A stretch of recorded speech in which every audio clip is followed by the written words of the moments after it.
nice work for them and for your family. I just want to know. What is wrong with you, young lady? What's wrong? Name of the book Brooklyn for the day. No, I'm I'm going to go in the audience. It's really bad. Brooklyn is really bad. You really hooked right now. You gotta step away. It's bad, Brooklyn. We had moved on from Ann. We brought her up 3 times.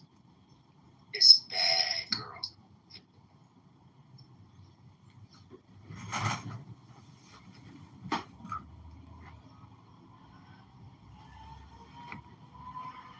Did we talk about the Trump slush fund that's being created? What's a Did slush y'all just? fund? I When I hear slushies, I think of ices. This says ABC News reported. Me too, with slushy. Now I want one, First Lady. Right. ABC News reported Thursday that Trump is expected to drop his $10 billion lawsuit against the Internal Revenue Service in exchange for the creation of the $1.776 billion fund to be used to give settlements to individuals who claim they were wrongly targeted by the Biden administration. What the hell? Wow. The fuck? Wow. This damn man. Just Jesus Christ. So this article. I mean, well, let's dig in. Let's see what's at it. I know what it sounds like on the surface, but let's look at it closely. Go ahead. What did it say? Yeah, it says top Democrat on the House Judiciary Committee on Sunday blasted the potential fund to compensate allies of President Donald Trump, calling it a political slush fund that he said is unconstitutional. Only Congress has the power to appropriate money. Congress never voted on creating this $1.7 billion political slush fund at the Department of Justice, and Congress would never pass that, Jamie Raskin said. Oh my God. Can this actually be done, y'all? I don't know, but I'm glad you read that. Because what Congress saying about the money. Like, where is he? So, but wait a minute. He's saying that he's going to drop the lawsuit. So, he's saying pay me separately, and then I'll take that money and then give it to the IRS. Yeah. The IRS can pay the people out. Yeah. Isn't it? Oh my God. What? He trying to bring his own money to pay stuff off. Oh my God. How is MAGA going to defend this? I just told you because he's suing them. He said, I'm willing to drop it. But take that money and pay back the people who were impacted by Biden. What's the thing with Biden? Yeah, it says that your mama says that's not what it is. This explains more in detail. Wait, I haven't even read this. What he's planning to do. But yeah, First Lady, isn't that crazy? Did we hear about this? Well, man, she said that's not what it is. So what part is Let me read the actual creation. But he wants them to apologize. I'd almost forgotten why he was suing the IRS First Lady. So he's not going to use the money. He's asking them to set up the fund. That's why Jamie Raskin says only Congress can money, because that would be the IRS appropriating money to use for settlements or like a settlement funds for people who were quote unquote targeted by the Biden administration. That were his allies. Has this been done before? And what does quote unquote targeted by the Biden administration even mean? Correct. Because I was targeted. Me too. Class action lawsuit. We about to get on the change up in here. Wait a minute. Trump reparations is funny. What is that? Manson's J6ers. If those motherfuckers get $1 million payouts, I am marching on Washington my goddamn self. Wow. You gotta be freaking kidding me. No way. Oh, he trying to buy votes. Oh, my God. This mother sucker. Oh, man. Look at Keisha, me too. No, get out the way. Me first.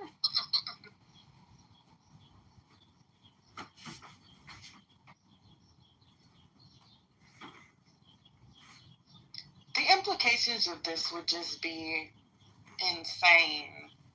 I can't imagine that they are going to allow this to happen. Like, can he demand that? Well, we got to see how they're going to go about doing it.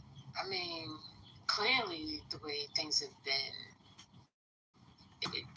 everybody would say no, but who knows what they've got in the background. So, I don't know. That's what the article says. Well, they would have the authority to settle claims which could be brought by the nearly 1,600 individuals charged in connection to the J6 attack. So Ban is correct. Lord. Raskin said compensating the now pardoned J6 rioters would be a violation. If he gave those motherfuckers $1 million each, that's the amount. Oh my God. What?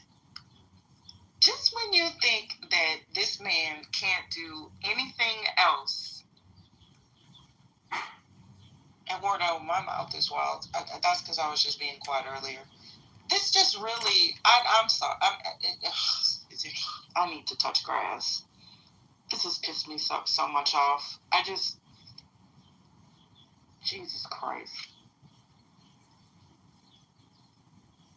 Just the fact that it's being discussed, though, just the fact that he's suing the IRS. I haven't really gotten incensed by anything Trump has done in a while, because I said that I was just going to, chill on that, because you'll just, run up your blood pressure. As Amari pointed out, I'm a big girl. I got to monitor my blood pressure. I'm a black woman in America. I just cannot believe this. I mean, he was suing them for $10 billion, P.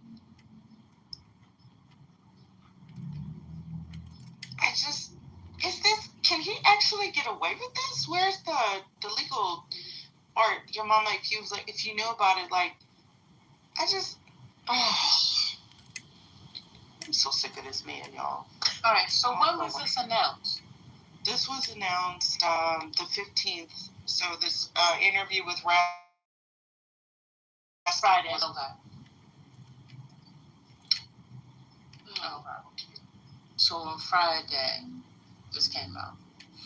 But because, everybody's paying attention to China.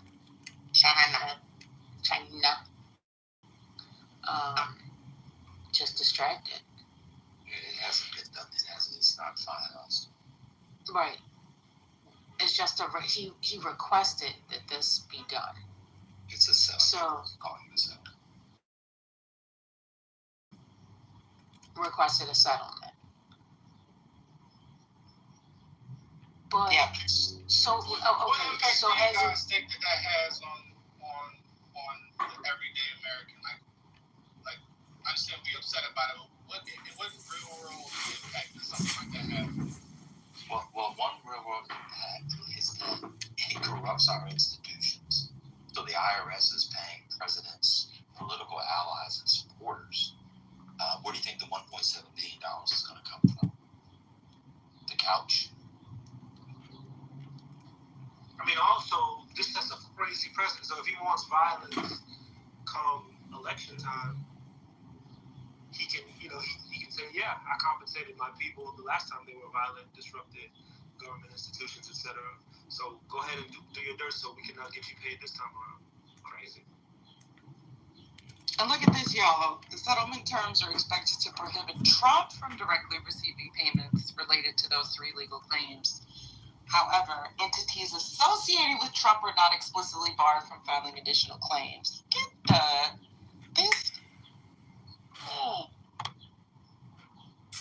He got $50 million in 11 goddamn entities. I mean, people don't have to feel the effects of things for it to be bad for the country, for democracy, for the constitutional order, etc. I probably wouldn't feel the effects.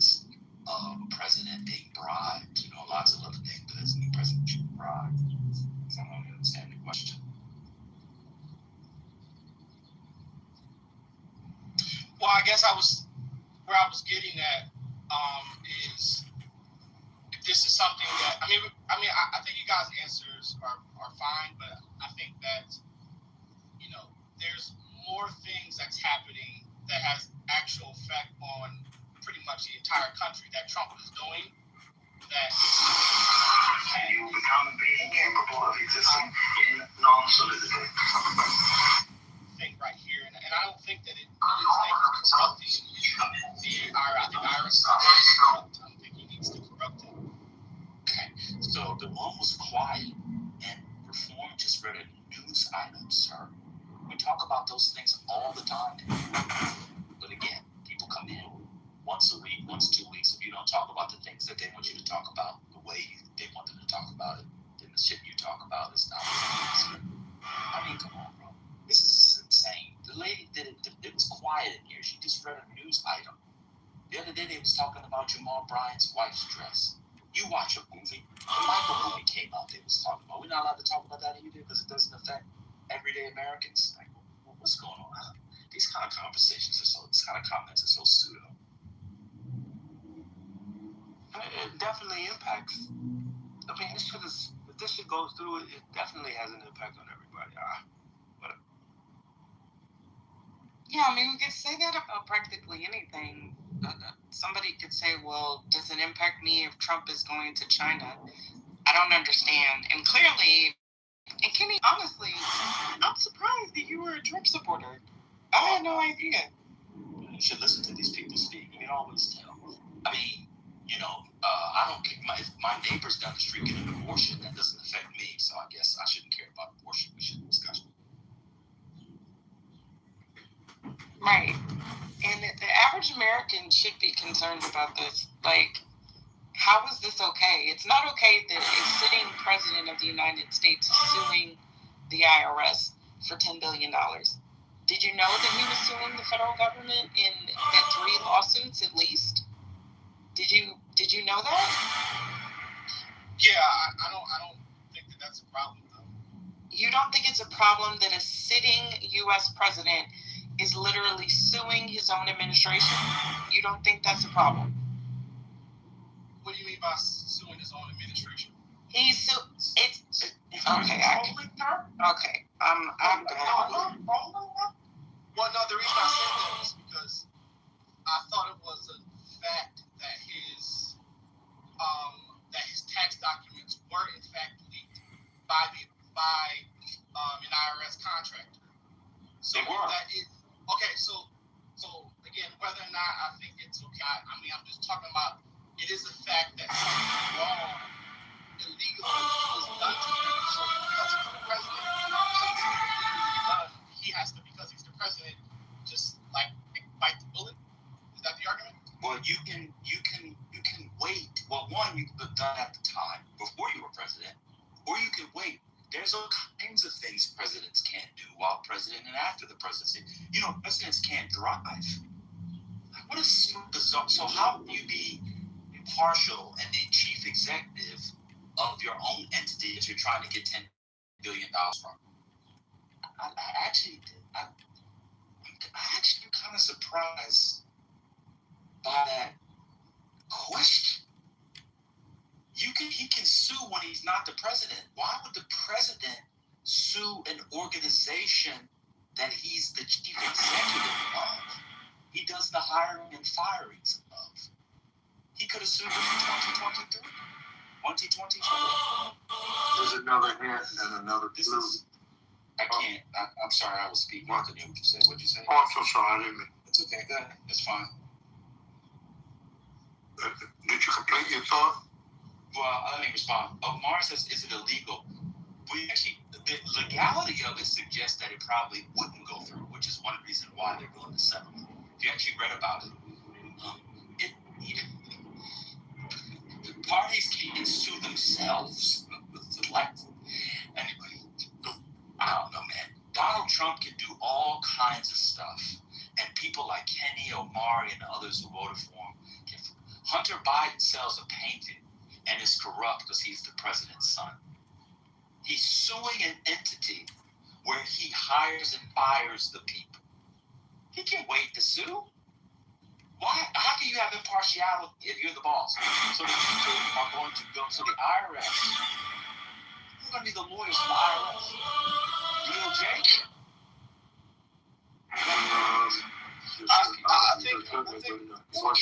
This is just I was about to say something for sure.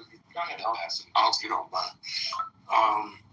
Once you a move like that, if you're in business and you injure yourself on your job, and you are the CEO of the business, and you do something underhanded in the midst of pursuing some economic gain or some profit, then you're actually done. That corporation is burnt completely out. Any insurance adjuster will tell you, you sue DC, you're not suing DC. Actually, you're suing the insurance company. And I'm very, very familiar with that procedure from my attorney, Dr. and Attorney Malik Sulu Shabazz, who schooled me on enough to say something about some of this. Once Donald Trump has been discovered of impropriety or some inappropriate function, including potential derelict of duty or some form of public deception, again, you know the drill, he'll either be removed. He knows that he's got to witness several times at the mic. We here in Washington really appreciate the eulogy for him. He's out of the casket, but we need the support of the people to put the remains of the dead. In Islam, you have to put the dirt to declare them dead, and a funeral service done called janazah. You have to place the dirt on them. So I'm awaiting the rest of America to place the dirt on. I think I've said enough at the mic. My associates, including Judge Al Green and John Lewis, who was passed, may God please bless him. He impeached Trump on the first day in office. A lot of people quick to forget that. He brought nearly it was more than that. Matter of fact, he had more than 1 million women, predominantly black women, on Capitol Hill today during the eulogy of Donald Trump as the first election that people remember correctly. It's just people who won't follow up with their congressperson. They don't fall in with John Lewis. They don't come in with Judge Al Green, congressman, congressional representative. Al Green of Texas, Harris County, Texas, down a little slightly below Houston. Sheila Jackson Lee attempted the same thing to tell you those messages. The public didn't chime in on John Lewis and Sheila Jackson Lee and John Conyers and others. They tried to follow. And didn't you let them die without getting the political substance?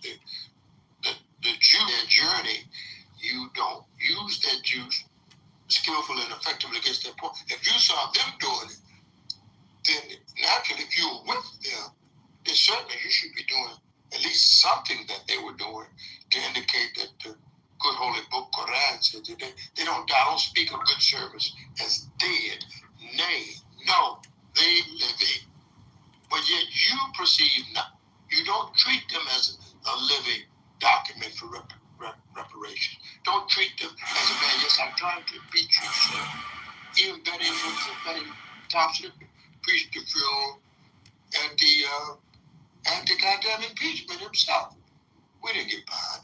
So we're not supposed to blind up and dumb. And ma'am, yeah, I'll release the mic, but we're just not following with our own congressional representatives. And we don't demand that the GOP also have a form of congressional black caucus in order to balance the scales for we the people. I ain't gonna play just by saying my, as we always do. My. Well, I wanted to respond to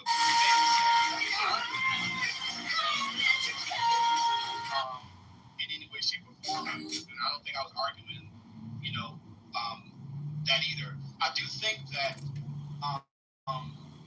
if there's a legitimate grievance and we're going to have a principle like, hey, presidents should not, there's a conflict of interest, and presidents shouldn't be able to enter into settlements with agencies that they have control over. I think that is reasonable, and I actually agree with that. The problem is I try to look at things from like a realist, pragmatic standpoint.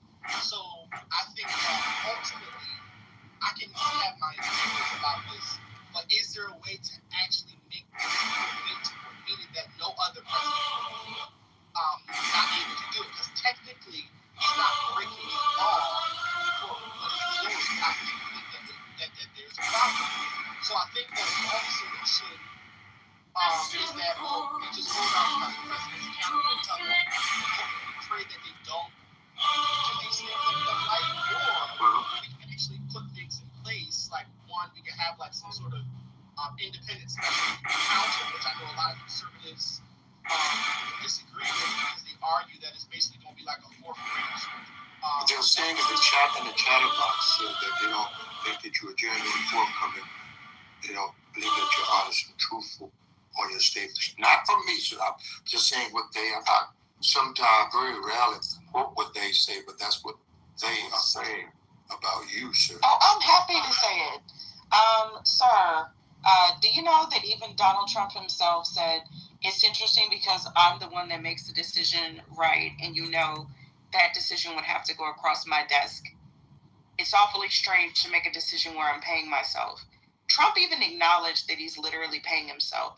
And did you also realize, sir, under the terms of the potential settlement agreement, Trump would actually have the authority to remove members of the commission running the fund without cause, and the commission would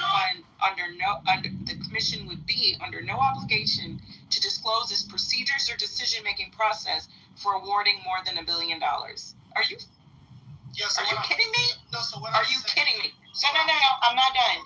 Just because, is there a law that says the president shall not consume a child in the middle of the freeway at 4:00 p.m. on Houston on Christmas? Does that mean that it's legal for him to do it? Y'all kill me with this shit. Y'all literally kill me. You are the reason that there are so many damn laws in the first place. Because you and your substantiation of the foolishness of this man. Did you have a father in the home when you grew up, or what? Did a white person take you in as an orphan or something? I'm sorry, First Lady. I'm sorry. I retract that last statement. The point is that this, is it legal? Is it legal? Y'all would have been the people sitting around saying slavery was right because it was legal at the time. Like, where do y'all get this from? Where do y'all get this from? It is highly unethical. It is unprecedented. It should piss everybody off, because I just don't understand how you're trying to substantiate what is going on. First, you tried to say it wasn't a big deal because it shouldn't impact the average American. Then you tried to say that as average Americans, we should be worried about other things that should be more prominent or concerning that Trump is doing. Then you tried to say, well, is it illegal? Now you're trying to say, oh, we should prevent it from happening, but it's okay that it's happening now? Brother, you all over the goddamn place. In my joke is not going to come out right. Anyway, whatever. So I'll answer your question. Yes, I did have a father in the home. My late father actually just passed away in February, and he was a great man.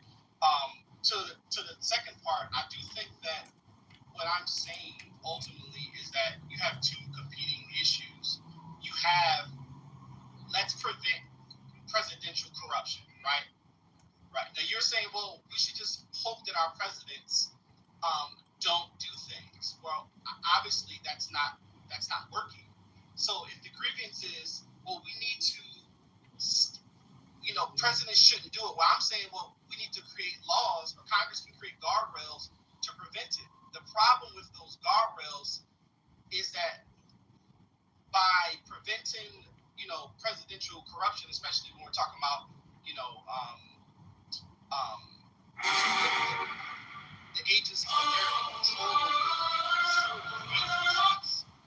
my argument is that I think that potentially is going to open up the door for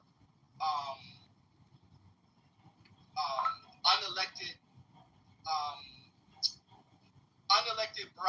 bureaucracies enter into a space where they're unaccountable themselves. So I think ultimately, I actually don't really know how to feel about this issue. I mean, I don't like that he's suing the IRS, obviously, but I don't really care about that. I'm more practically, okay, am I serious enough about it to where I think something should be done?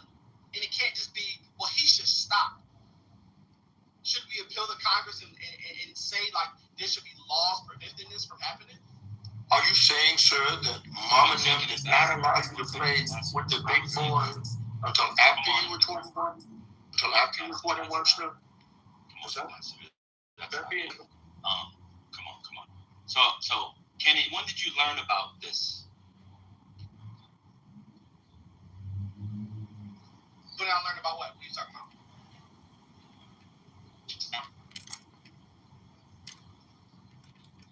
You're breaking up. I don't know if it's me or you. Say it again.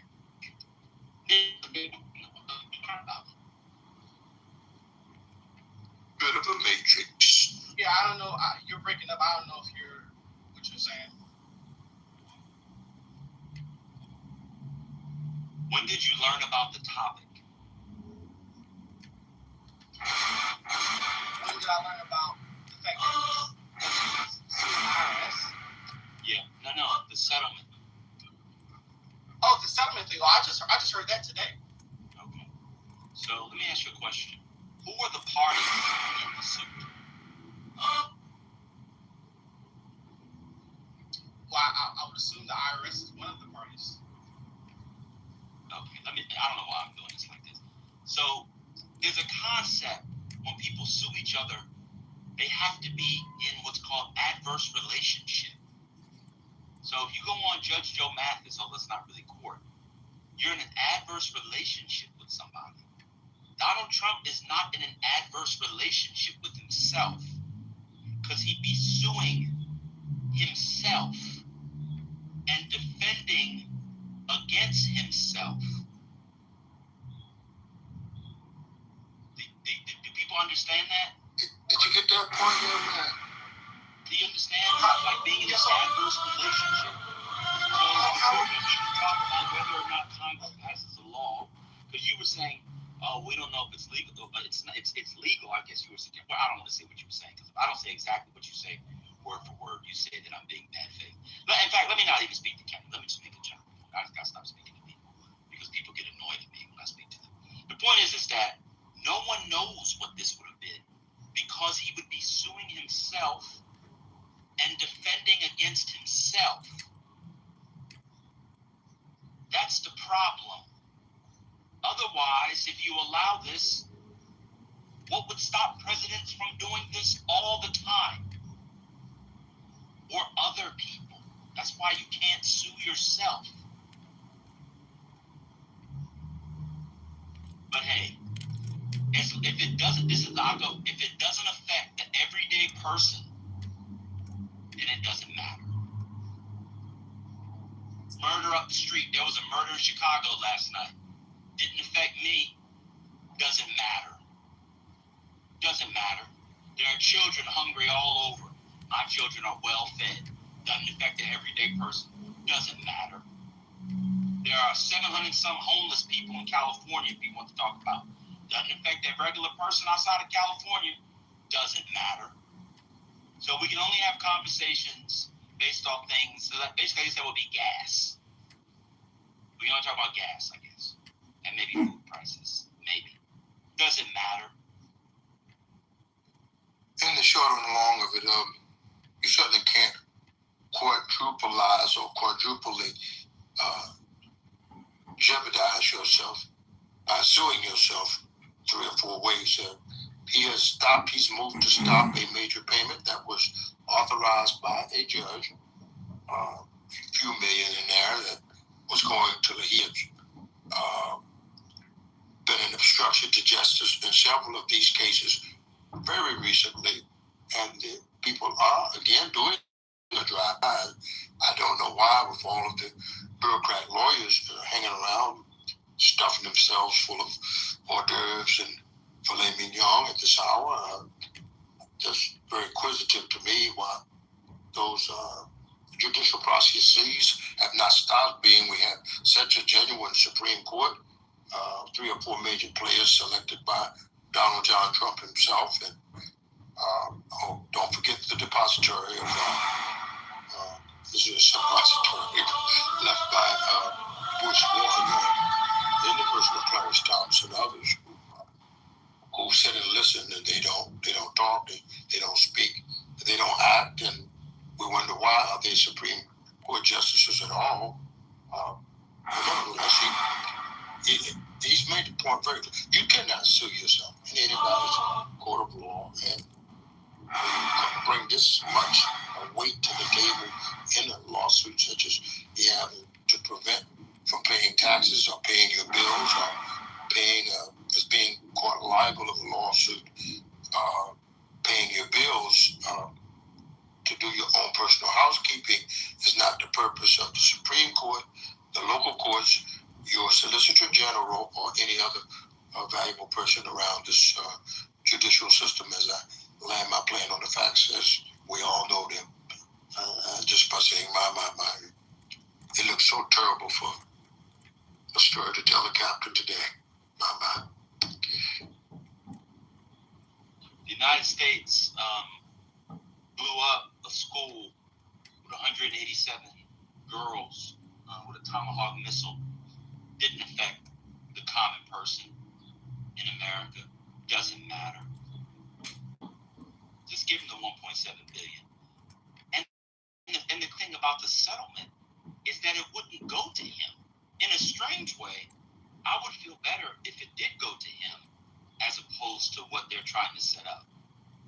I mean, I would feel best if it went to court, solve this issue. Now, the court will probably have to sign off on a settlement, so they'll probably be involved. I don't think this is going to go through, to be honest with you. I don't think it's going to go through. But, hey, if it does go through and it didn't affect the everyday person, it doesn't matter. You know, who cares? There was a recall on food.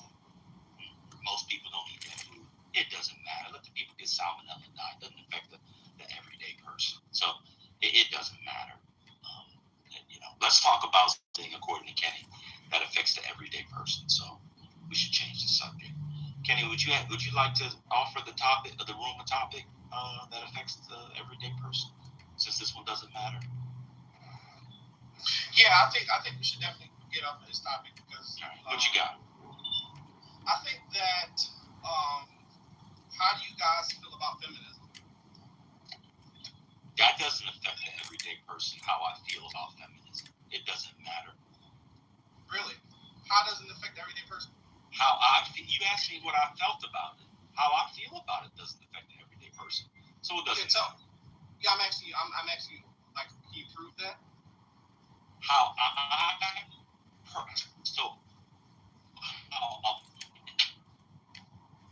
country of 300 million people feels about that. How I feel about it doesn't matter. Yeah, but we're moving away from that, though. I thought we were moving away from that. You just asked me how I felt about feminism. I said it doesn't matter how I feel about it. It doesn't matter how you feel about it? Correct. Who doesn't it matter to? The everyday person. Yeah, but I'm asking you about it. No, but it doesn't matter. It doesn't matter if I'm asking you specifically? Because it doesn't affect the everyday person. That's the standard you set up for the room. So we're letting you guide the room. I didn't set up any standard for the room. You did. You told us when it first brought up it didn't matter. This is not That's my thing. Not only are you entitled to it, we're using it as a guiding principle for the conversation. Are you listening? Yeah, obviously, you're entitled to your opinion. I'm following your lead. You're a strong black man. You believe in the black family and the black woman should submit. So we're going to follow your lead. Some men need to submit to other black men. So we're following your lead. What topic you got? I actually don't believe that. I don't know. Okay. I know you don't know me, and I know that's what you've been doing pretty much since I've been in there. I got you. Follow my lead. No, you just said you don't believe in that, so we're not going to follow you. No, I said women. I do believe you should follow my lead, though. So follow my lead, like you said. You're going to contradict yourself. Okay, thank you. Go back to me. Actually, like I said, I actually don't believe that. I don't teach that. I actually teach the complete opposite. Now, you probably believe that yourself, and that's why you're projecting that on me. But I don't teach that men should lead the home. And I don't even believe the Bible teaches that, by the way. Okay. You got something else you want to try to project on me? No, I think you're an idiot, Kenny. I'm gonna be honest. I know you do. Well, you should have said that from the beginning. I didn't think you were an idiot. You were pretending. No, you were pretending. No. You were pretending. Yes, you were. I didn't think you were. May I respond, sir?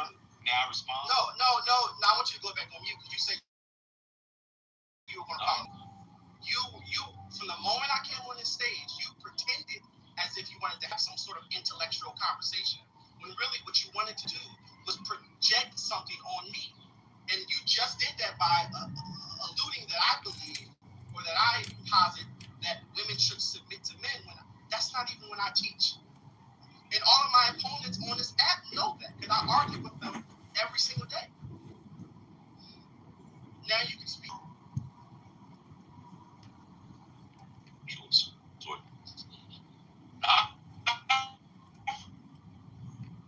I'm literally reading stuff that was popping up on her.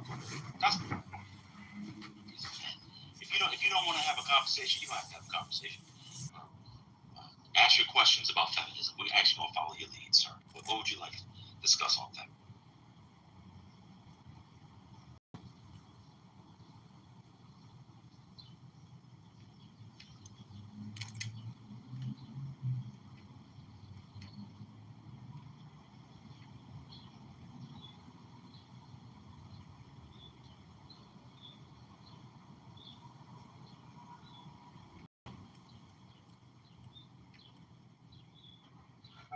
Is somebody speaking? No. Okay, Leader Kenny, my leader Kenny wants to know what you all think about feminism. Because there's a we can't talk about possible presidential corruption, million dollars in tax dollars, how people that got pardoned from Trump, they're pardoning. We can't talk about that. Mike, who wants to say something about feminism?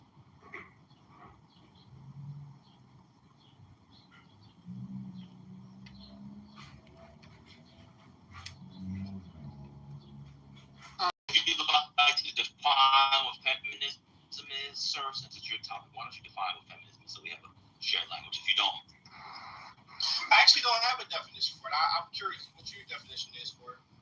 Well, I didn't bring up the topic, so I don't have a definition. I'm just going to follow your lead. So how do you understand? May I answer your question? May I answer the question? And may I answer the question or no?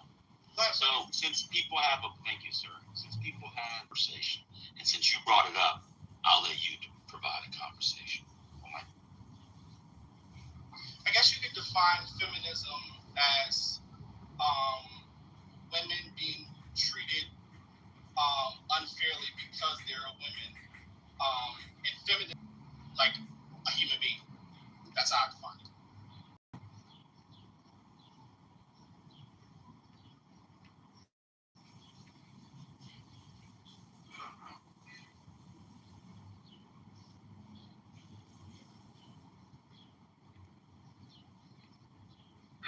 Any response? He wants to know how we feel about that definition.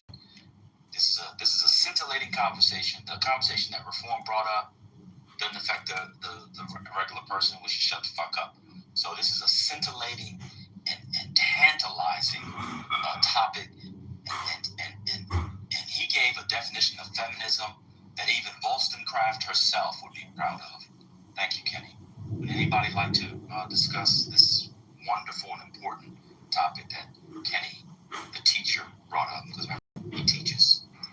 You've done a great job moderating. Good job. Thank you very much. Hello, everyone. Sorry to interrupt you guys. Ben was talking about very important thing affecting our daily life. I'm sorry, Kenny. No one cares about concordation between your asked every day. We need to hear something the fucking gas is $6 here. What the hell are you talking about? He was really talking about a very important thing, and you're as curious about feminism. I don't give a fuck. There's a ton of gay people. They are fucking each other in the ass. I'm sorry to be very clear. They don't give a fuck about feminism.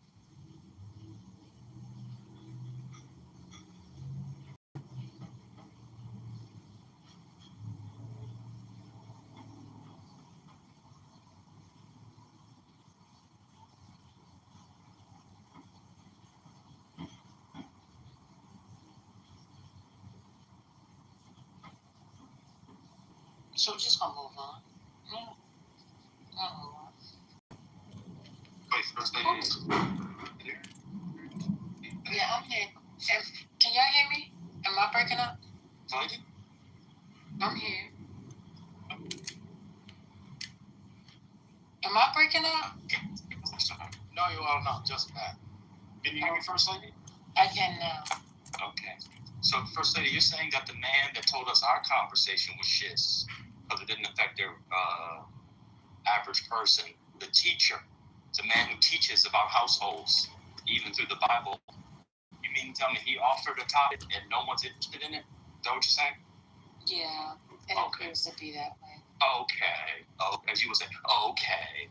Okay. Can we now go back to presidential corruption and the fucking reason why we have the United States in part because of corruption of the sovereign or the executive? Or does anyone want to talk about feminism with arguably the worst single definition of feminism I've ever heard in my life? I think everybody wants you to finish what you were talking about and keep Katie and Kim Kardashian alone. He said he can't conversation alone.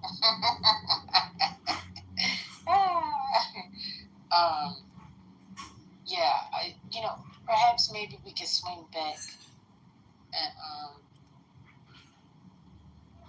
and to that conversation later, but we're gonna move forward. Okay. The corruption. So I don't understand why people don't see it. Yes, he was done incorrectly. The real question is, why couldn't he wait another year and a half? Or sue before. He could have sued. He had a year and a half to sue before he got back in office. He specifically waited until he was in office. That's the issue. But I don't want to belabor the point because presidential corruption and the corruption of our government doesn't affect the average person. What are we going to pay for the $1.7 billion?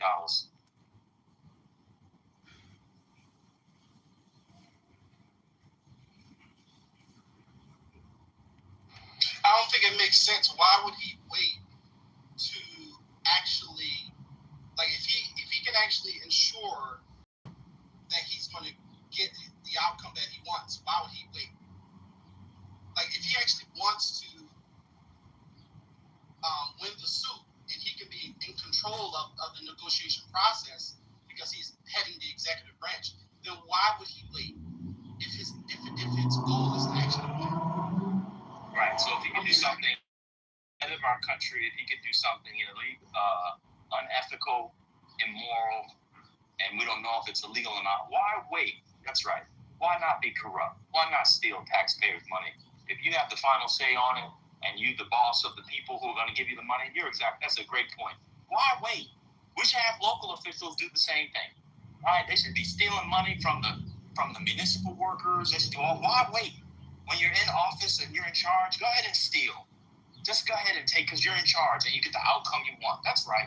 Get in power so you can take taxpayer dollars. This is fantastic.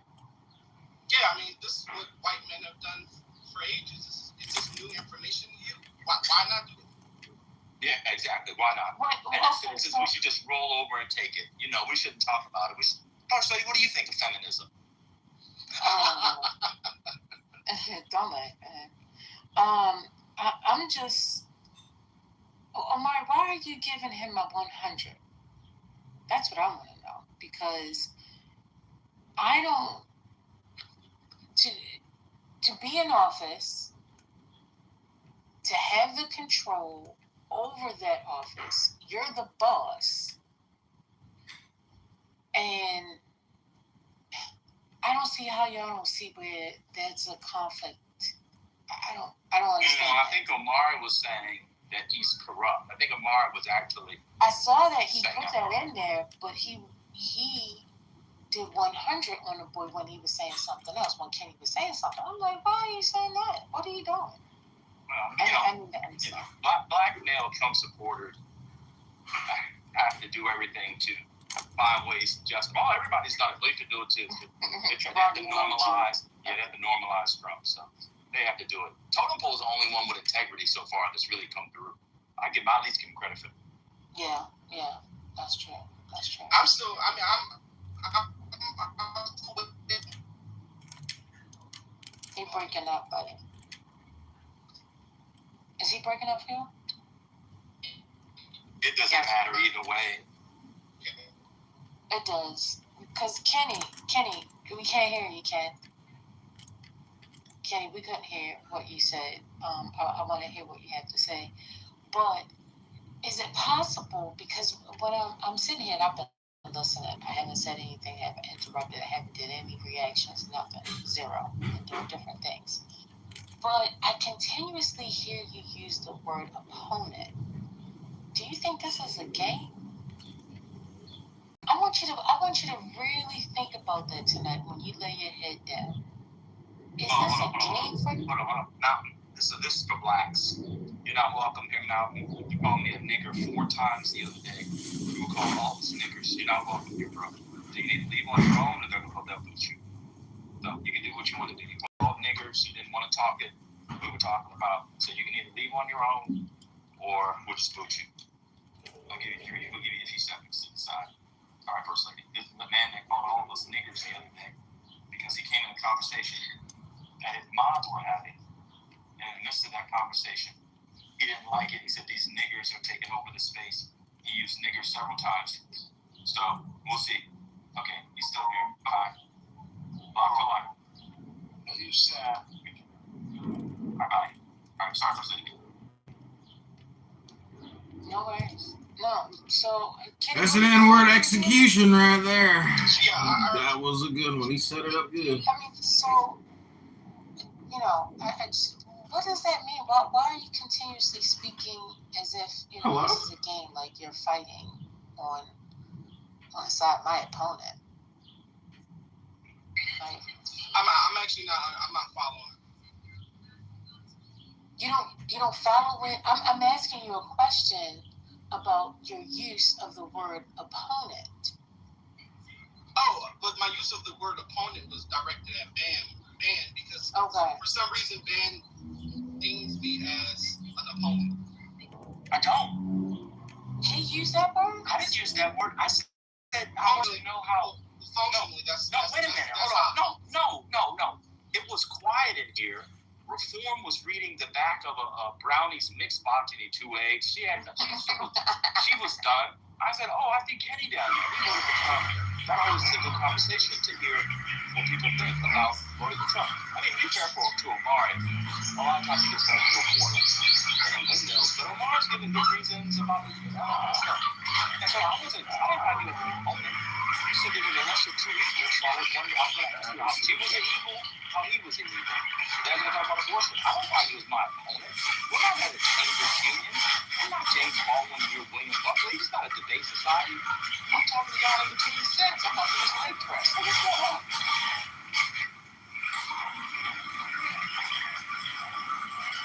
So, the reason why I asked you, I just want to understand. Go ahead.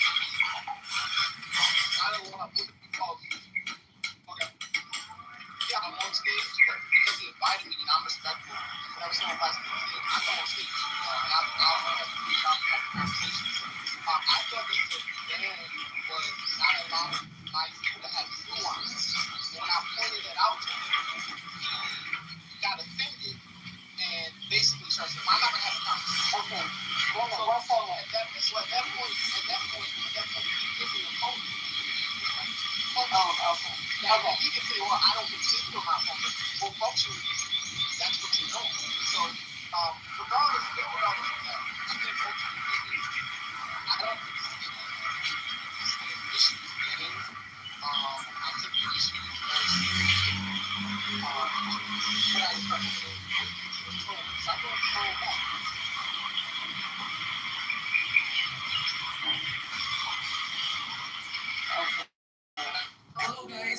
This is why blocking spam call.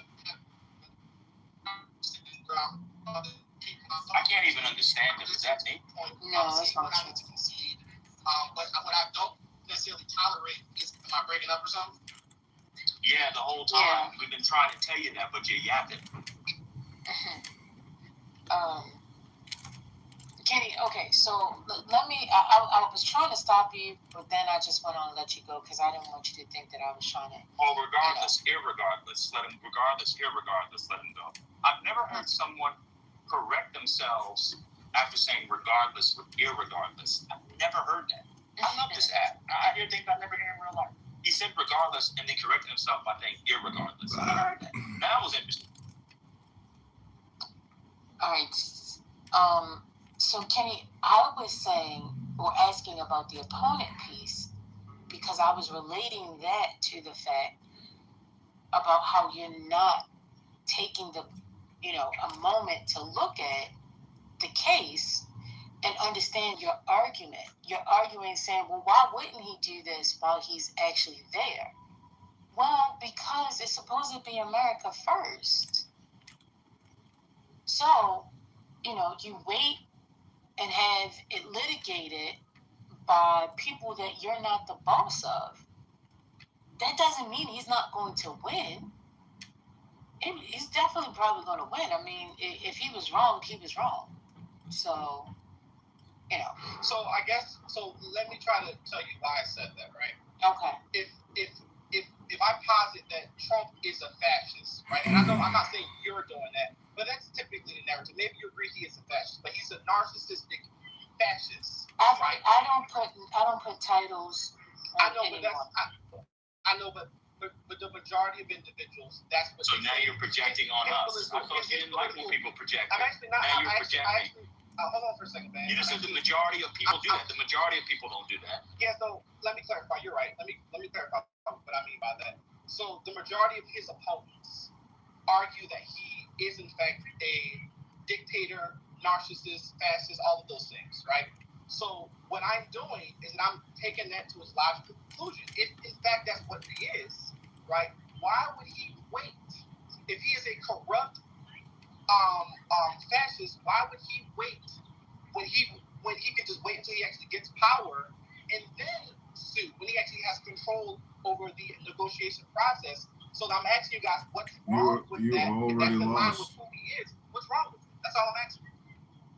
Well, just because a person is a thing doesn't mean that it's okay to go ahead and be that thing. When will he fight? You always hope that people make changes or try to do the right thing. You are pathetic. But in the way that you're thinking, you're saying accept him for what you already know that he is and allow him to do the thing that we all know is wrong. That is upside down thinking. Oh, a man beats his wife, First Lady. We know he beats his wife. Why talk about it? Let him beat his wife. He's a wife beater. Doesn't affect the everyday person. When so will he fight to win? If a man beats his wife, we know he's a wife beater. Well, of course he should beat his wife. This is the wife beater. And exactly. It doesn't affect the everyday person. Just beating one woman. Who gives a fuck? Let's move on to talk about feminism. Yeah, what do you think about feminism? And that's why earlier I initially was trying to lay out if we're gonna. Hey, Kenny, do you drive F-150? A second, let him finish up. Go ahead. Yeah, so that's why I initially laid out is that if I'm gonna have a particular grievance, I mean I think it's problematic, but I don't take grievance with it, meaning that I'm gonna go vote towards it. My point was that if it's something that we feel like should not happen, then Congress could easily just create guardrails preventing this to happen. But that's not a part of the conversations that I've heard. I haven't necessarily heard individuals when they're discussing this. It's only a way to just say Trump is evil, Trump is bad, he's corrupt. Which okay, I agree with all of those things. If that is the case, though, we can easily create drills to prevent things like this from happening. And that was my suggestion. We can easily. Because Ben deems me as an opponent.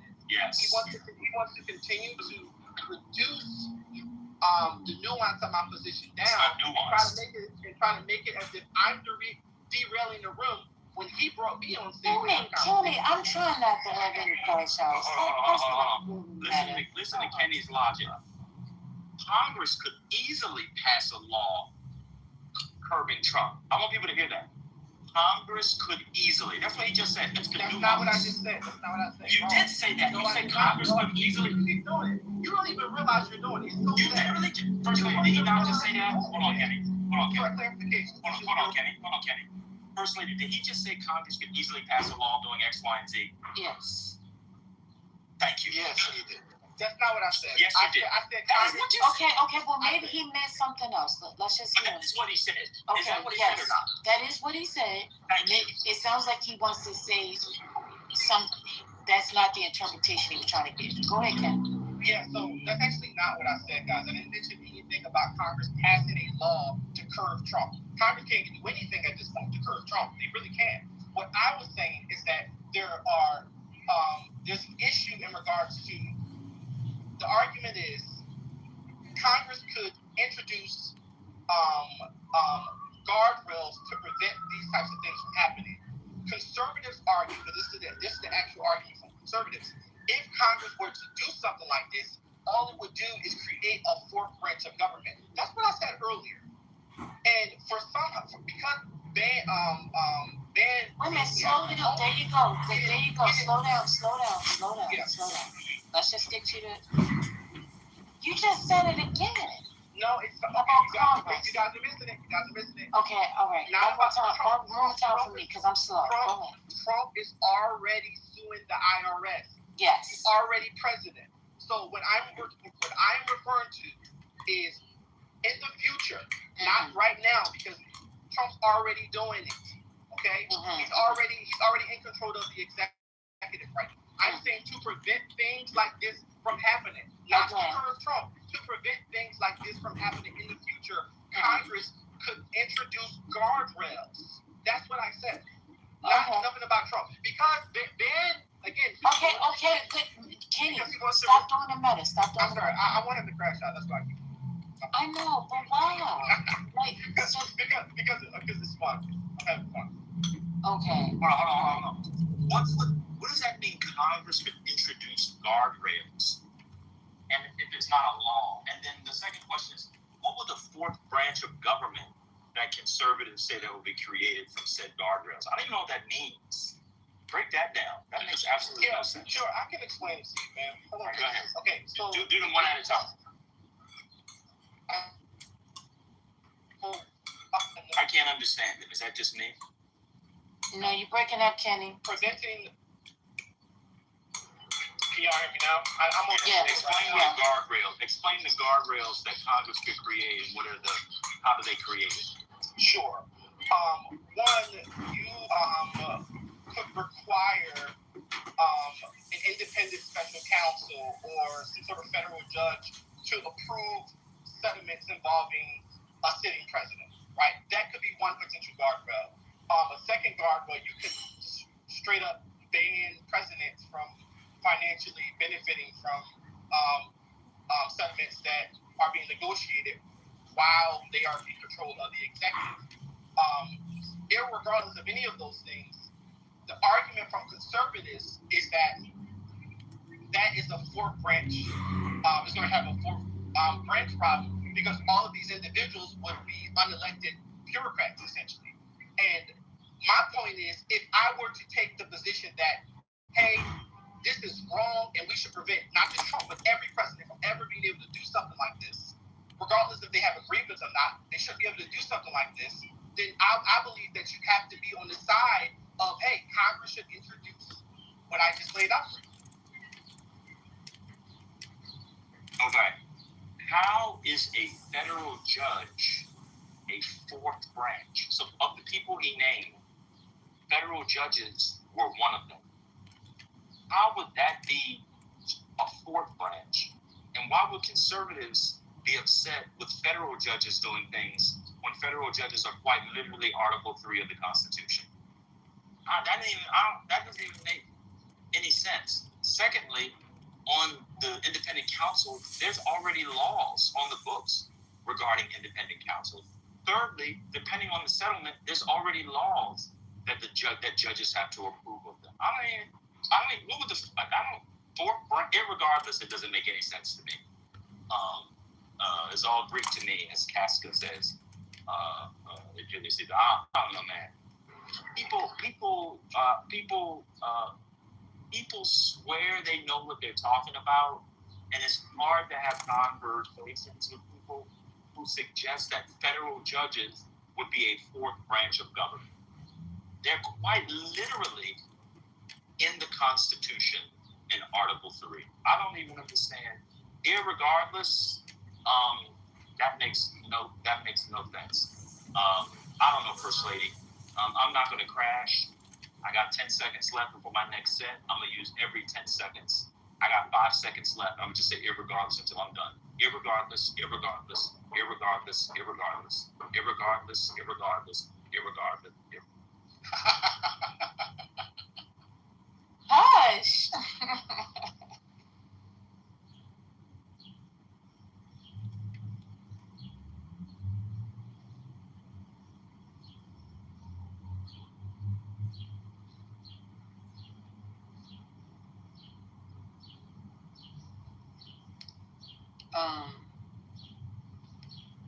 You just trying to trigger that boy. Now you know that ain't right. Kenny, did you want to respond? No, because he didn't. I mean, I don't disagree with anything he said. He wasn't arguing against my point. I said conservatives. I said conservatives argue that it's a fourth branch. I agree that it's not a fourth branch. But that's what conservatives argue. Like that's what a lot of them would argue. Like I said, so I don't necessarily disagree with what he's saying. Again, what the problem is that ultimately you have to take a side. Like you can. Okay, so you don't have to take a side. Let me rephrase that. You could just say, hey, what Trump is doing is wrong, and you could complain about it, right? In my opinion, I think that's fine. I think complaining about it, stating your grievance, it's wrong, he's corrupt, et cetera, et cetera. I think that there's another side of the group of individuals who are saying, hey, we should prevent anyone from ever being able to do these things. Because if, in fact, he's doing it right now, he's doing it. We all can agree to that. That's the conversation. So my point is that if you're going to have, if we're going to have there's another conversation that we can have that can be centered around, okay, is it imperative for Congress to prevent things like this from happening in the future? And I think that it is, because if they're going to argue and debate about it, I don't think it should just be centered around Trump is corrupt. I think it should be centered around, hey, this shouldn't be something that's possible. Well, let me just let you in on something. I need to rewind the tape real quick because, people go about different ways to have conversations. When we were in the middle of having a conversation, you butted in and said, I don't think we need to be talking about this. You don't remember that? So, yeah, we can have the conversation. We can get to that. If in fact that is the idea. But part of the problem, and nobody's necessarily focusing on the corruption more than understanding that we're breaking laws and norms that we all have been used to. And once those things are broken, it's hard to go back to them. So you're saying, and what you're suggesting is, well, just go ahead and let them do it. Go ahead and let them do it. And then we'll fix it on the back end. Right? That's what you're saying. That's your suggestion. No, that's not what I'm suggesting. I'm saying, okay. Yeah, I'm speaking from a realistic, and not saying you guys aren't. I'm saying that he is doing it right now. He's going to continue to do it. So he is in fact suing. Okay, so you said don't fight this battle. I'm not saying. Okay, hold on for a second. Again, I don't know how much more clear I can make this. I'm not giving like some sort of prescription for what everyone else should do. I am saying that what Trump is doing right now is that he is suing the IRS. I personally think that is a conflict of interest, and I believe that it should not be something that's able to happen. Now, am I willing to think that there should be guardrails that Congress imposes? I don't know. That's where I'm on the fence about it, because I don't know what that would necessarily look like. I know what the arguments have been for that I've heard, and I've had conversations with Democrats. What they've said should. I think that ultimately, if we're going to have agreements about it, I think it should be principled, and it shouldn't be Trump just centered at Trump. I think it should be a principled position. Hey, this is wrong. Presidents should not be allowed. Let's go back to feminism. What's a conflict of interest? They shouldn't be able to take money from taxpayers. I don't even know what the. Could you describe what the conflict of interest is with? I mean, just as a principle, a party suing another party. What's the other party? So you're saying Trump is suing the IRS? Where's the conflict of interest? Okay, so is Trump in control of the executive? Is he not the one that's gonna? Is he not in control of the individuals that's going to be negotiating these things? You talking about like him having an attorney within the IRS? No. Okay. So is the IRS under Trump's security? It's not a conflict of interest. He can sue personally. That has nothing to do with him sitting in office as an executive, and 9 times out of 10 he has an attorney. He's not pro se suing the IRS. What are you guys saying? I don't understand what y'all. No, that's actually not. Maybe we can put the. I guess what I'm confused about is like when, just as a general matter, like how does it become a conflict of interest? For example, if you are an employer, you sue your employee. If you're a superior, you sue an inferior. Just as a general matter, I'm just curious about what the conflict of interest would be, and how can a judge not resolve that conflict of interest? I'm gonna explain how. Wait, we're putting Black Freedom. Maybe you can get caught up with what's going on. So a judge has already ruled. Ben, can you explain it again? I haven't been following this particular matter. So. Well, I'm confused. Adverse possession. You're saying the sitting. Wait, you don't see it. Wait, I'm not confused. Do you know the IRS, Trump versus the IRS? I'm not familiar. I haven't been following that litigation. I'm just curious about like the actual term of art, conflict of interest. Like, what's the particular conflict? The conflict of interest is that, okay, so Trump is the plaintiff, right? So he is the person suing. The IRS is a part of the executive. So we're talking about suing your own agency, essentially, within let's say the executive authority, right? Is that what you're referring to? Yeah. So the individuals that Trump is suing, right, are part of the executive branch, which Trump is control over, which means that the president he appoints all of the executive leadership. So that means the DOJ that's defending the government, like they're defending the government against the plaintiff, which is the person that put them in leadership. Do you not see the conflict of interest? No, I was. So you're saying that the government can't see the government? Wait, let me read this part, and then I'll put something for Black Freedom. So Trump is suing the IRS. He's trying to make a settlement. So the settlement is expected to stave off a concern raised by the judge overseeing his $10 billion lawsuit against the IRS, who has ordered Trump and the DOJ to justify by next week why the case should be able to proceed. In a ruling last month, U.S. District Judge Kathleen Williams questioned whether Trump and the defendants, the Treasury Department, and the IRS are sufficiently adverse for the case to proceed. This is her words. These are her words. Moreover, although President Trump avers that he is bringing this lawsuit in his personal capacity, he is the sitting president, and his named adversaries are entities whose decisions are subject to his direction. Indeed, President Trump's own remarks about this matter acknowledge the unique dynamic of this litigation. Trump's words were in October, it's interesting because I'm the one that makes the decision, right? And that decision would have to go across my desk. It's awfully strange to make a decision where I'm paying myself. So this is not theoretical. This is literally what's happening. But I'll put the article in the chat. Okay, that's different. There's no adversarial party. I was thinking like as an actual technical legal term, conflict of interest. Like normally, so for example, if I have a conflict of interest, it's because, for example, like let's say I would have to if there was an employee of mine or an attorney of mine who was representing an adverse party, I would have to That's wall what's that happening. person off. So that's literally what's happening. Because the DOJ lawyers are defending the government essentially, but he appoints them. Yeah, I put that article in the chat on Black Freedom. If you're not familiar with it, it's actually a pretty big thing. Trump is actually suing, I think he has 3 cases.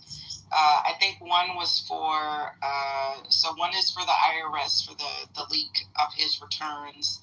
The other one is when they went to Mar-a-Lago for the documents. I think he's suing that for $320 million.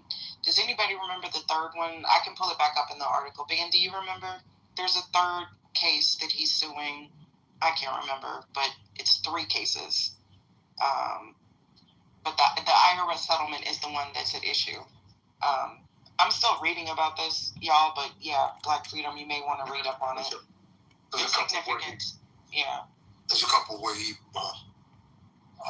is pursuing the payment of a civil suit that was won against him, and he's suing to stop the payment on that lawsuit. Everyone that has really studied Trump knows that he is self-determined not to pay one thin dime, nor a plug nickel, not even a red cent in taxes. If he does happen to be entrapped and has to pay taxes, he will go after them to get their goddamn money back. I think they already ruled that he doesn't have to pay E. Jean Carroll. Sorry for interrupting. Is that what you're talking about? I know exactly. You know exactly. I think that they already the point is related to who. That, yeah. The point of the question. Now, the pertinent cross-examination question again is contained in the statement. The judge who asks, "Why in the hell should I allow this matter to go forward?"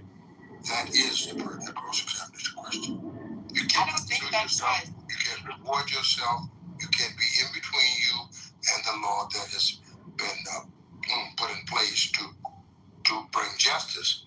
You cannot do justice by yourself. You will naturally, by human nature, rule in the favor of yourself, regardless of the witnesses, regardless of the evidence, and regardless of the testimony, that you will rule in favor of yourself every time. Who goes down and says, "Well, I plead guilty and I'll sentence myself to 7 years in the penitentiary," which is there about what could be, if there is a Justice Department at all, there's at least 7 years contained if it is discovered a scandal or an impediment to justice or unidentifiable means that he is the one being sued or he's the one that would suffer the loss. So when he said identifiable meaning he is the accused and he turns around and becomes the accuser. Yes, sir. I think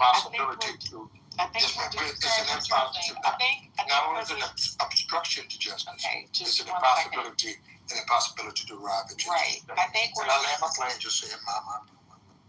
Okay. I think we're just explaining it for Black Freedom. But anywho, yeah, I'm gonna look up the third reason, and I just want to point out what Amari said. I know, leave the chat in the chat.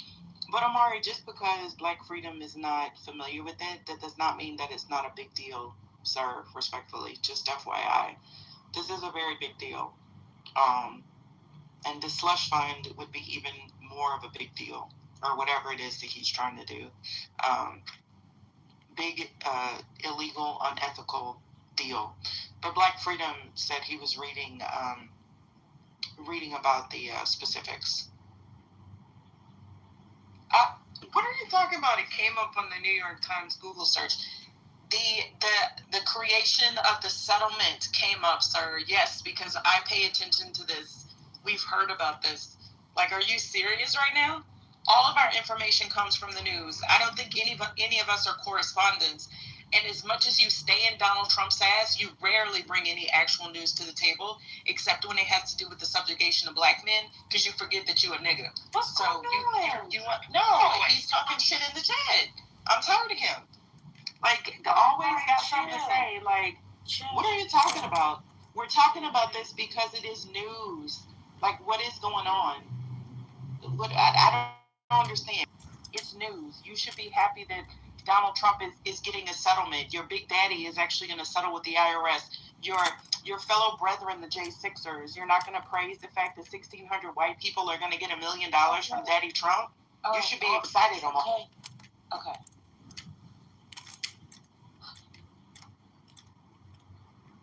Not only does he snap the No, face of Uncle, justice, one second. miscarriage of justice. Uncle, please, one second. So, Omari, you said, so if I got this right, he was saying, well, Black Freedom doesn't know about it, then it's not that important.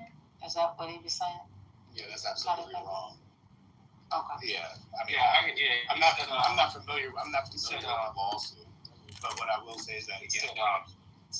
My bad. He said it's a big deal, and he said a big deal on Clubhouse. And he said outside of Clubhouse. I said yes, it's big in the federal courts, and for those that care about the constitutional order of the United States.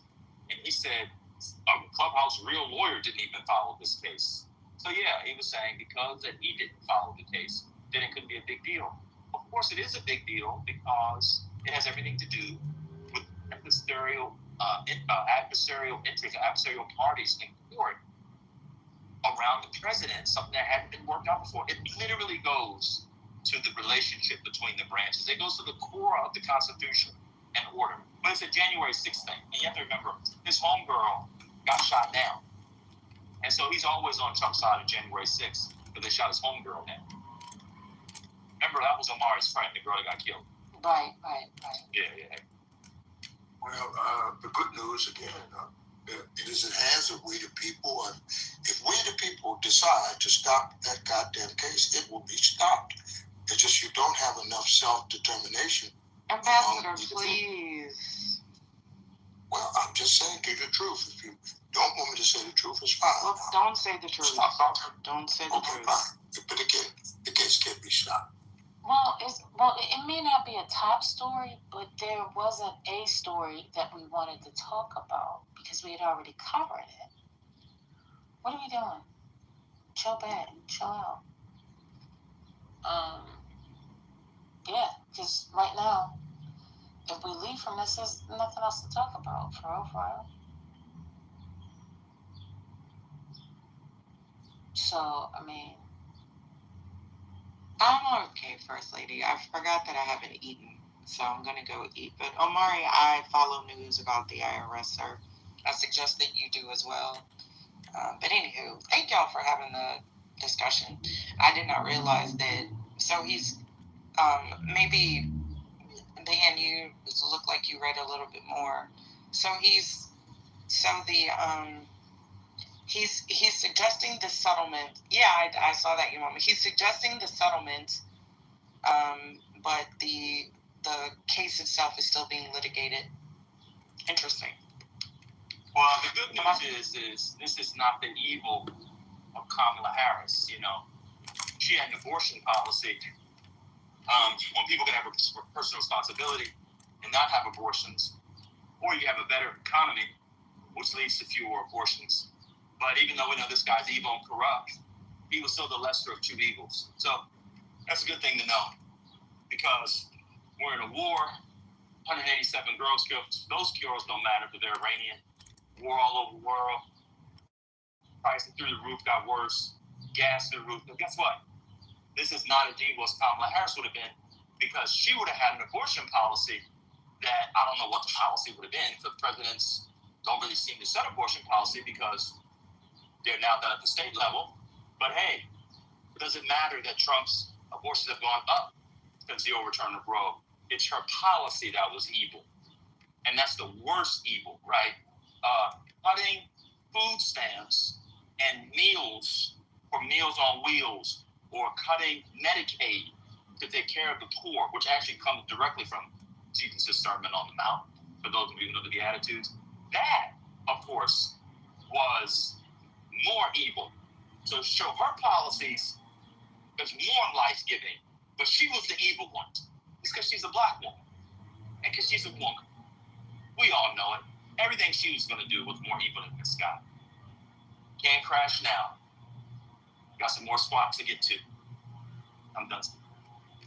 The way that MAGA substantiates any and everything that Donald Trump does literally has to be studied. So Omari's supposition is now that it is a quote-unquote filler story.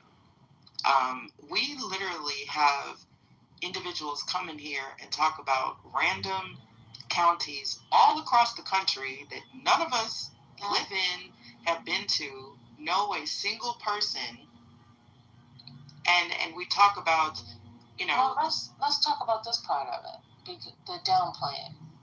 I think it's very dangerous for them to continuously downplay stuff like that because it normalizes it. So I agree with you in regards to the downplaying. If in fact the thing is wrong, you gotta work on the thing that's wrong.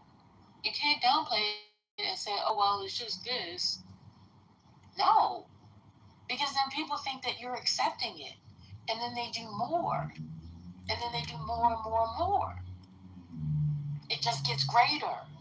So the more you ignore, the more you actually welcome it in this situation. So yeah, you gotta stop downplaying it. It's not cool. Let's talk about feminism. What do you think about feminism first? Let's go to the topic that's really gonna affect people's day-to-day lives. What do you think about feminism? I don't know, child. I don't know.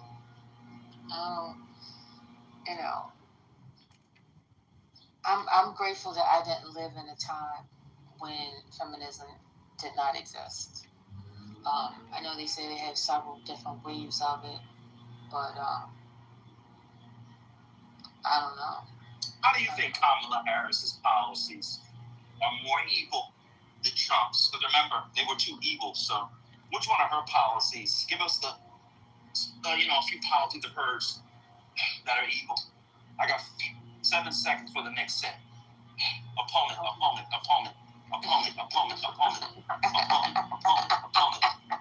Yeah, I thought it was irregardless. You switch with each one. Opponent.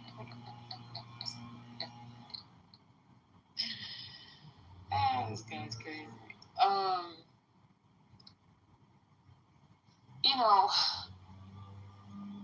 I don't focus on those.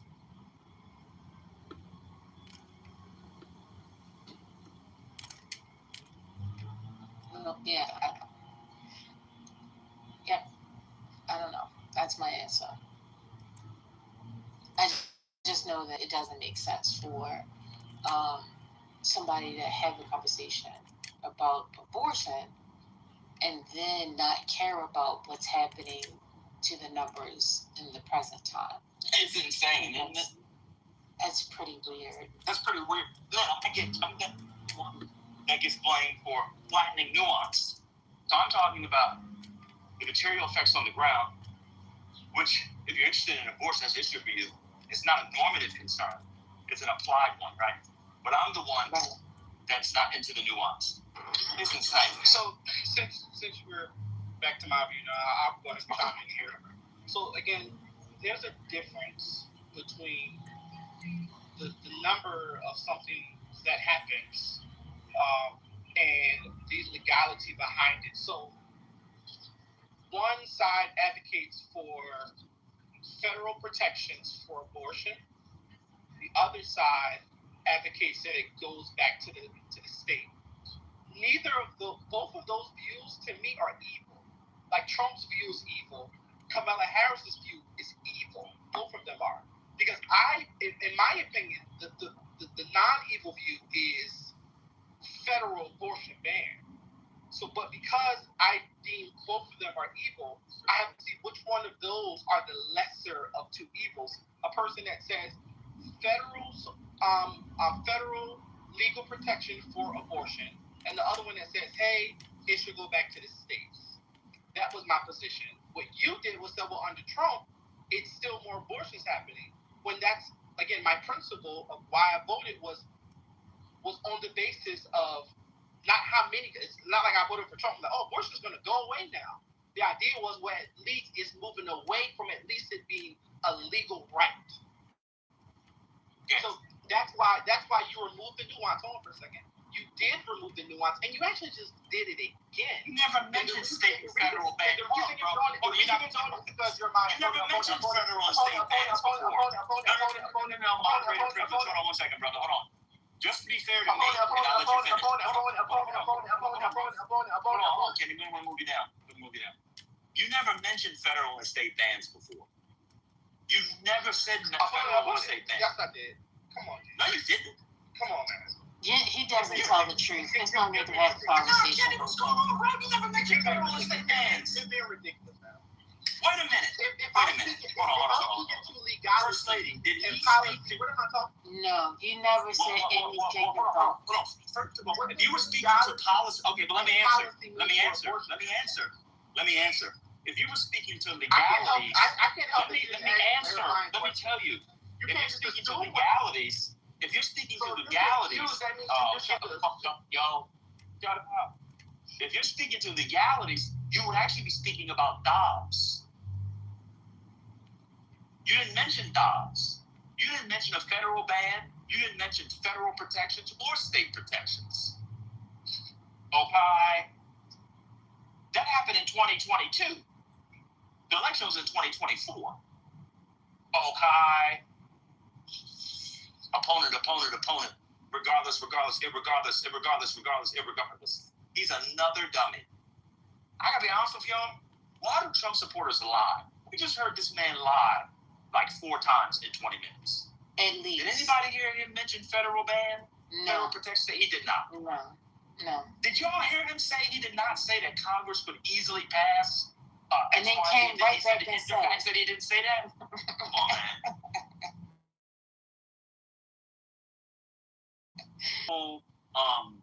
Do weird stuff with him and chop and screw and stuff. But I'm starting to reevaluate replays. He literally said Congress could easily pass X, Y, and Z. Didn't say that.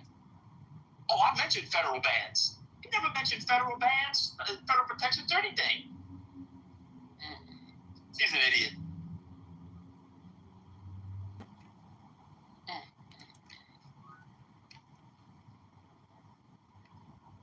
It's hard to have conversations with these people. They all lie. Well, I think the reason why he don't tell too many stories is because he's too busy bullcrapping around. So. Well, he said he's a teacher. Oh, what? Kenny. Oh, I'm sorry. He teaches. He didn't say he was a teacher. Didn't you hear him? So I don't teach that. Didn't you hear him say that? No. That's I heard you calling him a teacher, but I wasn't paying attention when he said. Oh, when I said the thing about submission, he was like, "Oh, I don't teach that." He didn't say that. People wanted to know what he taught. Yeah. He be strong. You know, go back up because I don't lie. You can see it. That level of lying is insane. I never said Congress could easily pass a thing. And then he said, "There's a bunch of conservatives who would call it a fourth branch of government." He ain't named one. I talked to Democrats, and Democrats have these guardrails, and I don't know about it. He ain't one guardrail, one Democrat. Kenny is a prime A1 bullshitter. That's all he is. He's a liar and a bullshitter. He lies and bullshits. I thought he was a good guy. He had a nice. I thought he was too. Did he have a little suit on, a little shirt and tie? And he was kind of cool. But then with a lot of this stuff online, I know y'all don't like when Brooke does. A lot of this stuff, I'm telling you, Donald Trump would not have won if it wasn't this online gender stuff. It is this gender stuff. I'm telling you. And now he has to double and triple down. You heard him say, well, why wouldn't he do it when he's now? Huh? Did you hear him say that? Yeah, but then he was sitting there fighting to tell Black freedom, why it's wrong and all that. I'm like, wait a minute. I said, I ain't gonna say nothing, I'm just gonna let him go in. What? What? Oh, no. Look who's on the court. My self-esteem is not low today. But if I play these guys, I'm out of here feeling like Anthony Edwards.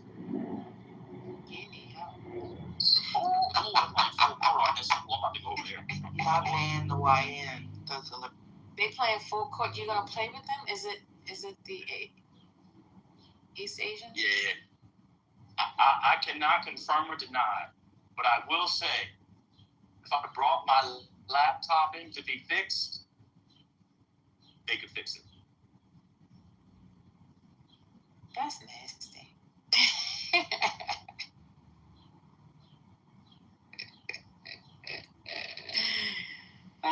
He plays too much. You can't even have a honest convo with the that was an insane. That man said he mentioned federal protection. That man never mentioned federal protection. I don't understand it. Jamal is the only one. I was wrong. I don't understand. You know what? You know why it is? Personally, you know why it is? Can I tell you what the problem is? They feel like it's racial betrayal. I think a lot of Black Trump supporters who said, let's try something different, and they see the bad effects on them and their communities and Black people generally. I really think they feel like race traitors, and this is how they deal with it. They get around people like me and you and others, and like, come on, man, and you want to actually, they just can't admit it. They feel like they're race traitors. I never heard a bunch of Black men going around talking about loving Donald Trump. This is the weirdest thing. What? And this dude is 80 years long wig, and you defending him like he's your daddy. You a 50-year-old man in love with a president like that? That's crazy. It's crazy. Well, okay, so I hear you. Maybe that could be the case for some. I also think that a lot of them grew up telling stories. I'm trying to tell you. You Some said of they these- got a lying habit. Yes. Oh, Yes. Yeah. I'm being super 100% honest in how I feel. Yeah, you say this a lot. Every time I speak with them, it's always, I gotta pull the truth out. I gotta go here. I gotta go there. The only way I got to get him on track was by asking him about the opponent. I'm asking him, is it a game? And then it was like it started softening him up. And then all of a sudden he's like, oh, well.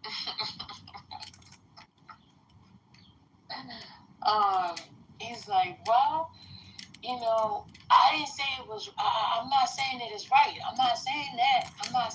I'm just saying, why don't we focus and do this? Now he coming up with all these creative ideas. Why weren't you there a few minutes ago? So I think it's just the ability to come up with these stories and be able to tell them.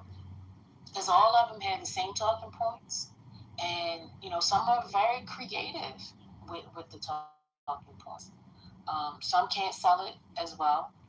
But I think, they didn't get corrected as a child in telling stories. Or if they did get corrected, they just learned how to lie more. So that's my theory. I don't think people supported Obama this much. That's what's crazy to me. And I've noticed that, they will double down on defense. Where is Notorious? They will just, it's like they are in love with Donald Trump. And I don't understand it. They can't articulate or regurgitate any of his policies, any legislation. You're right, First Lady. It's like they all get the same YouTube channels or Fox News or X. It's a secret download. Right. It's like, but to hear them mimicking white MAGA, because they're in this spaces because they're not welcome in white MAGA spaces. That's the crazy part. No. That's not true.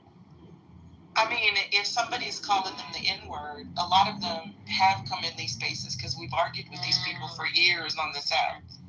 Why aren't you with your brethren? In a place where people are calling, that. But here's the truth coming out. Because I do believe that they created this, let's come together and fight, these Democrats because they are just bad. They're trying to change the world and we don't want that. So they came together, they united. There's something about how, the acceptance of that side means a lot to them. And they also are addicted to the badass about Trump. Trump is badass. I ain't gonna lie to you. I will. Y'all can hate me if you want, but he, the way he talk, all that, they love that. They enjoy it, and that's what the Democrats hate. The Democrats don't like it, So, but these people, they eat it up. They laugh at it. They find it funny. So they like that macho kind of thing. I think that's the feeling that that they vibe off. So, and because they like that feeling, they'll do and they'll say anything that continues to keep it. That's my rant. I have nothing else. I don't think that Trump is a badass. He is a privileged, wealthy, billionaire white man. There's a dime a dozen. They can like Peter Thiel. They can like the CEO of Apple. They can like. I mean, there's hundreds to choose from. He's a foul mouth, orange, diaper wearing. Like they literally look. I was looking. Well, what about Musk? Musk is a racist. Have y'all seen him online railing against James Cameron because Lupita is in the now if y'all want to see that, if y'all want to Christopher Nolan. Yeah, thank you. Christopher Nolan. Have y'all seen that shit? Him literally losing his mind because Lupita is in the damn Odyssey movie? Elon Musk is a racist. I do agree. Trump just said it's anti-boule. It's anti-establishment. It's like it's trendy to be pro-Trump first lady, which I don't understand. But I don't think that Trump is a badass. I don't. He falls asleep in meetings. I look at the man in his suits. Did y'all there is something back there. And I'm not hating on the elderly, right? Because, Jesus be offense with incontinence. It could happen to any one of us. We don't know how we're going to be in those elder years. But my God in heaven, that man, the back of his suit, it hunches up like that. You can literally see it. That man is wearing a diaper. That is a big ass Depends. Okay. And nobody can tell me otherwise. I'm just saying. Okay. I mean, I'm not here to debate you. Well, that's not a badass if he's wearing a big ass diaper. That was my point. Okay. And But I have some confusions. What I think is what I think. I think that he's badass. The fact that I can fall asleep and still have a fucking job on TV, yeah, I'm bad. Hello? Reagan Yeah, had what you dementia. gonna do? Who gonna check? No, I'm just saying. Yeah, I'm bad. I can walk around with a diaper and shit myself and still have people respect me. So, again, that is defined how people perceive But so far as the people that I'm speaking about, I think that they think that he's badass. I think they see power in him. I think there's some other people that want to introduce some additional stuff. Go ahead, Ben. Yeah, I know you're mad about this. I just got to pick it out on the people. Let me something. Lupita Nyong'o is playing Helen of Troy. Helen of Troy is the daughter of Zeus. I'm just like, we got enough. I'm actually confused. People in the chat are just like, we got enough. I'm confused. I actually am now confused. This is my real Audible, and I am throwing it away because it's not real. I'm actually confused. You were saying He is, it's really silly.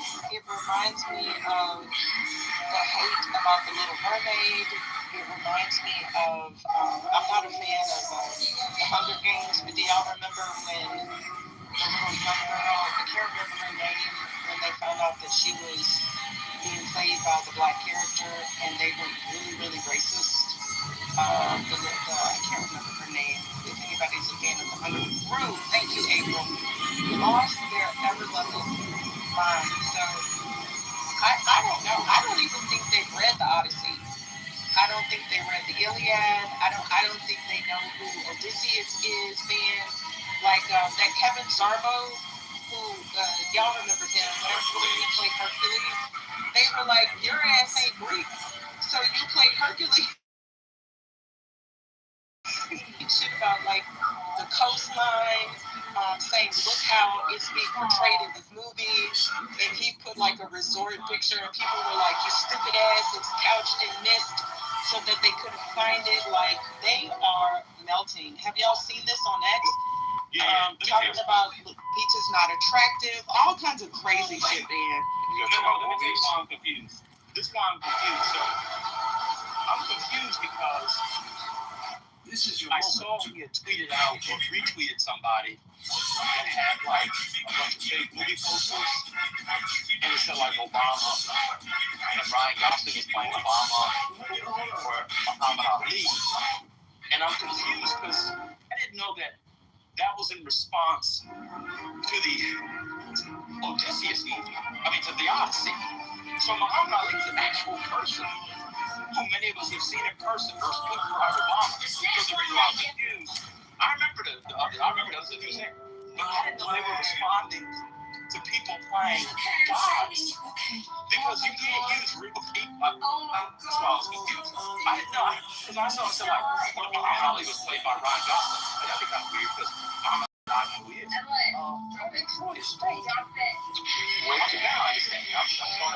When can they find out who the actual author of Odyssey is?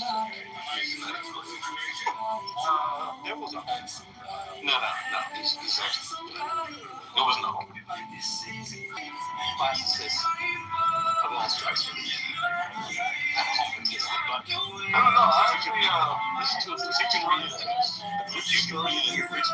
I can also like it. But historian, several Greek historians have flat out said this dude didn't exist. It's like, I personally do read it. Yeah, personally. I want to litigate that whoever wrote So you guys saw the Taylor Hart news? And what you think about it? she's able to be It's hard. So we found a good middle ground for her I didn't like it. I thought to be able to still eat good. It was very hard to sit through. So enjoy your little crafts and hope. Good afternoon. Hey, good afternoon, Sonny. But you know when We're not changing the subject right now. Giant Oh, I'm pile of sorry. foam in my backyard. the link is in the I shoved chat. it all over the door after having ripped it off my walls. It was Okay, in my thanks. workshop. I made a custom But if wall y'all that look I'm like laying out, so Elon all my Musk hardwood is has got just to go. What's crazy is that when I recycle this, it will get turned into be carpet prepared pattern, to so look my at art it. installation is going to The get way that they have these installed under meltdowns. someone's carpet. Putting all this foam into the Oh, look, recycling she's truck, still except it's full of posting all this the other shit. stuff I'm recycling. Yeah, these guys have In wokeness. And yeah, it was what Big was saying. If Ryan Gosling played Barack Obama, if Anthony Hopkins played Nelson Mandela, if Viggo Mortensen played 12 Years a Slave, losing their goddamn minds. Alec Baldwin defended Lupita Nyong'o because Elon Musk had the utter temerity to actually attack her looks. He tweeted 6 minutes ago, I agree that she is beautiful, but casting a black woman to play a white woman in a foundational work of European literature is no more right than casting a white man to play Shaka Zulu. Get the fuck out of here. Y'all know I'm here to throw people here. Did he say a white foundational? White foundational. I'm sorry, y'all. That is funny as shit. The Odyssey is a work of white. Oh my God. Elon must be tweeting about Shaka Zulu. That shit is funny as hell. Mannheim attack, and Afghan attacks and anti-Islam rally. And Guys, Tenno is absolutely insane. What's the point of this paper with undergraduate?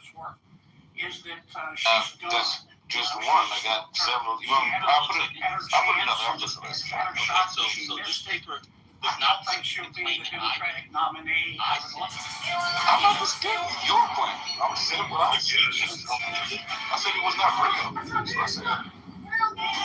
It's not papers either. Wait. Let me rephrase. The person who wrote Iliad and Odyssey was not Homer. Okay, yes, we've known since before I was born that it was a collection. That was my literal statement, man. No, what was that? We were literally talking about the fucking Odyssey, of Greek bards. However, there was someone called Homer that scholars have found. That's what I said. Your literal statement was Homer didn't. It's fine. We agree. We ultimately agree. That's cool. There was not one single person who wrote the Iliad. That's true. But there was a poet, although an obscure one, who was called Homer, who literally existed. Yeah, Homer. Cite papers from under. By the way, I actually just. I know it is. Hold on, just to be clear. There's several Greek historians. They've been doing a ton of interviews since the Odyssey's been coming out. I don't know if you watched any of them. They all come out and say, well, yeah, Homer really didn't exist. I don't have to watch them. I go to them. The classics department's in my building. I know them. I don't have to go on YouTube like you. I studied Homer in graduate school. Okay, then you should know exactly what I'm talking about. What I said was correct. What you said was incorrect, which is fine. We now agree. Oh, wait. What do you say? I'm saying it's incorrect. You said that Homer literally did not exist. No. And Ban. That was your first statement. It's No, ban. Oh my God, bro. The person who they believe wrote the Odyssey, this person did not exist. No one believes that. Don't say no one. People do believe that. No, I'm talking about scholars. I agree with you. I said that Homer, the Odyssey and the Iliad, is a collection of ancient bards. I mean, how long has Castro been in power? Nearly 80 years. However, he's been starving those people for years. And, they made, not the Cuban people, but Castro, when he took over, they made their choice. They cozied up to the Soviets. Obviously, that didn't work out for them, right? I mean, but it got to a point to where they were allowing the Russians to, they didn't successfully do it, but they were going to allow the Russian or the Soviets to station nuclear ballistic missiles in the Cuban Missile Crisis. But, that was all turned around through some agreements and secret agreements in exchange for Cuba not hosting Russian missiles. We would secretly take our missiles out of Turkey, I believe it was at the time. But it wasn't really well known.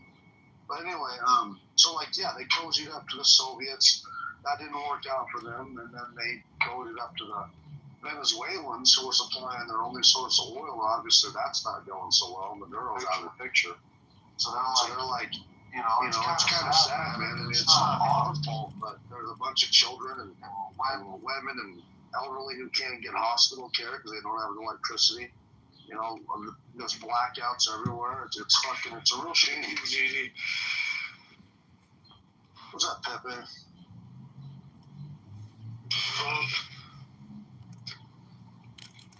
Looks like Cuba's about to fall here soon, bro. But they're saying, now this is Facebook. I gotta really be careful of what Facebook says. But I've seen a couple of news outlets that are saying that Cuba is apparently building up 300 drones to attack the Guantanamo base. So I don't know if that's true. But it could be one of those things where, we were saying that Maduro was sending in drug boats from Venezuela to Trinidad, eventually making its way to America. We could, it'll be the same thing. We're charging them with something like that, fostering up. They're about to collapse. They just need something to really kick it off. Faster operation. Maybe not like in Venezuela, but a bit different, I would imagine. I don't think it will take so long. Here's the thing is, I've read quite a bit just because I like the movie A Few Good Men. The relationship between the soldiers in Guantanamo Bay and the Cubans that have to basically be there mere or centuries outside of the base. So they have a pretty good relationship. It's all pretty professional. They haven't had any. Hey, go to Wall Street. Go to Wall Street where the millionaires at. Boy, them boys at cocaine. Y'all ever met somebody who gives off a pill? No. There's a cocaine has a certain sound and look and effect. It's not hard to tell with the coke. No. Oh, they out here just like that. I don't think the Cubans are willing. Most of them are willing to fight the Americans. They know that ain't gonna fucking last long. But maybe I'm wrong. Peter, what are you listening to? Good job. Who's Peter? Sounds like fucking North Korean propaganda or something. I swear to God, I was watching. Yeah. Because last time, when we had a discussion, as soon as he found out that I was a monarchist, he attacked me. And the other monarchists. Such a democratic person he is. And then... Glow, why are you a monarchist? Why do you think it's a better form of government? I'm a moderator. Now you will see what's going to happen. Hey, what's crazy about Cuba? I think... Now it is not possible to be taken. The medal, we just have it on the stage. What's sad about Cuba, though, man, is that what you're saying. Vegas... It's not possible to be bought by money like premium account. It is something by meritorious factors. I cannot understand what the fuck you're even saying, Bart. You don't need to understand. You don't need to speak after that. Everybody else understand. People understand.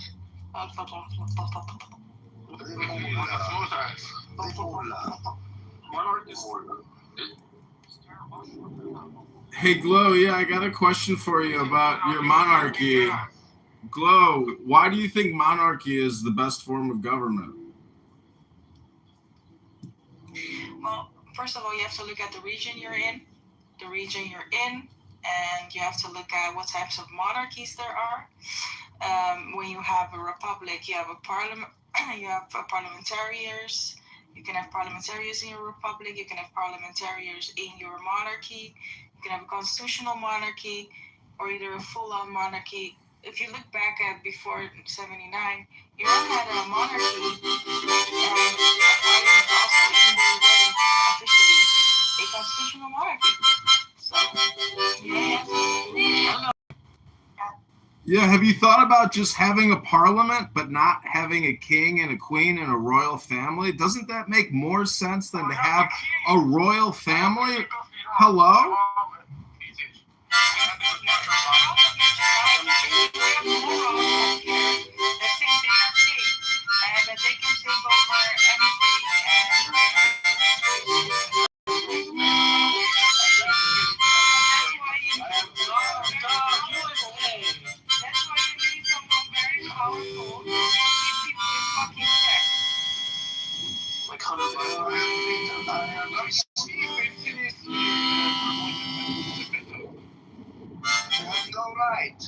So you're saying that you need you're saying you need a monarchy to kill other men or women. دلم برات خیلی تنگ شده پیتر. That is a voice I like to hear. Did you hear that? Speak again, please. What was that again? دلم برات خیلی تنگ شده پیتر. Excellent. Yes, thank you. Yeah.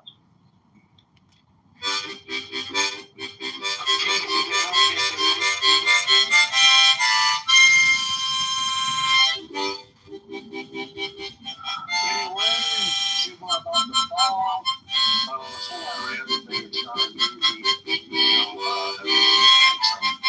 I said this before, this country is huge, but it will be resolved. Fuel prices will go back down. It's going to be just fine.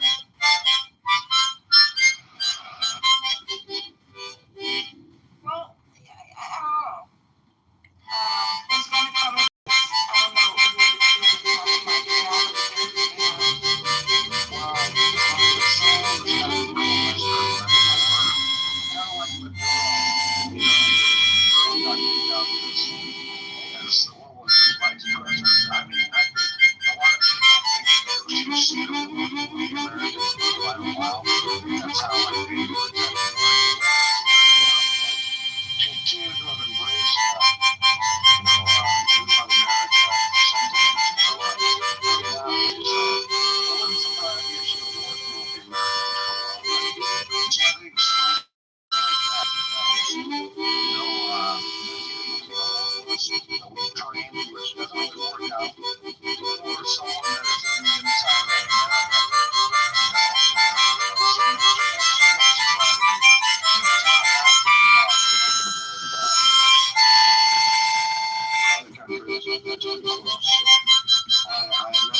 And is there already an opposition? Like in the picture at the moment, or no yet? Yeah, for the Cuban government. Like someone in opposition to the Cuban government? Yeah. I don't know. I think like some sort of organized opposition. No, not really Republican. Cuban government is really good about making people go to jail or disappear if you talk out to them. Like this guy named Big Show was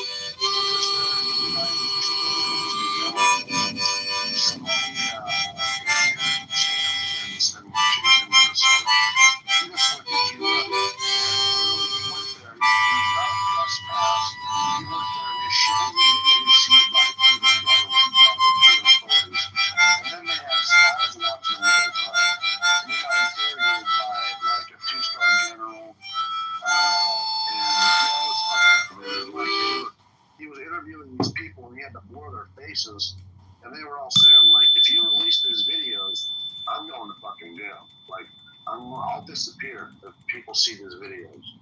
And there was a woman spy watching him, and there was a Cuban.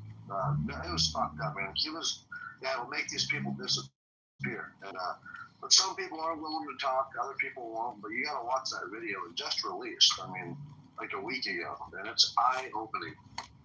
Like, these people can't speak out against the government or you will fucking disappear. And like during the Cuban boat crisis, like when he released a bunch of people out of insane asylums and jails and just political opposition, he sent them on boats to go to America in the 1980s and shit.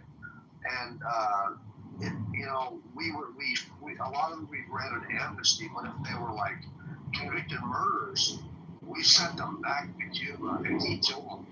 Like, he murdered all of those people that eventually got sent back. And so, yeah, I mean, Castro was a murderer, bro. I mean, he'll make you disappear. He'll send you to a prison with no fucking air conditioning and stuff, and in the heat of Cuba, and he'll kill you. He's a crook, bro.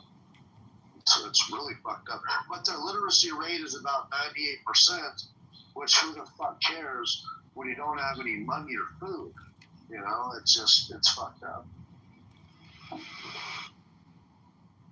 Oh yeah, and it's been like this, I think, for quite a long time. About 80 years.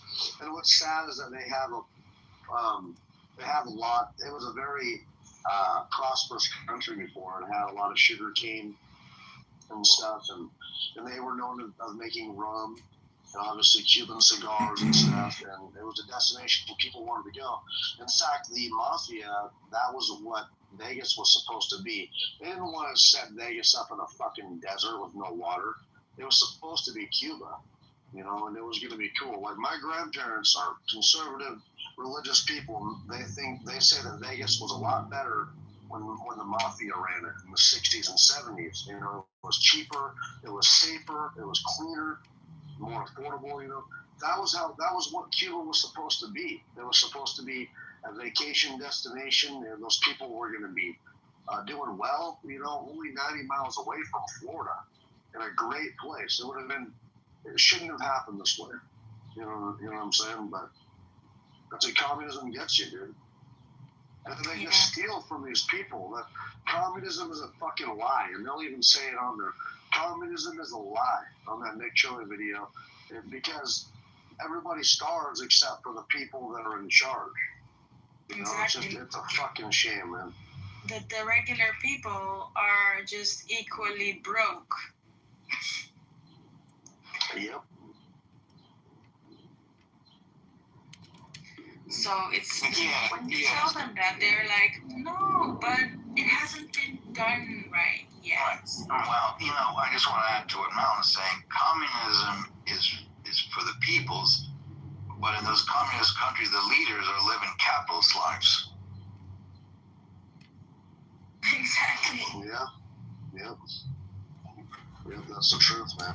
See, they have pure capitalism is really what America was founded on, and we've gone so far away from that because the separation of church and state and the separation of government or state and economics, now that is where we can really all thrive, because the government 9 out of 10 times makes bad decisions on behalf of we the people. And so if we wanted more freedom, more abundance, more liberty, more prosperity, we wouldn't have an economic state government in the way that we do now that has plunged us into a financial catastrophe. Imagine if instead of 40 trillion down the hole for Medicare, Medicaid, and the military-industrial complex, we were all to just issue ourselves checks for $400,000 20 years ago. I'm 100% sure that everybody here would rather have a check for $400,000 20 years ago than right now. Am I right? Am I wrong? Hello? No, you just gotta let him go. What am I even talking about? What do you think I even just said? Hello? You don't speak English. All right, so John, the richest country in the history of civilization, the richest country even currently, is the United States of America. It has the highest GDP. And second place is China, and the difference between the two are trillions, not billions, 10 plus trillions. So it's a testament to how successful the capital, even with its flaws. 40 trillion in debt? 40 trillion in debt? But it still has the highest GDP. The country's bankrupt. And it's the second GDP and the third GDP. You need to Sam. Go ahead. You want to be the point that he's trying to make is, while we have the highest GDP, the allocation of resources in individuals that contribute to that GDP are otherwise allocated in a way that is disanalogous to the point of meritocracy. I feel like this is a lot of what John is saying that people just want to ignore. So when he asks the follow-up question, and I recognize that what he is saying sounds like trolling, but if you actually understood the person behind this troll and his certain level of business acumen, you could understand that this is not most definitely a troll. He's asking a very simply pointed economic and financial question. All right. Could you kindly tell us what his question is? It's not a question. It's just a statement of information, meaning that separation of state and economics, that's true laissez-faire capitalism. That's what we need. That's the solution. Not more government spending, not more government intervention, not big government. Small government is the solution, ladies and gentlemen. Smaller government, smaller problems. Bigger government, bigger problems. Hello? All right. Now, when you look at GDP per person, the U.S. real GDP per capita, if you take all the money in the USA and divide it by its citizens, The GDP per capita in the United States in 2017 is $70,000 per person. That is a very high standard of GDP per capita compared to other countries. Where when you adjust that to actually the cost of living in major cities in America, you know, if you look at a city like Los Angeles, for example, a household income of 2, you would actually, based on that sole income of $70,000, fall below the poverty line in that state. So I mean, what are you talking about? The man actually is making a very solid point. There are 50 states. There are 50 states. 70,000. You go to West Virginia, 70,000. You're living like a prince. Okay, so when you look at the major, when you look at where the majority of our population is anchored, is the majority of our population anchored in West Virginia, or is it anchored in places? If you can't maintain cost of living for your standard. Okay, so we just hand back the majority of the land in the United States back to Spain and Mexico? Like, I mean, what are you talking about? Now here's there has to be a scaling effort towards economic affordability. Oh, so you want to live at the best places of the country and not pay for it? Who said that? Well, you're living in LA, Los Angeles. Who said that? Then what are you complaining about? Deliver, make the money. Cover your expenses. I'm not complaining about the cost of I'm not complaining about the cost of living. You just did. His point is, again, people's perception in how we are engaging in capitalism, not taking into consideration the regulation that hinders, right, the fruits and the gains of what capitalism was intended for at the inception of this country is no longer possible due to overregulation. That is what he is saying. John, am I wrong? Is that not what you're saying? Like, I mean, it's crazy. You must have lost everybody. You went gobbledygook. It's crazy to, well, maybe you just simply don't understand. No, you're not going to make your money. Maybe you just don't understand basic economics. Dude, I don't live in LA. I live in Jersey. I'm a multimillionaire. I can live in LA. But I choose not to because of the high cost of living. So you need to figure out. So you're a multimillionaire that lives in New Jersey as a multimillionaire, which again, if you look at the actual economics behind the numbers in the cost of living between New Jersey and Los Angeles, you know, if you're not able to afford to live in Los Angeles, so you're struggling in New Jersey. So I don't care what you want to say. I don't care what you want to say. I'm using my money wisely. Listen, you want to live a sweet LA life. You got your gay community. You want the sun.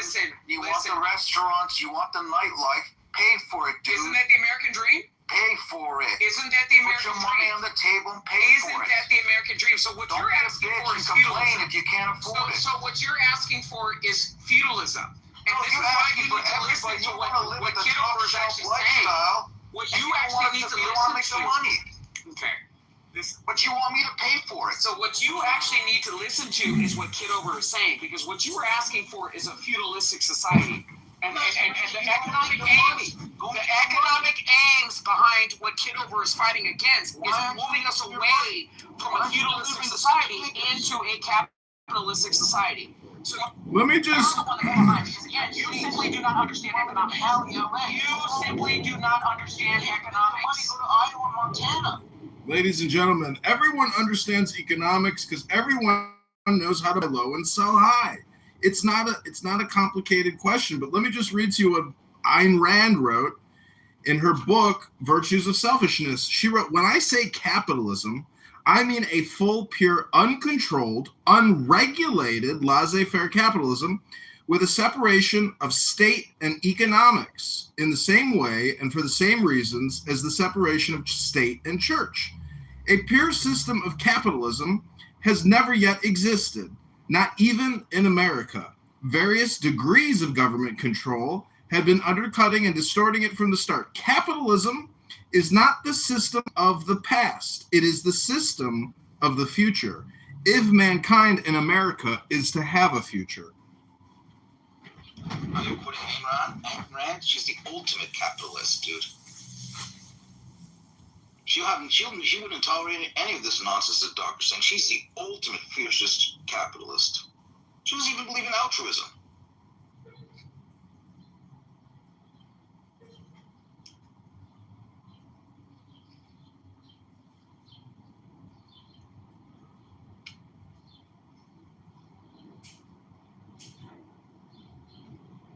I lose them.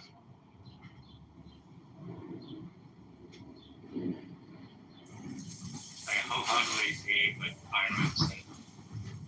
See, to say that she doesn't even believe in altruism, what she actually does when she says, She doesn't. She doesn't believe in altruism. She says. I get it. But Sam, the question is really, what's the best economic model for maximum productivity, maximum abundance, and maximum equity? So when I ask a girl on Hinge to go out on a date with me, she says, before I go out on a date with me, you have to tell me your politics. If my response is economics and equity, she says, you have to explain more. And then I say, bitch, what more is there than economics and equity? You know, so, Sam, what's your problem? Are you not having a good day? Post in the chat, here are the ranks of the top GDPs in the world. United States at 30 trillion. Number 2, China at 19 trillion. Germany, 5 trillion. Japan, 4 trillion. United States is number 1 at 30 trillion, by 10, 11 trillion more than China. The proof is right there in the numbers. United States, baby, all the way. I thought the proof was in the pudding. No, that's different.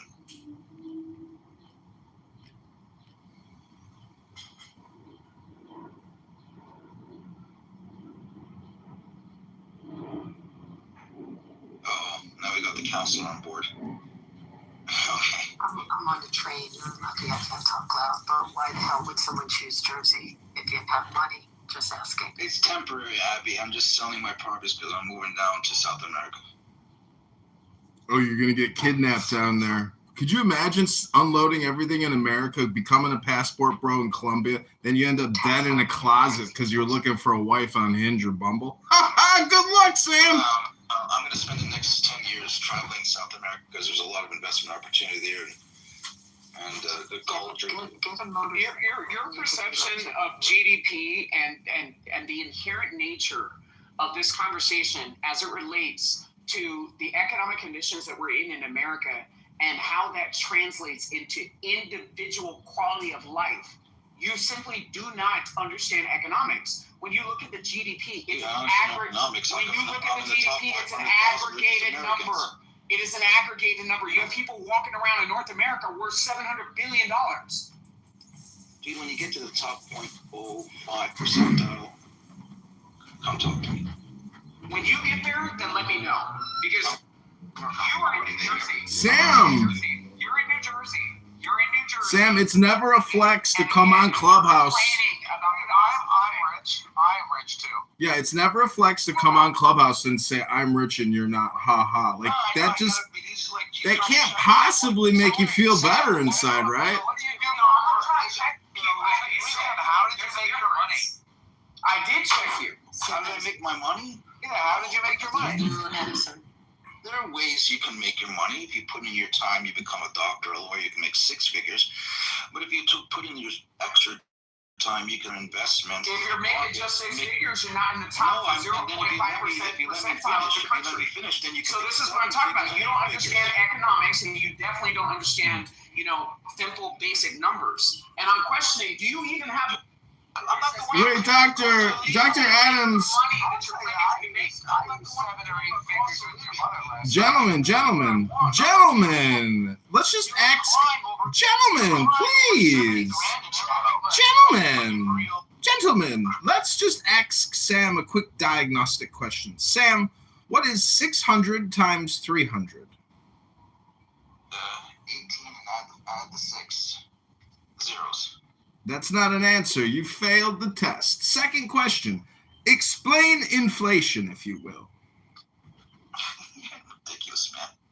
Can't do it? Okay, 0 for 2. Ladies and gentlemen, this millionaire's credibility in Jersey has gone to 0%. Anyway, is there any way that we can verify the amount of money that you actually have? Yeah. Can I look you up or something? Yeah, you can look me up. They know me on Clubhouse. What did you do? What do you do for work? I used to be a physician, but I retired in my 40s. That's amazing. Voluntarily? Yeah. Voluntarily. You didn't have your medical license pulled? I don't have my medical license pulled. You can go to any medical board. There's nothing on me, no malpractice. What I realized is I did some simple math. I was like, dude, man, I'm seeing these hospital CEOs making $1 million or $2 million, and I'm like, you know what? I can do this. And so I made a decision. I'll make 10 years of my physician salary in 1 year, and that's what I started doing. Where did you go to medical school? I was an international medical grad. How do you see the link I posted up top of Yale discriminating against the white and Asian applicants? There is discrimination in medicine. What are you talking about? Like any other field? Yeah, so how do you feel about that? I've experienced it myself. It's Hanson's old school. Are you a white passing? No, he's never been. I've told my story many times on Clubhouse. So, Sam, I mean, if you go down to South America and you make all the right investments, are you looking to get married and start a family with a beautiful Chiquita banana? No. Because, you know... When are you going to have kids? Fuck you. Never mind. You know what? I'll tell you about something. You go on YouTube. Yeah. I'll help you out. I'm a nomad capitalist. Go on YouTube. There's this guy, Nomad Capitalist. Look him up. And he'll open your eyes to opportunities that I keep talking about in Clubhouse where people are restricting themselves to the United States of America. Once you understand how big this world is, how many you could just look for, there's so many opportunities. Well, Sam, everything's on the internet nowadays. You know, there won't even be any roads in the future. Okay, nomad capitalist.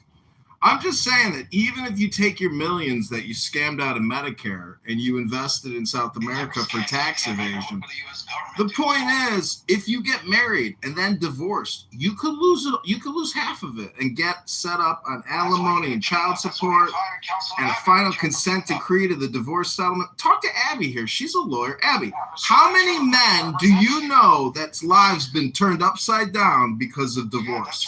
Hello?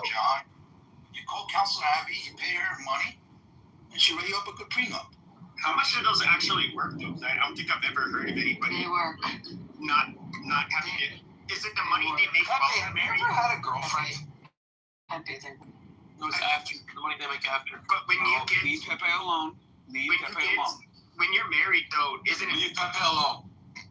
Thank you. And so, isn't all the money though that's made like around half of that that's made during the marriage? Pepe, are you a virgin? Yes. It's community. You live in a community property state, Pepe. New Jersey, the uses equitable distribution. It's a little different format, but it's what's earned during the community of the actual marriage. However, it's do work, and when they don't work and when they're not upheld, it's when there hasn't been proper disclosure. And a DAO, doctor, attorney, lawyer, a DAO. Yeah, you gotta have those three. I got it. So. And then another thing I've been saying this over and over again, guys. What? You gotta think out of the box. You gotta really? Go out of the States. You gotta go out there. There's so much opportunity, financial opportunity out there. Yeah, even here on Clubhouse, I think. You know. And there's nobody like capitalism in the United States. Because when I go to other parts of the country, they're not as capitalistic entrepreneurship as we are. No way, you're right. So you can, you know. Sam, do you know what the word entrepreneur means in French? No. Risk taker. Oh, okay. Risk taker. Can you say it in French for us? Entrepreneur. That sounds like we go out there, guys. There's this. I'm out there. I'm seeing other Americans, and we're talking with each other when we're out there. Other Americans. You're Egyptian. No, I'm American. I was born in Jersey. Sam, what do you think about Bukele's El Salvador? You're such a West Coast liberal. Have you seen your property taxes? He is supporting Karen Bass in Los Angeles. I mean, oy vey. Dr. Adams, come on. Amazing job. We have to get you on the Spencer Pratt train. What's it going to take? Advertisements are incredible. Yes. I'd rather pull my toenail off one by Oh no! What if he gave you a check? What would be your number to get you on the Spencer Pratt train, Dr. Adams, and ditch Karen Bass? There wouldn't be a number. There has to be a number. Tell us your number. Woo! We got an ideologue here. He's supporting a communist female traitor. Karen Bass is the epitome of evil. And Dr. Adams thinks that her job record is really her credentials and bona fide. She's a fucking communist agitator and organizer. How can you support this woman? She's a hardcore Soviet communist type. She's evil. The woman is evil. Politics. Let me ask you this: if you're an expert on California politics, which it's definitely a smaller market than Illinois, why haven't you won a seat yet? I'm fighting right now to be the mayor of Chicago. I'm trying to liberate my hometown, and I used to live in Los Angeles. I used to live in Century City in Beverly Hills, and I'll be back. I will come back to LA and clean up Karen fat-ass Bass's mess. Lecture me on my political decisions in a place that you don't even live in. You used to live there, and I'm coming back. I'm going to clean up the communist Los Angeles mess that Karen Bass has had. The homeless crisis alone, that scam. Yeah, but you don't live in Los Angeles. Have you been on Skid Row? Every American is ashamed of Skid Row. We need to clean it up. Get them all out of there. Put them in a prison. Thank you, Pepe. Like, Skid Row's nothing new. Yes, has it gotten bigger? Absolutely. Have they put, a couple of tents and an open bar out there? 100%. But all of these problems have existed. You admit that Karen Bass has opened a bar for Skid Row? Unbelievable. Unbelievable. I'm trying to understand, just because Spencer Pratt is saying things that you like, is there a pathway towards productivity that he's going to deliver? 100% he can deliver. This is the thing that so baffles the mind is liberals on this app, intellectual, liberal, elite Democrats. They say Trump didn't do what he promised to do the first time. It's the same type of nonsense. This lacks critical thinking. Really? I can vote for Donald Trump in what makes sense for me on a national stage. You're thinking local. You like Marshall Rankin. I see. In my own backyard. What happened there? You got too close to the mic. Critical thinking decision as to who is the best. Yeah, critically thinking.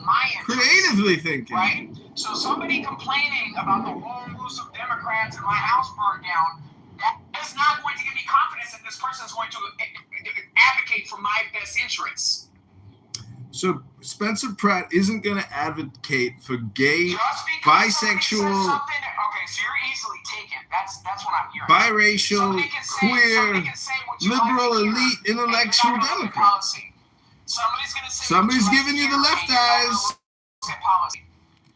Ladies and gentlemen, I give you Dr. Adams, a man supporting Karen Bass over Spencer Pratt. How could he do this to us? Such a betrayal of who we thought you were. Who's us? Shameful. Who is us? He wants the handouts. Shameful. Who is us? It's true. He probably wants to get something. Who is us? Yeah, I understand. You want the money. I get it. But that's what I'm saying. That's why we wanted to know how much would it cost for Spencer Pratt to cut you a check. The consensus. The people.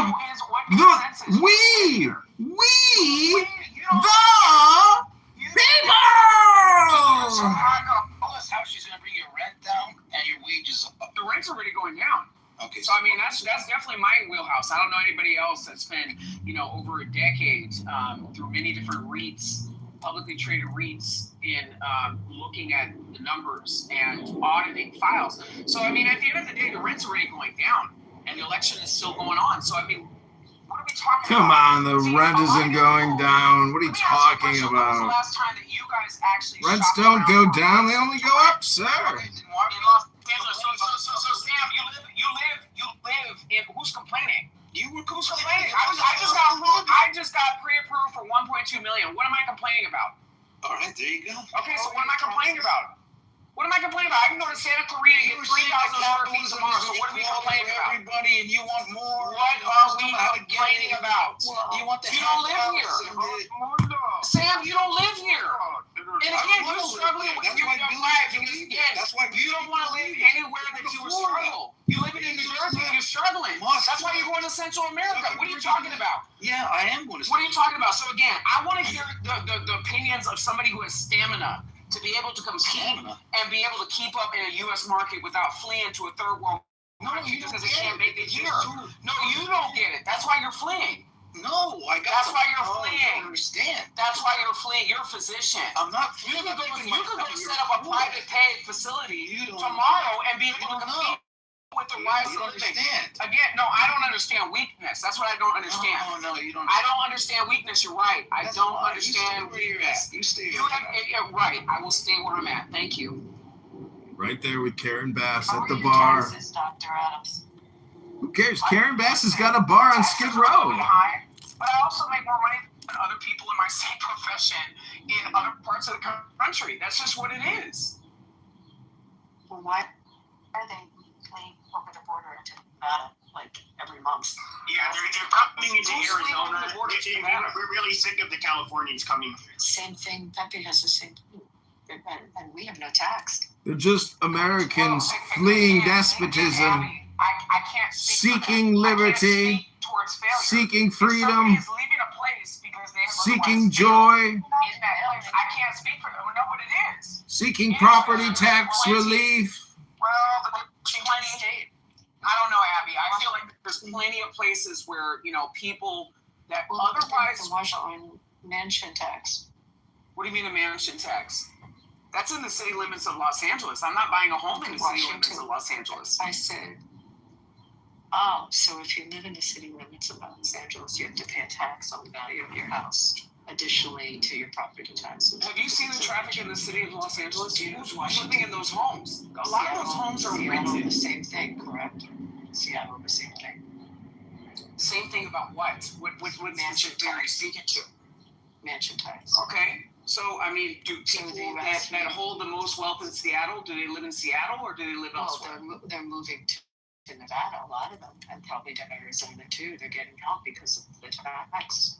That's what's happening with the Californians. So Mercer Island and Medina, Washington, those were not always enclaves for people that held the most wealth in those areas to otherwise move to get out of the city? I was just telling you that we've gotten bombarded with people trying to buy homes out of that state now. Same with California. I'm not making it up. You can look at and I hear where you're coming from. And there's plenty of real estate agents in Chatsworth and, in Castaic and in Valencia that will say that they've been inundated from people from Texas and from people from Arizona and people from Nevada. It's one of those things that goes both ways. We're not domiciled. I'm going to go and play me and that.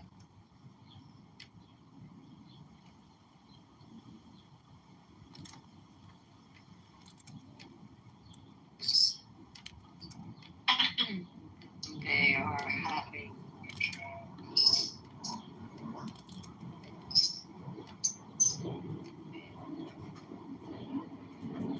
Can't hear you, Abby. You're in the Matrix. I just want to let everybody know that. Okay, so that wasn't me. I thought it was the wind. Spencer Pratt just said, I just want to feel safe again. Is it so wrong for Americans just to want to feel safe again, not to feel the victim of an ankle monitor and a no cash bail system and sucker punches in the streets 50 times, get released, back on the street again, committing another crime? Spencer Pratt's reality. I don't have rates in the Palisades. I don't have a problem with the bail reform. Because all bail is meant to do is to make sure that you come back to court and you're not allowed to commit crimes while you're out on pre-release. The problem is, though, is that the bail reform ended up being all about allowing people to just go in and out. And so then you have repeat offenders. That's the part that I think is absolute bullshit. Yep. And they go out and they kill again. The guy that lit the girl on the train on fire here in Chicago, burned her to death, almost to death. Severely burned the rest of her life, destroyed her body, back out on the street. Guy killed a cop in the hospital, back out on the street. Guy knifed a woman on the train, back out on the street. Los Angeles? Chicago! Okay, so let's talk about Nancy Guthrie. How's Nancy Guthrie doing? Pepe, you want to talk about Nancy Guthrie? That's not a random act of violence. That was we don't know. We don't know. And again, the mayor of the city where Nancy you don't know. If you're gonna hold somebody for ransom, you're gonna pick the target. For ransom, we don't know that she's being held for ransom. We know that a bunch of internet trolls heard the media story and the attention that it's getting, and they made some comments, just like you made comments on the internet. I mean, I would say Arizona's kind of different. Like, to be a victim of a crime generally, it's generally criminals that are committing crimes against each other. I mean, yes, some people have their homes broken into or their cars stolen. There's that kind of shit will happen anywhere. We're a state that's always kind of had to deal with the car theft problem because you have the drug cartels and everything in Mexico. But where do you have old ladies Hold on, dude. in Los Angeles? Hold on. You have, the drug cartels, particularly trucks, four-wheel trucks. And so, yes, they constantly steal them from here in the state. It's not necessarily a homegrown problem, though. And you say, well, why don't they do it in California? I don't know why they would or wouldn't do it. But we have a pretty long border with Mexico, and it's a lot easier to get, we into do as Mexico well. than to come in. We have a whole entire coast. Like, what are you talking about? We have a whole entire coast, Pepe. Laguna Beach, there's people in rafts that literally wash up on shore behind people's homes. Like, what are you talking about? You don't put a truck on a raft. I mean, you could, depending on the capabilities of the raft. I mean, we don't know. We don't know. I mean, these coyotes, you can only speak to this because you are Mexican. I mean, we know how much Mexico spends on sending people and product over the border. So we don't know what type of capabilities they have. Mexico does what? Well, I don't know. I can't speak to that. You're Mexican, so I'm not. I'm not Mexican. I'll just troll people and say I'm Mexican. Because everybody called me Mexican for years on here. But, no, we... Credit of half the rules. Mexico is... Who the fuck is this? It's Peter. You know about who Peter is? Like, who the fuck is this?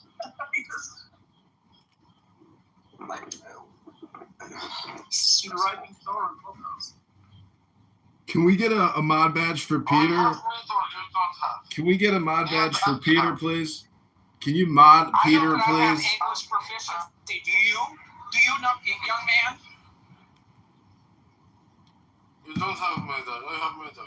Listen, ladies and gentlemen, I just want to remind everyone here right now that Dr. Adams here, a supposed conservative Republican, is supporting Karen Bass. He's talking about the medal. He just got the Carpenter medal on his profile. He said, "You don't have medal, but I have medal." What I'm trying to tell you guys is that Dr. Adams is supporting Karen Bass, and we all have to take a step back and breathe and try to think rationally and creatively and know that Karen Bass is the problem. Running for mayor of Chicago, I would vote for her. You got it. She doesn't separate state and economics. She is a communist. She's going to borrow and spend. LA is set up great. Every taxpayer only owes $1,500 in LA. In Chicago, we owe $50,000 to our local government. $50,000. Our city is totally debt-ridden. It's completely bankrupt. Los Angeles is in a great financial position. Do not let Karen Bass destroy your city. You have to fight Karen Bass with all of your will, all of your power, all of your strength. Karen Bass must be destroyed. Okay, no, I hope she's reelected for the Black National Anthem. You're looking out for yourself. You want that cost of living improved. You want a racial identity too. I mean, what's wrong with you? This is selfish. You're going to South America. Yeah, because I'm gonna go make a shitload of money down there. Right, and you're not going to be paying the There's a lot of those down there too. I mean, you're not going to be paying American taxes, are you? I'm not going to be paying state. I'll be paying federal. You know how much cheaper there is? Do you know how many more women there are and how cheap they are to date in Latin America? So, Pepe, let me ask you a question. You're in a place where You know, and I'm not even being a hater, and I'm not also trying to sound weird. You're a very attractive person. So why is it? And you know what? I'm going to give a 2-for-1. So are you, Beaver. So are you. Okay? So I'm trying to understand, if you're not having any luck in the United States, what makes you think that you're going to go to some type of luck there? Oh, I didn't say Iran has its own. I'm just saying though, if you want it, that is, let's not kid ourselves. That's why the whole passport bros thing is real, is because there's a lot of women that let's just face it, they look at American men as meal tickets, and they the cost of living is cheaper, and so. But that's not true anymore. Listen, it's going to be easier. But listen to the men like Sam, okay? And Sam is a physician. So if Sam is struggling, okay, as a physician, then retired. Okay, so if Sam is struggling as a quitter and a physician, why then do you think that you're going to attain a better level of success going to another country? Have you heard of a foreign exclusion tax of $150,000? Do you know that if you go overseas and you make $150,000, you can get that excluded as taxes? You can live in Puerto Rico and pay no income tax in Puerto Rico. That's true. If you're a trader, that's right. You don't have to pay the capital gain on those taxes. Do you know that you can get the date rape drug over the counter in Mexico? Oh boy, here we go. See, Dr. Adams, you know. Oh, El Normo's here. Pepe said that. Pepe said that. Pepe, nice try, Pepe. For me? I know you're Mexican. Rohypnol's actually really cheap drug too. Rohypnol is not Quaaludes? No, that's roofies. So as we can tell, Pepe is gifted with love language, and love bombing and love poetry. Pepe, what's your? My love language is Rohypnol, chlorophyll, that kind of stuff. Pepe, what's your go-to pickup line in the bar if you were to approach a woman at the bar? It's have a sip. Is that your drink? Pepe Cosby. Pepe, have you thought of taking your fame on social media and maybe turning that into a Jell-O endorsement? A what endorsement? A Jell-O endorsement. Well, Dr. Adams, are you going to take your fame and support Karen Bass publicly? Are you publicly supporting Karen Bass? Yes, absolutely. Let me look at your Instagram to confirm. Please hold. I don't think you can see my Instagram. You're blocked. Oh, you can block 100 accounts? You're blocked. Well, you're not a traitor if you move to Puerto Rico. Puerto Rico is the United States. No, I'm sorry. When you move to Puerto Rico and you identify, you register as IRS as a professional trader, meaning stocks and trading. Oh, a trader. Yeah, that, not a traitor. A trader. You can be a doctor. You know that. No, you get tax exemptions. You don't even have to pay on some of the capital gains. That's what I'm saying. Yeah. Oh no, I went to because my friends just moved there. Well, that's right. Yeah, that's right. There are people doing that. My New Yorker friends who are in real estate. Yeah, those are nomad capitalists. They're seeking opportunities around where they can get the best ROI on their money, on themselves, on what they're doing. Well, first of all, he left LA. There's two brothers. One of them left LA. They had a beautiful place above Bel Air, whatever you call that hill above Bel Air, Dr. Adams, above the Bel Air Hotel, right up that street, whatever that is, I forget the name of it. Beautiful mansion, they sold it. And his brother bought it like a chateau in the Cotswolds in England during the pandemic. But then when the Labour government came in England, they just spiked up the taxes. They wanted to charge him more taxes than he was making in income. Well, the Labour Party is a Democrat party in the United States. That's a party doctors promoting. To the left even of that. Although our Democratic Party is lurching to the left on its own. Lurching? They're already far hard left. They want to spend trillions of dollars on Green New Deals, which is just spending scams. They're not letting that go. AOC and the Green Movement and these climatologists. Back the green scam? 100% they do. AOC's positioning herself to run for president. She was just at University of Chicago. She's in the media nonstop creating propaganda pieces of her giggling and smiling like she's going to be our new mother and savior of America. She is one of the most dangerous people alive today. I'm one of the prettiest. Well, that's part of the danger. But she looks like a camel. She kind of looks like a camel. She's hot. Come on. She's a hot, beautiful Latina. Come on. Well, she's a hardcore fraud. She's a hardcore liar. She doesn't tell the truth. She doesn't talk about the truth. She just creates lies and propaganda. She is literally one of the most dangerous, sexy femme fatales that this country's ever created. She knows how to market herself really well, isn't it? It's a bunch of baloney out of her mouth. There's no question about that.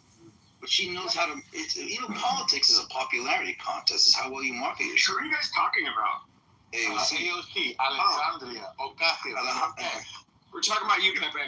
You're Mexican She's sister, cute. Pepe. She's cute. The thing is, she's not.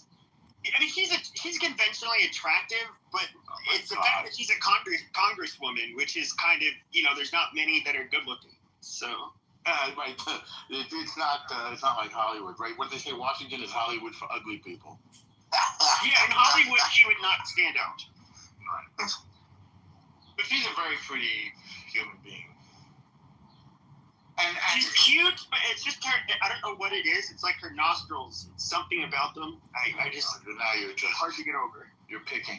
Her nostrils. She has an interview. Black or something. I'm not. I don't know. But speaking of the blackest of the black, where's A-Check? What? A-Check. Where is? Said he was in treatment, I guess, for his leg. There you go. Tell him to come back. We forgive him. You got Joe. You got Joe Hero down there. And Joe Hero was saying that we have so much land in this country. That topic is probably outside of the still legal. What topic? Well, he wanted to speak so very candidly on that. It's kind of like George of the Jungle. Watch out for that tree. That. Oh no. So, the other day you guys had this reparations room, and I'm reading this, Ayn Rand book about the virtue of selfishness. Beaver and Pepe and Cool and Joe and. That's the part of altruism, correct? So. Against it. I know. I'm different from a lot of it's where I'm different from a lot of conservatives. I'm not like completely against like social safety nets and all of that shit, which like they are, but. Okay, but the point is the separation of state and economics. Medicare, Social Security. What the fuck is he talking about? He's talking about EBT, Social Security, Medicare. I want to hear his specific. Yeah, like in other words, like I don't like seeing people go without health care or like not have food and that kind of shit. Okay, so the problem with see the No Kings protesters put graffiti up that says Medicare, Medicaid is a human right. Now, profit making at insurance corporations and big pharmaceutical corporations is not a human right. These corporations could not make the quarterly revenue growth and profits that they do without taxpayer dollars through Medicare and Medicaid. And it's a budget. So how are we giving corporations quarterly budgets to make profits? That's not pay as you go on demand. That's not efficiency. That's bureaucracy and just quarterly spend. That has to change. We can't keep operating this way. Country's $40 trillion in debt. We spend $7 trillion, we take in $5 trillion. Instead of buying low, selling high, we're buying high, selling low. We're fucking ourselves. Well, look at states like California. They tax, so where the fuck does money go? It's just rampant fraud and abuse. Into the pockets of the corrupt politicians. That's where it goes. Well, I mean, seriously, that has to be. I don't know how easily how easily it can be gotten rid of, but it is way over the top. Like it, and as far as all of the people skimming, all of the fraudsters out there in different communities, like I don't know. I mean,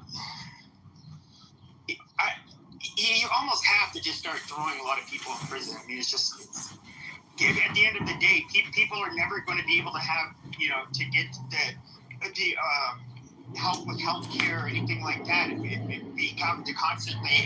the funds are constantly siphoned off by a bunch of scam artists. Dude, do you know how much it costs per prisoner? It's $40,000 to $50,000 per taxpayer per prisoner.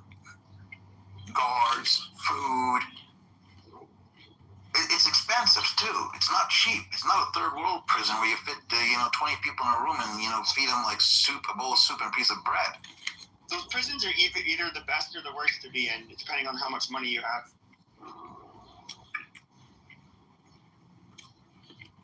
Well, we need capital punishment, and we got to clear the books. That means anybody on death row in this country should face immediate firing squad to cut down on the spend. That's ruthless capitalism. That's laissez-faire capitalism. Because if we don't believe in paying down the debt, and we only believe in expanding the debt, we are a society of low virtue, low value criminals. And all I can say is Hillary Clinton should be in prison. Bill Clinton should be in prison. Things need to be opened back up, and you will be.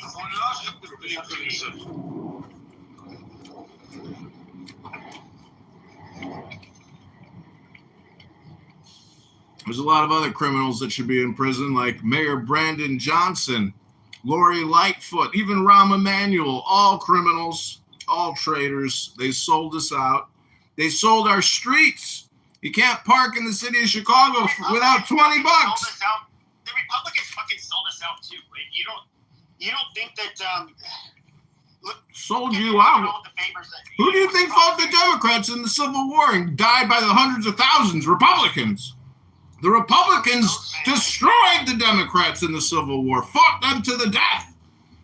That was the real divide and separation of this country, the Republicans and the Democrats in the Civil War. They were for a while. The Republicans were like the party of big business and free markets, and they really.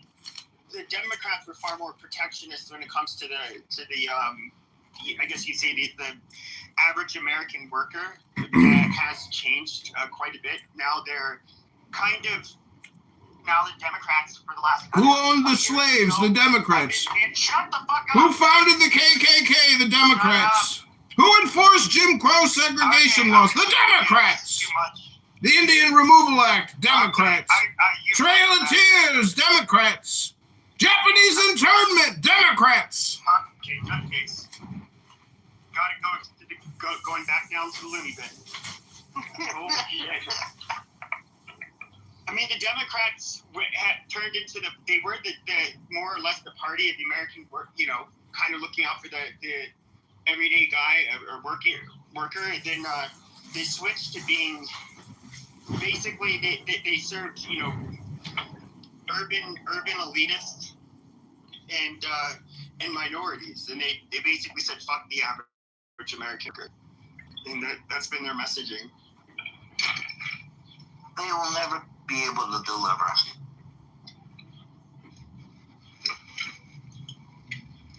And when they make these false promises, and they will, and they're going to be, feel good party,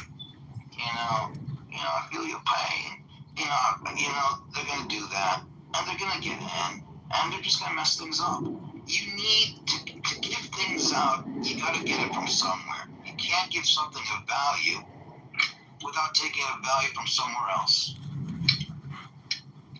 Yeah, it's true. Okay, I'm gonna let him back up from the loony bin. See if he's medicated.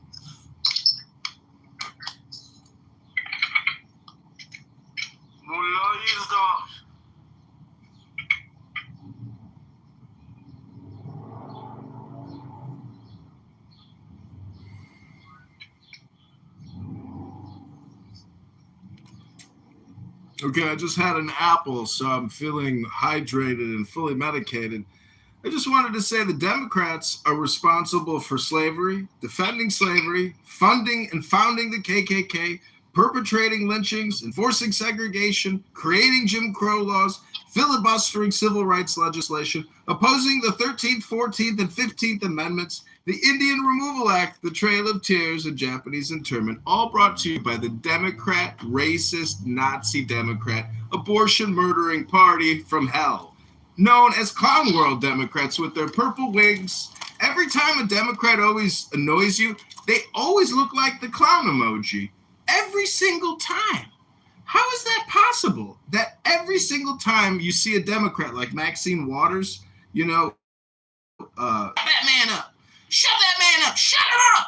Well, they always look like a clown. Every single time. Hello?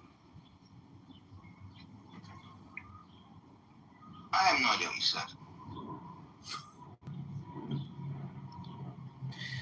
Well, what I'm trying to tell you is that we've got a big problem in this country because every $1 trillion that we borrow and spend is one more trillion towards complete and total Marxism. That means the unification of the banking industrial complex with the government. Of the Democrats you think are actually Marxist? 100%. They can't even explain to you what inflation is. They can't explain to you what inflation. It's affordability.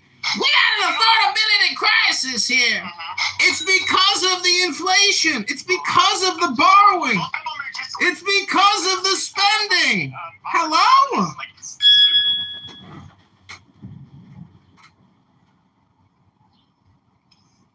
I mean, you don't think that if California was different, somebody like Gavin Newsom would be singing a completely different tune? There you go. The ultimate another one of those opportunists. He's perhaps one of the savvier ones, and he's he's a handsome, charming guy. He's not afraid to debate and talk to people. Like he actually walked into the Republican National Committee's convention, and while Sean Hannity was on air, just walked up to him, and that dude. How many people would do that from either side? Yeah, he's gonna sell that feel good. He's handsome. He just knows how to talk like a car salesman type of thing. Is referred to as. Yeah, it's not a reason to vote for him. In fact, it kind of shows that he's a snake. But he's a snake. Yeah. And what's amazing is that they all seem to act a similar way. When you look at Gavin and Kamala and Hillary and Bill and Obama, you'd think they went to the same training molding program. They're cut from the same cloth. Well, they're expert at communication, and they take all the right photos, say all the right words, they position themselves and reframe Donald Trump in every single sentence. Our politicians in Chicago create puff pieces, 15 to 30-second reels, every single day, essentially talking about Donald Trump. They have Trump derangement syndrome to the max, and they know it works. Because by talking about nothing, which is just talking about Donald Trump all the time, and never about your property taxes, never about your state income tax or your federal income tax, no real issue that impacts you, and just talking about Donald Trump, that alone is an effective communication strategy, and they've proven it statistically that it works. So that's the challenge of the Republicans, to try to overcome that hurdle. The best way to do that is by buying advertisements on Google and on YouTube, attacking the liberal intellectual elites for hypocrisy and fraud and stupidity and R-word and lack of intelligence. It's the best way to fight them, but they're not really doing that. And a lot of the billionaires have just left and gone to Florida, and they're never coming back. So the Democrat blue states are just going to become hardcore, indebted, insolvent, unserviceable, communist-run Democrat shitholes. Hello? Hello?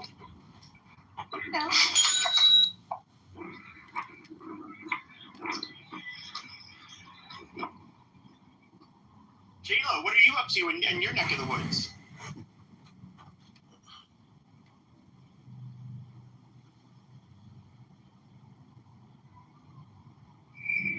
You don't really care, so don't ask. Why are you being rude? Because you're rude.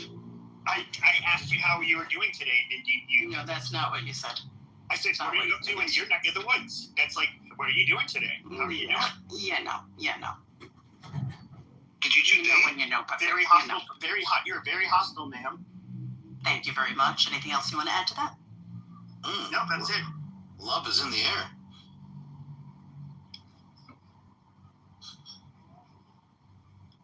See, you know, what's interesting is... Yeah, that's interesting. Oh, my goodness. That came out... Slat, where did you come from? He comes from Slatistan. That was some real ghetto gutter talk right there. That was interesting. Couldn't quite identify the race based on the intonations, but what's interesting is that, you know, a lot of times when Pepe hosts a room, it's really, I call it Pepe's emotional processing zone, meaning that for hours Pepe will sit there and fight with his emotions.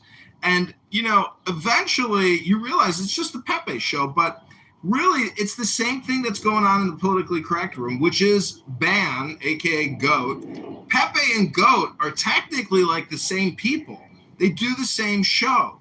And I just want to salute all the Pepes and all the Bans in the world, because without them, it would be really boring. You know, we need these people who can't shut up and just want to talk all the time and really bring no real value and just complain at the layaway section and, you know, waste all their time. Well, John Kitover... Steve and his show.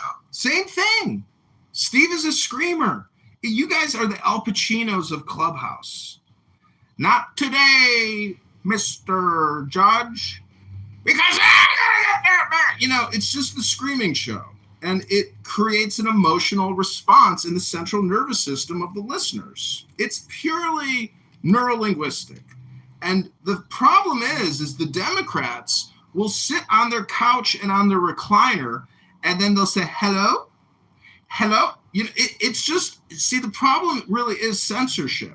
If we had a way to allow people at real time to say yes, yes, yes, let that person speak, we would eventually, you wouldn't hear about Pepe anymore. You wouldn't even hear from Ben. They'd be so low in the totem pole, no one would vote for them, because there is a force which is like a part of the equation, which is the unseen component of what people want to listen to, which is truly the truth or intelligence. People that can accurately describe the crisis and the lack of intelligence. Hello? Hello? Hello? Yeah, dude, you see, the difference between you and I is that people let me speak, and then, of course, I would make rooms people would actually go to. You have rooms that nobody goes to, and nobody will allow you on stage long enough to speak. So, given the opportunity, I don't know. I'd say you're a little chatty Cathy yourself. Hey, Soren, what's up, bud? Do you have anything to say about the genocidal apartheid state of Israel today and their war on the brown children in Palestine?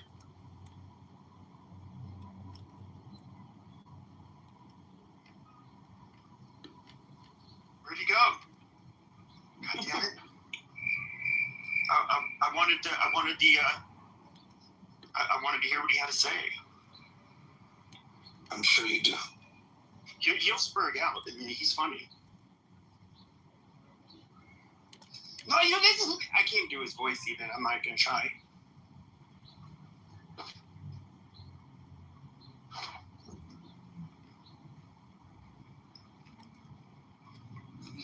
I don't know. I saw on the internet today, I don't know how true it is, that apparently they're going to resume some military operation in Iran. I don't know what that's going to entail, but it's going to start this week. Okay, folks. Any more speakers? Anybody? Somebody? Please? Well, I invited Soren up here, and then he left.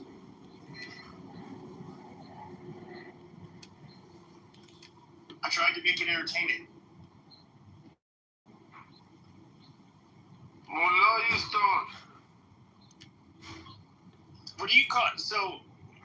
Okay, so somebody's talking. What do you call slut? What do you call it? Do you know what a slut is? Yes, a slut. What is a slut in Farsi? A slut is a place, right? For example, What? with you or with O. A slut with you or O. With a U. O. Means whole. Yeah. Gender. Gender? Yes, gender. So if I call a if I call a person called a gender, she'll say what? Exactly. What? Okay, cool. Thank you. I have that. I'll make mental note of it. Thank you. I do know a coworker told me that like on or and is shit. It's like the only other fucking word. And shit. Exactly. Scheiße. In gym.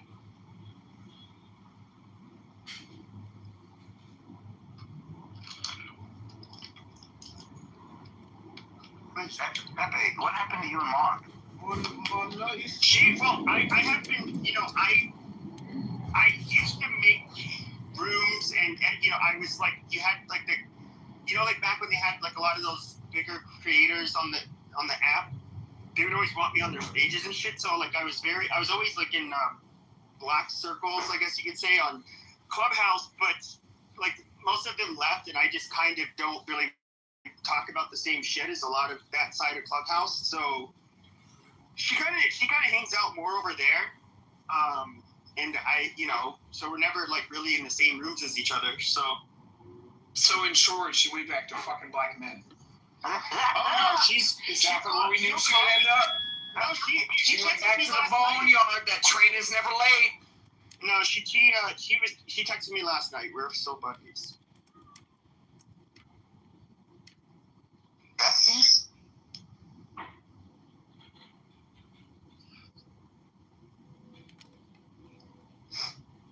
I mean, what is it? I don't know what Whack does in his rooms. I never really go in there. But then you have the other ones, like what the fuck is look, Bella. I mean, she makes bigger rooms now, which is interesting. But what do they do besides talk about gossip? Or like they gossip about each other's like personal lives, and somebody spills the tea on somebody that basically they ended up linking up in real life, or they hooked up or had a relationship, and then. Are you talking about politically correct? All of each other's dirty laundry. It's like kind of like the same shit. No, it's one-upping. They have straight black men who are conservative Christians come in that dunk on Ban and basically cause him to have crash outs. That's the whole show. The whole show is Ban. Without show, First Lady and Patty, there would be no show. It would be so boring. We're talking about the dark side of the app, not politically correct. I don't even consider the dark side. I mean, it may have mostly black people. The trenches is just. The dark side is more similar to the trenches. Yes. Listen, you could, if you were creative and you were, I sold a website called blackpeoplepodcast.com because recording trench conversations on Clown House is shocking. And it's actually like Cray, that Cray, his bang rooms. To me, those are some of the most like insane content I've ever heard, just audio in terms of like audio. There's no video. For sure. Well, anyways, it's such a waste of time and pathetic, but this is in a way how you actually make value and make money by providing alternative content that is so shocking that it's basically like jerky. It's like Jerky Boys, or prank calls. But anyways, there's nothing quite like it. And it's really because it's a conference call and because you have all these nodes inputting into a network. And so the output is, rather remarkable. But if you suffer from brain rot, like Dr. Peepee here and Dr. Adams and other people on this app people are sending me money. See, look, capitalism in action. This is the separation of state and economics, which is true laissez-faire capitalism. And I'm being rewarded for my values. Oh my God, more money! My value is increasing because of my value. Rabono Shalom. Rabono Shel Olam. Ribono Shel Olam. Rabono Shel Olam. Oh my God, even more money! Woo! 40 cents in the bag. I could maybe tip at the bar. You ever tip too much and then you didn't really get the thank you that you thought you were going to get, and you're like, I kind of gave you extra there. Yeah. You're losing your Thanks, Jane, for all the money. Love the money, honey. I mean, he says that when people like me speak, it's low IQ, but I mean, this is cute, actually, like really fascinating. It's really. But he's more productive than you are. Oh, how so? Oh yeah, explain that one. Well, right now you're live on my podcast. I've got 20 phones pointing at my face. That's value creation. You guys are just on the plantation. I'm in the house with my cell phone pointed out the windows, recording you all on your plantation. See you at the country club. Call the caddy and tell him to bring my golf bag around back. How are you going to increase your Clever score, John? Rabono Shel Olam. I'm reading Ayn Rand live here on Clown House. The virtue of selfishness. I'm also playing a harmonica.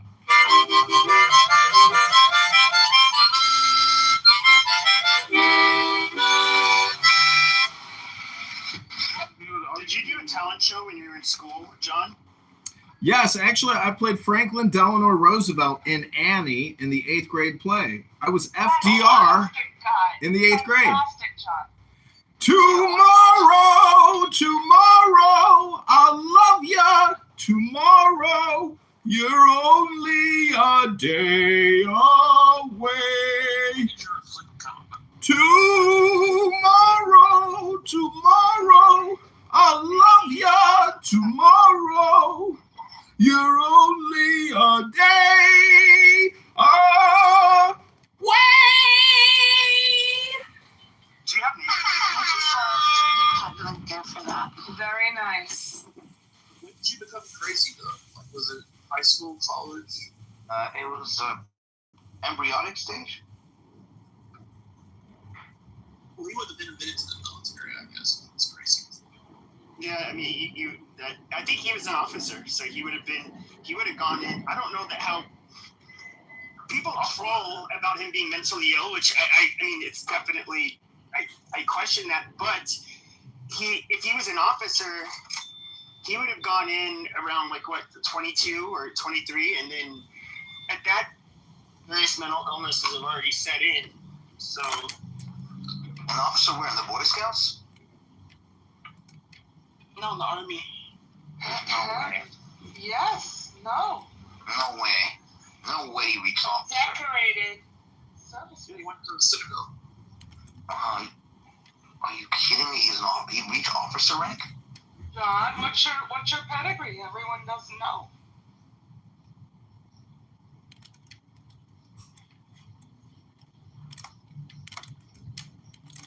I tried.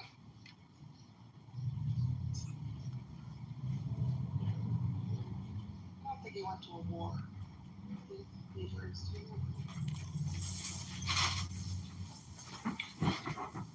I'm sorry, I was refreshing my beverage. Was there a question? It was an inquiry about your military service history. Oh, I understand. Well, I'm a graduate of one of the most prestigious Southern military schools ever created and conceived in America, the Citadel, where they originally kept the slaves at bay and made them work. And the military at my college enforced the laws of the slaves. And so, after I graduated from Army and ROTC, I was commissioned as an intelligence officer.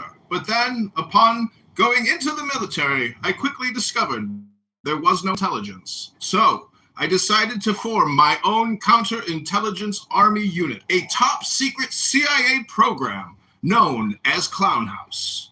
And here I am, ladies and gentlemen, unveiling myself to you, a CIA spy, here on Clown House, a counterintelligence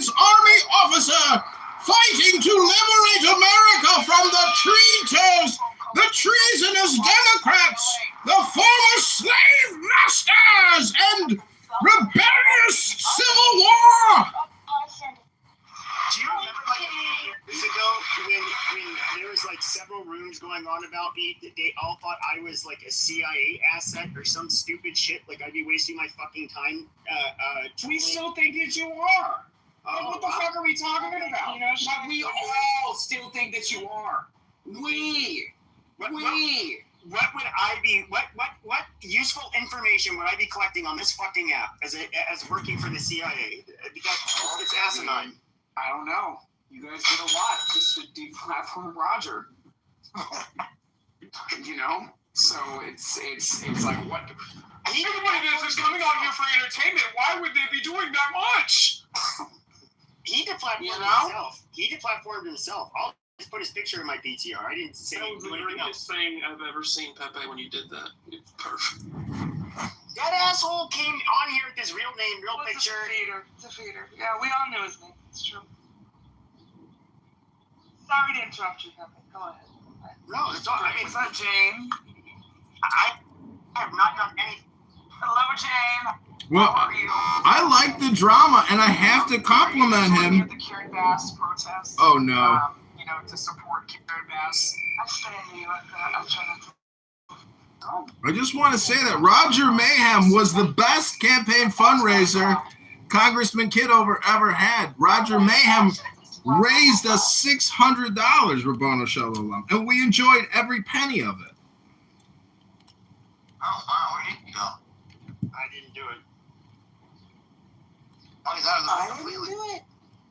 Oh, he's down in the middle there. We don't want to lose our agent, you know. Didn't Roger just quit? I mean, what was it really? Yeah, he quit. I didn't. No, he didn't lose his account. He ended up out. There's more to it. He was bullied. He was bullied off of this app. Pepe just did a PTR and then the dude. No, he was definitely bullied. How so? Because they called him a fat guy. So what? They get called fat all the time. It's not really a reason to quit. Well, I mean, what was really funny is he was body shaming so many fucking people, including women. When so do you. Amazing. So I don't go out of my way. No, I don't go out of my way. No, I don't. Pepe, listen, Pepe. Where? Adams, you do too. Come on, you do it more than me. I never did. But I own it. What the fuck are you talking about? I own it. I'm building a brand. I rarely talk about I'm building a brand. I'm getting big back water bottles. Okay, I'm getting my big back t-shirts made. You guys don't understand how much the big back brand, okay, is actually going to take over. Big bag. I spent my time on this app. All right. Adams, you're just mad, Sam. Adams, go on mute. You interrupted me when I was speaking. Jesus Christ. No, but he was purposely being pretty harsh on a bunch of women, fat shaming him, all of this stuff. Just commenting on people's looks, period. And I was like, wait a minute, I remember that fucking podcast he did with Lunatic Libertarian. Oh shit. So I went and it was a few years ago I saw it, and I took a screenshot and I didn't even say a word. I just went on a stage with this fucking photo, and then he left. And he's like, I need to focus on other things and brand, protect my brand or whatever the fuck that is. And it's just like, okay, dude. I mean, whatever. I mean, he was a fucking asshole. He acted like he never had anything intelligent to say, but would act like. But he was really quick to call other people stupid or to say that or point out how they could I don't know. I don't know how to put it. It's almost like he used this as an opportunity not to actually talk, but it's like he just liked being the fucking moderator or having the people come into his room. It was weird. He was mean. That dude was mean. Like him and Kelly, everyone always praised them. And I was always just so confused by that because they were such assholes. They were just so mean and vile to people. I mean, to be fair, I think Kelly had health stuff going on and. She was I would just put her as irritable. She didn't seem she never really heard her say mean things. She would just, because you never heard her really insult people, at least that I remember, but it was always like, excuse me, if you don't know how to shut the fuck up, I'm going to put you in the audience, okay? I'm sick of this shit. And it's it was that kind of me, which is shut up. Yeah. So, Pepe, My tagline is Big Back Athleisure. Drop the weight and own the brand. Do you have shower caps? Don't in the black community. I'm discussing a bonnet line. Yeah. But don't they like women generally? Like they would call women long backed. I mean. Okay, that's enough retardation for one day.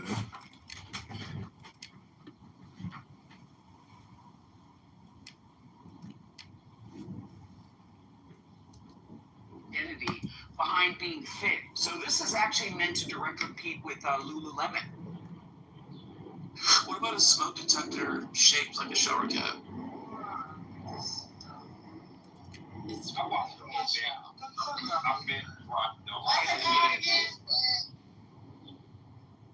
Did she leave? Temple prostitutes and things like that. He says he's not gonna punish their daughters when they commit like when they cheat on them and they commit boredom and stuff like that. He's not gonna consider like they did anything. He's not gonna punish them. What the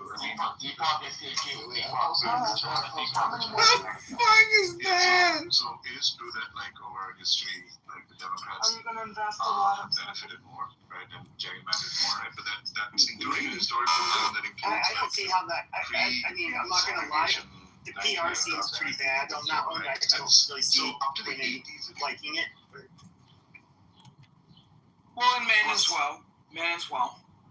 So there's actually a larger representation of men that actually, especially the novelty items, the branded T-shirts and whatnot. We're not just talking about the athletic attire, the tumblers, and the yoga mats and whatnot. Like there's a product representation for the men as well.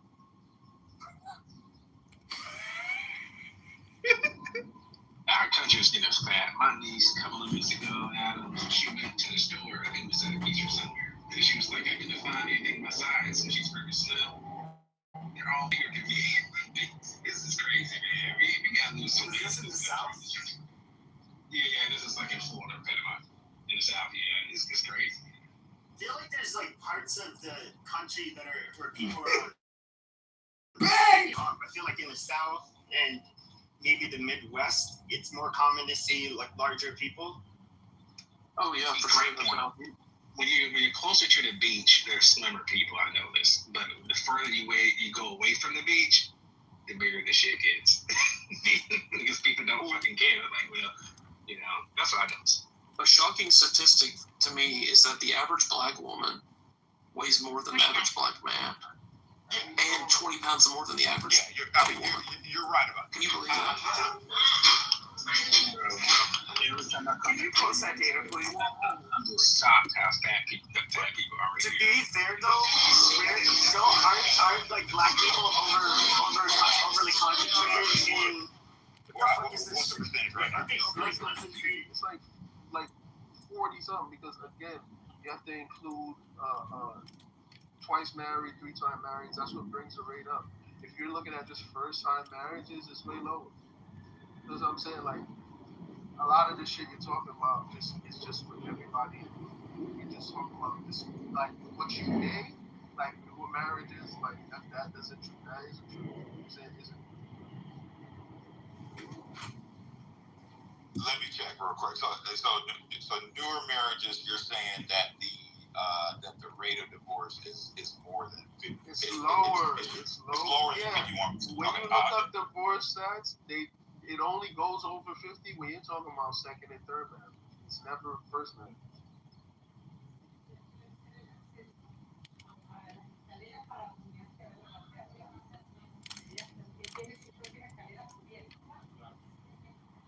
Why y'all only focus on the percentage that's divorced when we talk about marriage? We only focus on the divorce rate, but when we start talking about vegetables, your diet is very important. Maintaining a good body mass index within normal range is very important. You got to take your weight and your height. Do your BMI calculator online. You all should be doing that. normal BMI is 25 and below. But we got a lot of Americans in the overly obese, 30 plus, because of the diet. We got a corn-based diet, carb-based diet in the United States. We only eat less than corn. Yeah, we got to change it. I think President Trump and he on the right approach to it. We do some things that have to. They're taking all that diet shit out of our foods. You know, that shit make a lot of sense. We just need to and sadly, they're going to be in the election for years, right? We need to start to elect other politicians that's going to take it to another level, because it doesn't matter who you are, black, white, no matter. You know, your loved ones die for some shit that could have been avoided, whether it's your mom, brother, sister, whatever. That shit is devastating. And it could be definitely avoided. We need to really take hold of our health, you know, in this country. It's really changed. Right, but quality food. Here's the catch. It's a catch-22. The quality food costs more money. In the Midwest and the South, of course, was economic, so that like the lower-cost food. But that lower-cost food is harmful. My name is Michael Carter. And you can see the craziest thing about the South. There's a lot of fresh fruit at these farms. They're everywhere. Everywhere. I mean, you can pretty much throw it at a seed and shit's gonna grow. But when you go to the stores, he's right. I mean, car accident. I don't know how to solve it. No, it's on you. Monsanto's out there and they're all doing their thing. It's on you, man. But it costs money. Healthy food does cost more. Organic food costs more. But when you go to other countries, with lower cost of living, you can get healthy food for better value. But if you're going to be in the U.S., with effort into finding quality food now, health, you got to put effort.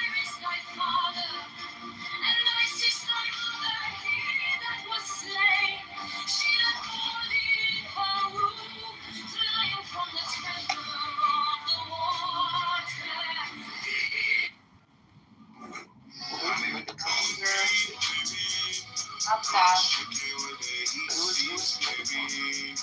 He's one of my friends. I mean, he is a good Christian friend. He's always having to review live conspiracies and stuff like that. He's always I know, I've known him for years. This is why they call us going. I used to think low IQ anti-Semitism is just something that they say. But I was defending Jesus, and all I said was that they were trying to allocate properties of Muhammad, Jesus, and trying to justify that he is basically no different. And all I said was, well, Jesus would never marry a 9-year-old. All I said was Jesus would never marry a 9-year-old, and then I got one on the stage. This civilization. What I'd like to do is help solve some important problems in a small way.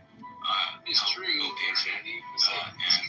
then with respect to the global warming problem, the transition from away from oil, It's crazy about just clears to have an impact there. And then with respect to space, have an impact in Is Beavers your safe place? It's President Trump House, always. Got it.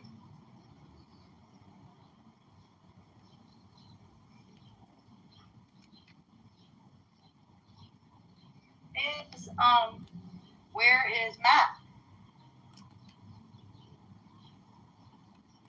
He's on a date with my sister. Pepe, come on, man. What is your hope? Gross. I'm sure your sister's really pretty. I don't know that if it's true, that's wonderful. Happy for Matt. But she shouldn't say things like that. It's not true. That's a ghetto white back bitch.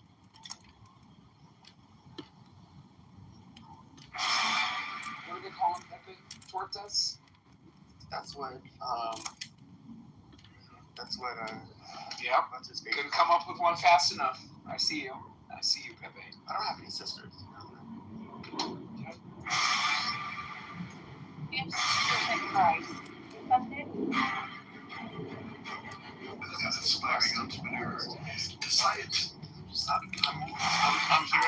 dad's house right now, so I can't. There's a dog here, so I can't. Sounds like a very sexual dog. Sounds like Pepe's becoming a family man. And that's Your father, the head of the household, Pepe. What's going on? That dog sounds a little light in his bark. It's a Chihuahua. Her bark. Her bark. Oh my bad. My bad.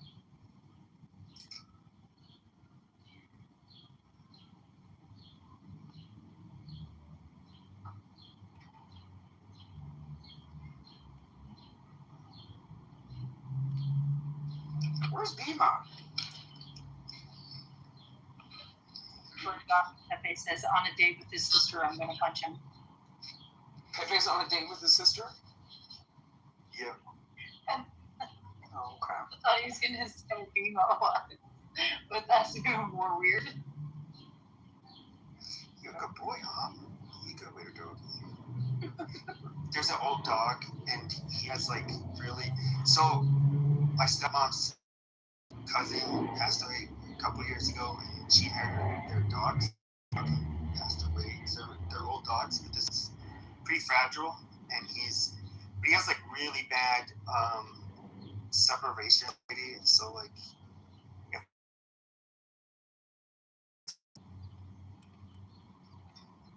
Really good boy. He's naughty. So you got a frigid ass dog? Fragile. No, I said frigid. He said fragile. She's the just divorced wife whose ex-husband won $273 million in the lottery. Mike Mercy never had a steady job in their 15-year marriage. And when they divorced 5 months ago, she was ordered to pay. Now at age 53, this regular Joe is mega rich. She doesn't want a penny of his winnings. Your ex-husband won over $270 million. You were the breadwinner when you were married. You think you're entitled to any of that? The only thing that I would like to see is obviously termination of spousal support. Eileen says the lottery jackpot doesn't change the way she feels about Mike. The marriage did not end on a happy note. Now that you have money, it doesn't mean that I would want to come back. Mike reacted this is not right, Pepe. Well, I mean, if I could go and hitchhike and that's what she said in the you know, a group of women were like, oh, fresh meat, and then, you know, they would take turns raping me. Fortunately, that's not how the world works. She's the just divorced wife whose ex-husband won $270. I don't put on a show anymore. I don't. Yeah, but you. If you This is Pepe and his golden years. I'm gonna call this the golden. If you have to spend day in day out, and like you're like putting on a fucking show, it's like yeah, you're always like in. I don't know how to put it. It is kind of a perishable skill. You learn to. Jennifer She's the just divorced wife whose ex-husband won two. I don't care about that. Fuck that old bitch. She has the energy to, you know, keep controlling her audience. What audience? Exactly. That's what she was talentless. She was nothing. She was just a good-looking person when she was younger. She was a mediocre singer and a shitty actress. The masses come on to this app for entertainment without giving the people what.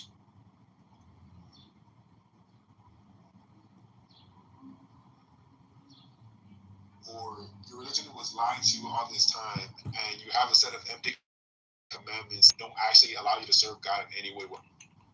You have to admit that Jesus literally changed the world. He's right. Either Jesus is the Messiah, or Judaism is just a lie. It's just completely a lie. It's false. What the Redux is on Yirmiyahu 31:31. Behold, days are coming, ... new covenant. Its newness is that it will be kept and not broken, like the covenant that Bnei Israel cut with God at Mount Sinai.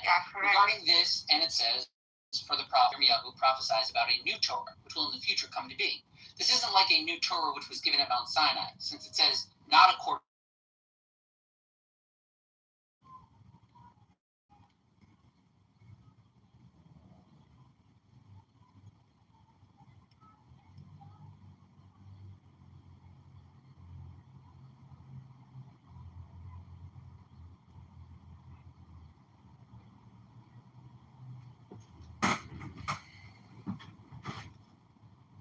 won't be a newness of the covenant, but rather its fulfillment keeping, Kiyuma, fulfillment. And behold, it says, Malachi sealed the prophets with the seal of his words.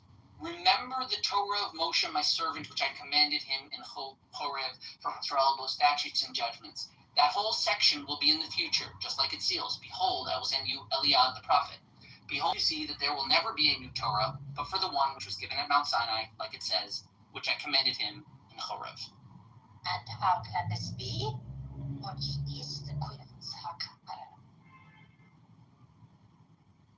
And John was Eli, and Jesus came to. I'll just let you know, the person I'm reading from, the Radak, existed after Jesus. Jesus' story. He wrote this after the Christians were already allowed. Yeah, but he's quoting scripture. He's quoting scripture, Old Testament scripture. Yeah, that's fine. he's He's that there's no new covenant. The newness of the covenant is that the Jews will no longer violate it because for a nation. See, I knew this was going to happen because when Mixet agreed with you on that point, he gave a lot of qualifications, right. And I knew at the time that people are going to forget all the qualifications and just stick to their original point. Which I told him, don't minimize what the Torah is down to like a constitution. That's wrong. Yeah, the Christians conveniently became lawless in a way. They are being lawless. So that the law will somehow you're breaking the covenant. There's no way around it. It's like hold on. Moses made his peace with it. He's fine with this part. No, let me explain. There's a reason the covenant was given to Moses at that time to establish Israel. He didn't give it to anybody else, right? It was not he didn't give it to Jacob, Isaac. He could have. It's not like he didn't know about it. Like, oh, he just thought of it just right then and there. He gave it to them at that specific time because they're establishing a country in which they're able to fulfill these laws. It's more possible in that nation. Now, what would happen if you're not in a country like that anymore? You need to establish something new. How do I follow the laws? Something more achievable. Hold on. Yeah, something more achievable that the believer can believe in, can follow, and that is what happened with Jesus Christ. And he gave it out to the Gentiles too, so the world can have God in their life. They can have him hanging out with them. That's the point. And that's why you guys don't like this idea. And you guys. You try to fight this and you try to run around it and you resist it. You resist the Holy Spirit just like your ancestors. We're not fighting you when we tell you the correct interpretation of our texts. The Bible interprets. It says that you are a stiff-necked people, right? Even in Samuel, it states that when they wanted a king, It's ridiculous. We're gonna move on. But let's move on. Why he's calling them out? And you guys are also being called out. You guys feed them. You guys feed them. You let them keep going. You gotta cut them. You gotta really tell them the truth.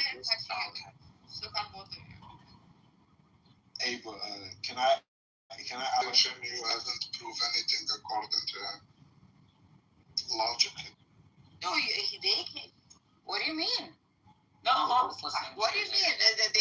What you guys are doing is you're doubling down on the core of your theology of your justifications for disregarding the law. You're not actually interested whether or not the prophets want you to follow the law. You're only curious whether Jesus gave you permission to violate it. Like, think that through for a second. Can I ask you, real quick, right? Can I ask you a question, Mixed? Have you read through the New Testament? Not the whole thing, no. Okay, so if you actually did read through the New Testament, if you read in Romans chapter 3, verse 31, where Paul was talking about the relationship between Christian ethics and the law, he says, let me even read it so I don't misquote it. He says, let me start from verse 30. Since God is one, who will justify the circumcised by faith and the uncircumcised with grace? Do we then overthrow the law by this faith? By no means. On the contrary, we uphold the law.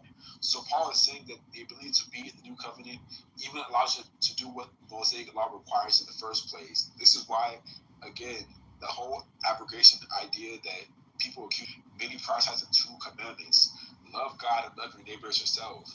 The Jews, How are you you couldn't. fulfilling The Mosaic Jews. law when how are you fulfilling Mosaic law when you're not taking the first whatever 3/4 of the law or half the law?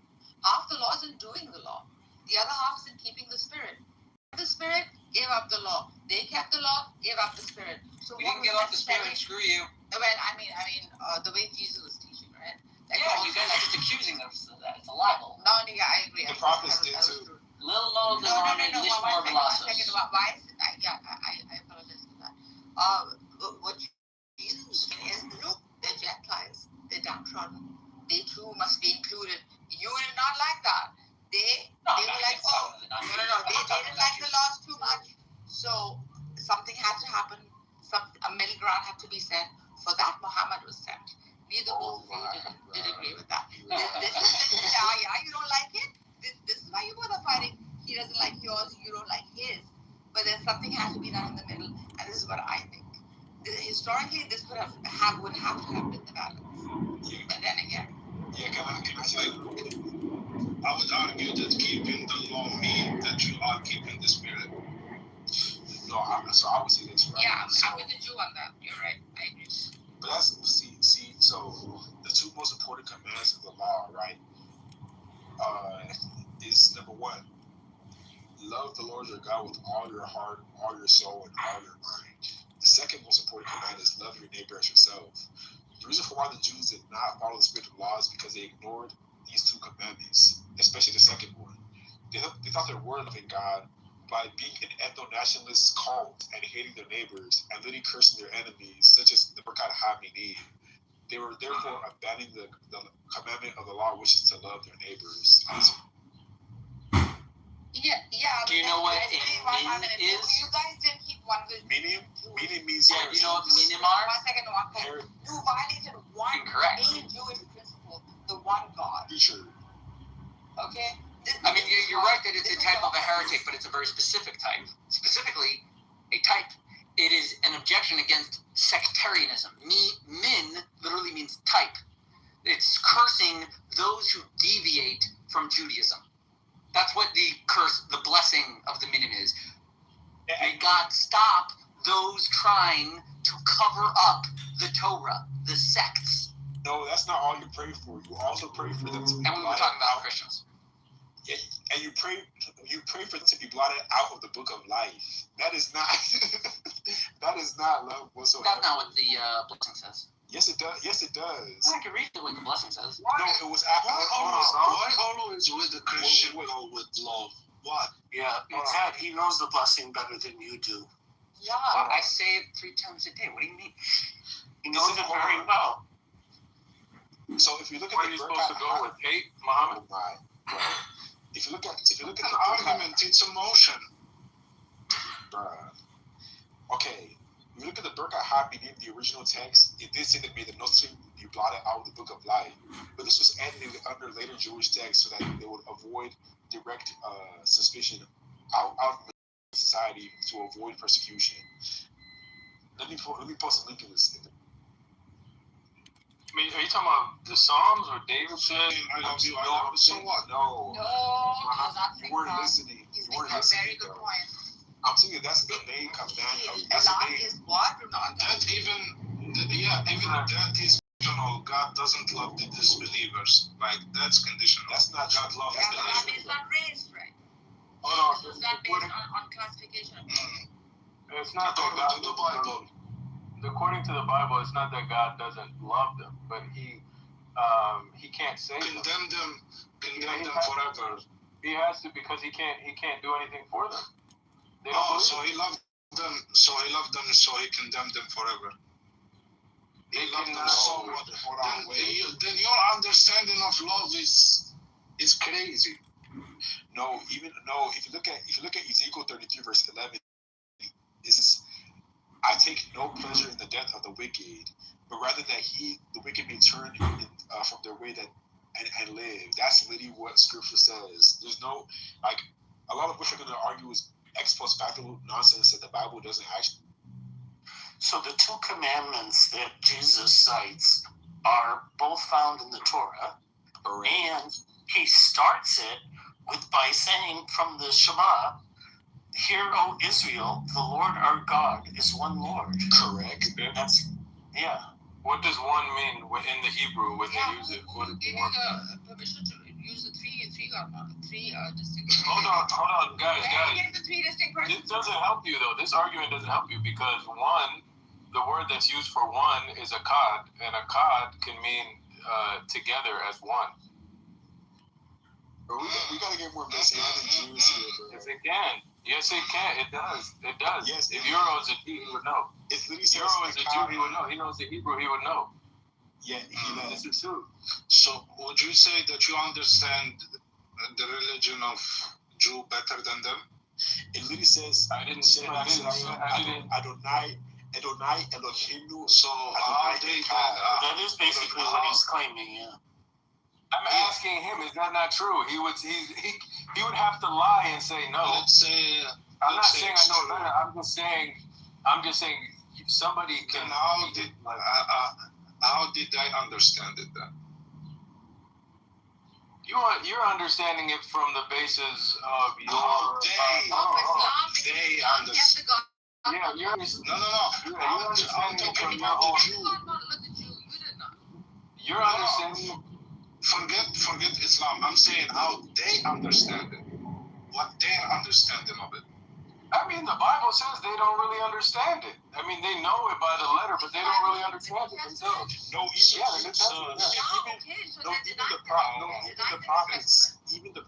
Even the prophets, especially Jeremiah, which is known notoriously for being the weeping prophet, making correct judgments that the Jews do not know God. This is really what Jeremiah says. Hence why he promises that they will know God in the future after that exile. They did not know God because they did not accept Jesus.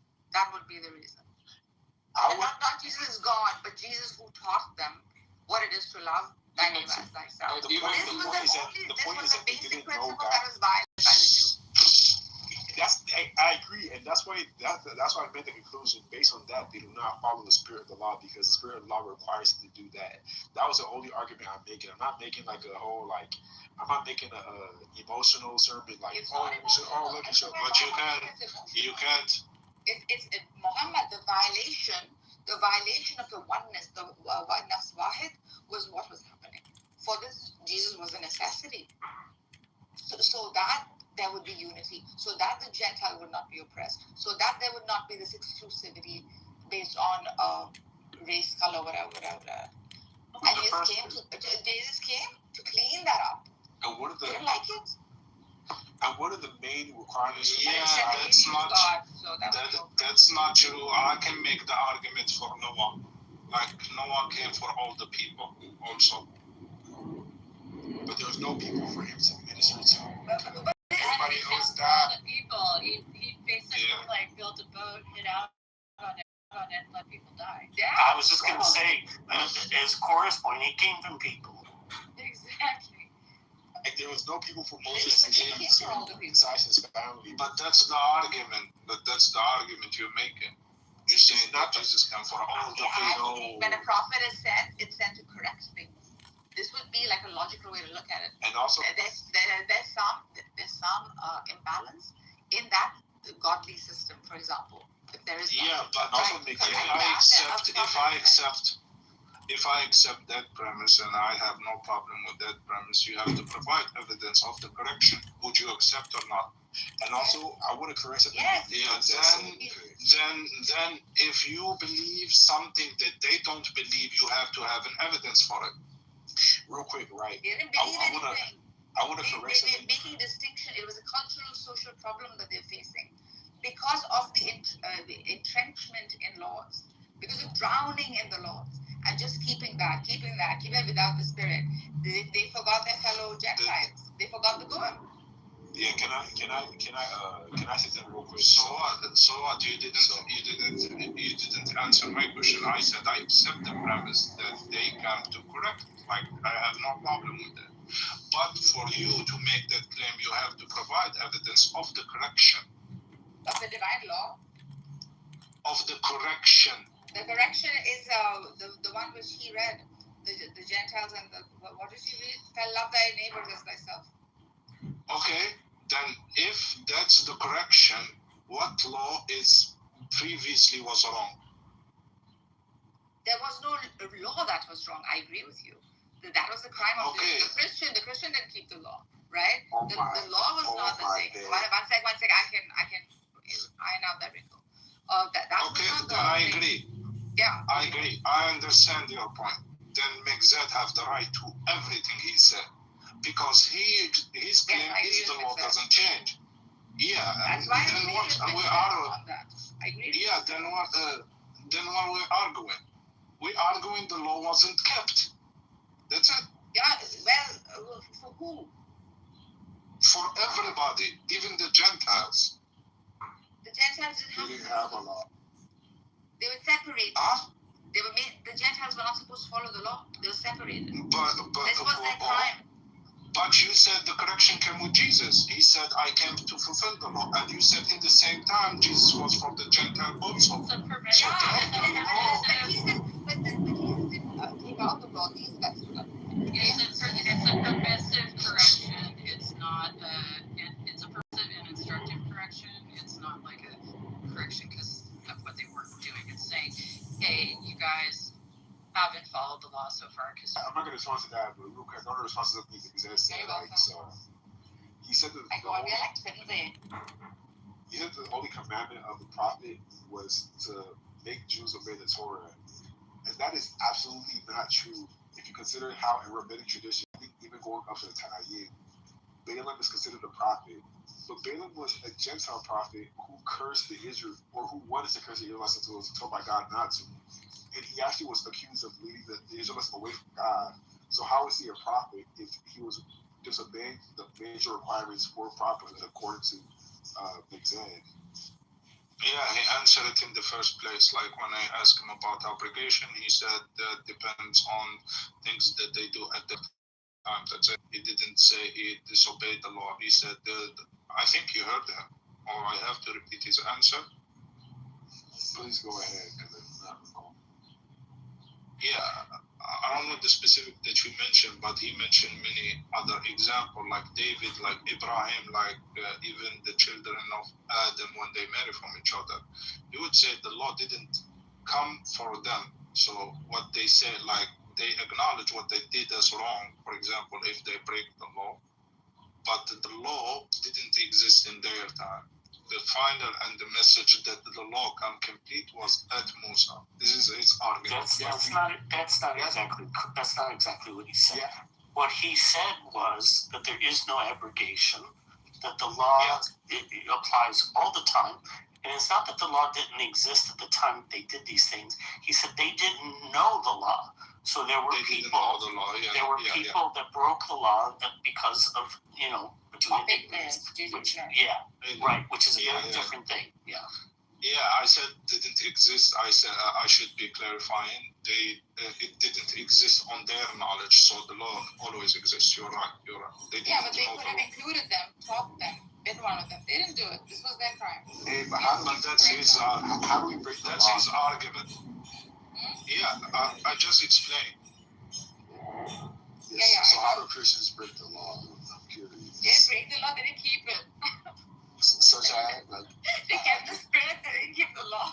I need to particulate. The particulars, yeah. I can give you an example, like the law of pork, right? Not pork. The law of the one who lived the religion. What is called? Apostasy. Yeah, apostasy. That's the best you come up with, Muhammad. I just remember it. That was in the top of my head. Yeah, pork is a good example. Like dietary laws were huge during the. Wait, so we're saying that Christians are heretics for not killing people leaving the living? No, I didn't say that. You asked me where they don't keep the law. I give you a law that they don't do. Yeah, but Jesus came to what is apostasy? What is apostasy law? What laws do you think Christians have to keep? I think that's the question. What law? According to the Bible, the law of what God told them to do. But what does God tell them to do? One of the things. The Torah is very clear. It's addressed to the Jewish people. Yeah, we talked about that earlier, if I understand correctly. Yeah. So, against the Jewish people, then what is the law, Noenko, that Christians or Gentiles, according to your understanding, all your heart. The law of the Jewish people. They have to keep the law. They have to keep the law. They have to keep the law of the Jewish people. No, he's saying no. He's saying it's love the Lord your God and love your fellow man, right? No, bullshit. This is background. They didn't keep the law of the Jews. No, I'm asking, but I'm not asking what you think. I'm asking what Noenko thinks. Can you repeat what you said, please, because so many talk, I didn't hear you. Yeah, Noenko, please again. And Nissan, Can you repeat what you said? Because I think I answered you multiple times. The laws we have to keep are to love the Lord our God with all our heart, all our soul, love our neighbors ourselves. This includes. Okay, if I accept that, let's say, like you repeating it multiple times, give me the verse that's the only law that you have to keep. It's not the only law we have to keep, but Then okay. Those are the. Then okay. Wait, just real quick. That's the summary of the law we have to do. Like, if you do those, and you do those. Then give me a verse that says this is the summary. No, how? This is a simple question. How do you do those things? Those two laws. I think you can do this by predication, right? What does it mean to love? If you understand that, then you understand what it means to love God and your neighbor. No, that's not how we do it. The point is that Jesus says that this is the summary of the law, and he's talking about the Jewish law. Hold on. The Torah talks about Shabbat. How do you do that in a way that expresses love for God? How do you do that? They don't. What does it mean? What does it mean? What does it mean? We don't do Sabbath. They do Shabbat. So again, we don't do Shabbat. No, we don't do Shabbat. There's a fragment of a Jewish Christian dialogue called the Dialogue of Jason and Pickiscus, which is written probably by Aristo Apella from Jordan. But this is like a Jewish Christian dialogue written by a Jew that explains like the Christian perspective on Sabbath, like this early 2nd century. It sums up our position like perfectly. I can say. Meanwhile, what I'm asking you is why my question. The reason I asked about how. You should answer his question. Why don't we keep Shabbat as Christians? Meanwhile, why not? Because Jesus. So what? No. The Sabbath is another question. I'm asking you, do you keep Shabbat as a Christian? Do, because Jesus is our Sabbath. Jesus is the Sabbath. So where does it say, can you tell Muhammad where it says that we have to keep Shabbat?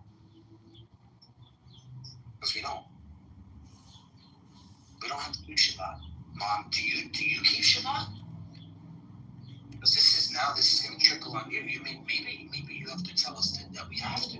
This is your opportunity to Muhammad say we have to keep Shabbat. But I'm asking a more basic question.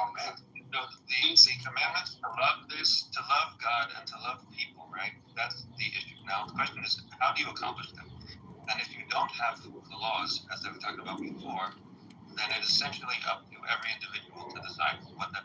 Yeah, and when Jesus mentions these two laws, he specifically references the entire law. He's not saying that these two commandments replace the law. He's saying that this is a summary of them. He says these are the greatest commandments, these two, which are both from the Torah. So he's not, in that instance, he's not rejecting the law or the Torah. And he even starts that sermon by citing the Shema. That's how he introduces these two commandments. So v'ahavta l'orecha kamocha ends with ani Hashem. So exactly. But look, in the Jesus, even in the Sermon on the Mount, Don't let this slip away. So did Jesus go and tell the Gentiles, like how Muhammad is saying, now the Gentiles, since he came, have to keep Shabbat as non-Jews? Did Jesus ever say that? Because I don't remember him ever saying that. No, of course not. The law is for Jewish people. It is not for Gentiles, and it never was. So I don't know why people get confused. But not just the Jewish people. Muhammad is so confused because I'm saying, like, let me show you. Ways to grasping that. Because it was clarified by St. Peter in Colossians chapter 2, verse 16. Therefore, do not let anyone judge you by what you eat or drink, or with regards to religious festivals, a new moon celebration, or a Sabbath day. These are a shadow of the things that were to come. The reality, however, is found in Christ. That's why. And so, and just to clear things up, because somebody made a reference to the daily blessing. If you read this blessing, it is not anti-Christian. It's very specifically cites people that are in error of the law. So it's a reference to Jewish people that have committed some type of apostasy. So who are the notes? Who are the notes? I'm not dealing with this ignorance today. Who are the Notre Dame? Please, bro. Do you not understand? The Benin. No. The notes. Let me put it in the chat. You can't see what I'm saying. Yeah. So Nissan, if I can just get this out, right? You were saying it wasn't just, it wasn't just to the Jewish people per se, but to the nation of Israel. That's what the law was given to, the nation of Israel, and that nation that was founded under God does not exist in that way anymore today. Where those laws are implemented. So it wasn't just laws implemented for a religion. It was implemented for a nation, because those laws aren't being implemented in Israel today. Oh, the point I was making. I'm not disagreeing with you. My point was, this law does not apply to Gentiles. So this argument that people are making doesn't apply to Jews today either. Well, that's a different argument, but I'm just sticking to the point about whether it applies to Gentiles. It doesn't apply to Gentiles, and it never applied to Gentiles. I don't understand what the There's nothing wrong with it. The Jews have been applying the laws. Do they? The Bible says they never kept the laws. There's 600. That's why they got kicked out of there. That's why they got kicked out of their nation. No, there's very specific ones that's about. That's true, but that's not relevant to whether you use the law or not. Just because you are a law-abiding citizen and once in a while you don't report taxes, it doesn't mean the people as a whole. God understands that. That's why that's why there's forgiveness of sins. They were not keeping the laws at all. That's why they got kicked out. It wasn't. Listen. As a practicing Jew, we are keeping the laws. There's no question. Is everybody individually doing it? No, of course not. But that's true of all legal systems. So, I'm a practicing Christian, and I'm not following those laws because it's been fulfilled through Christ Jesus.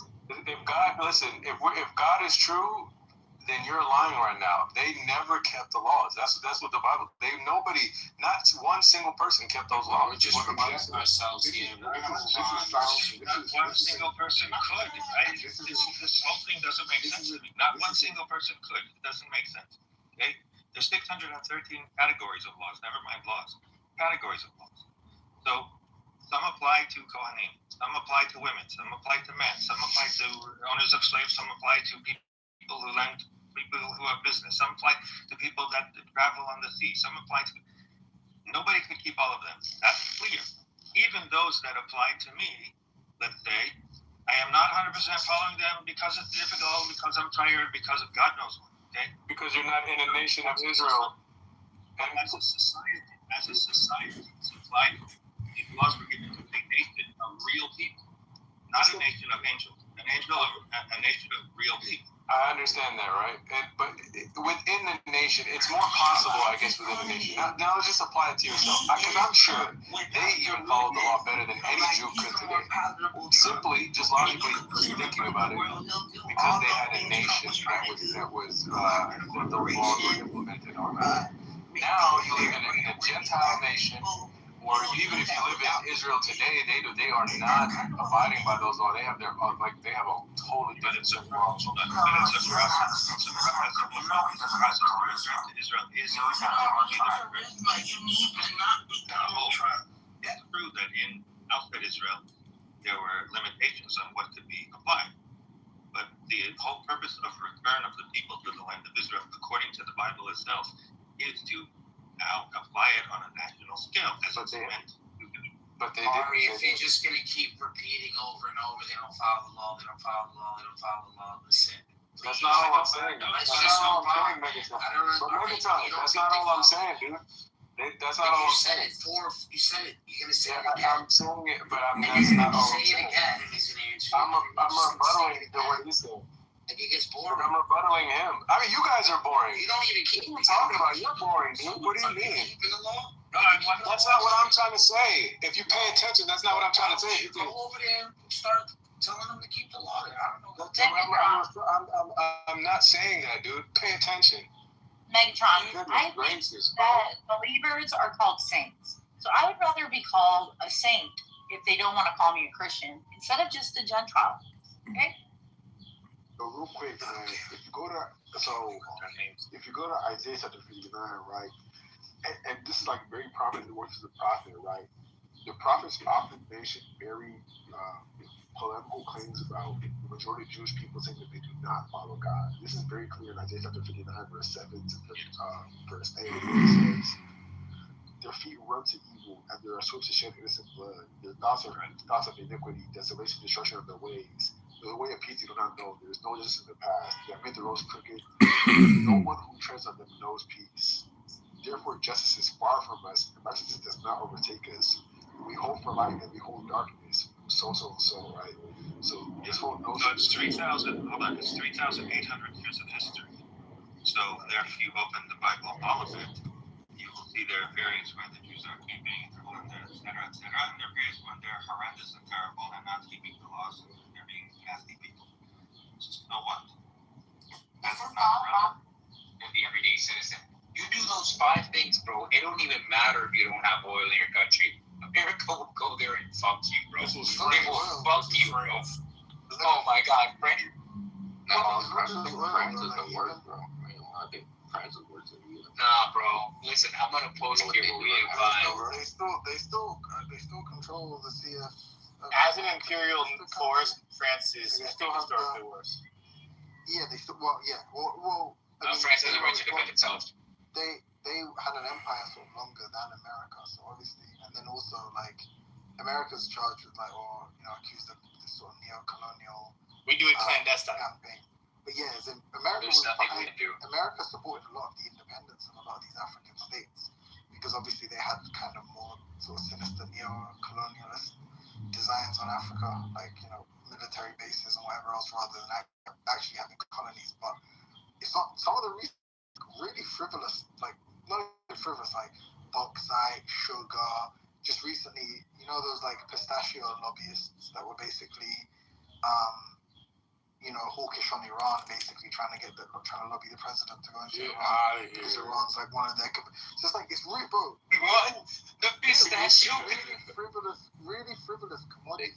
PTR concrete and empty.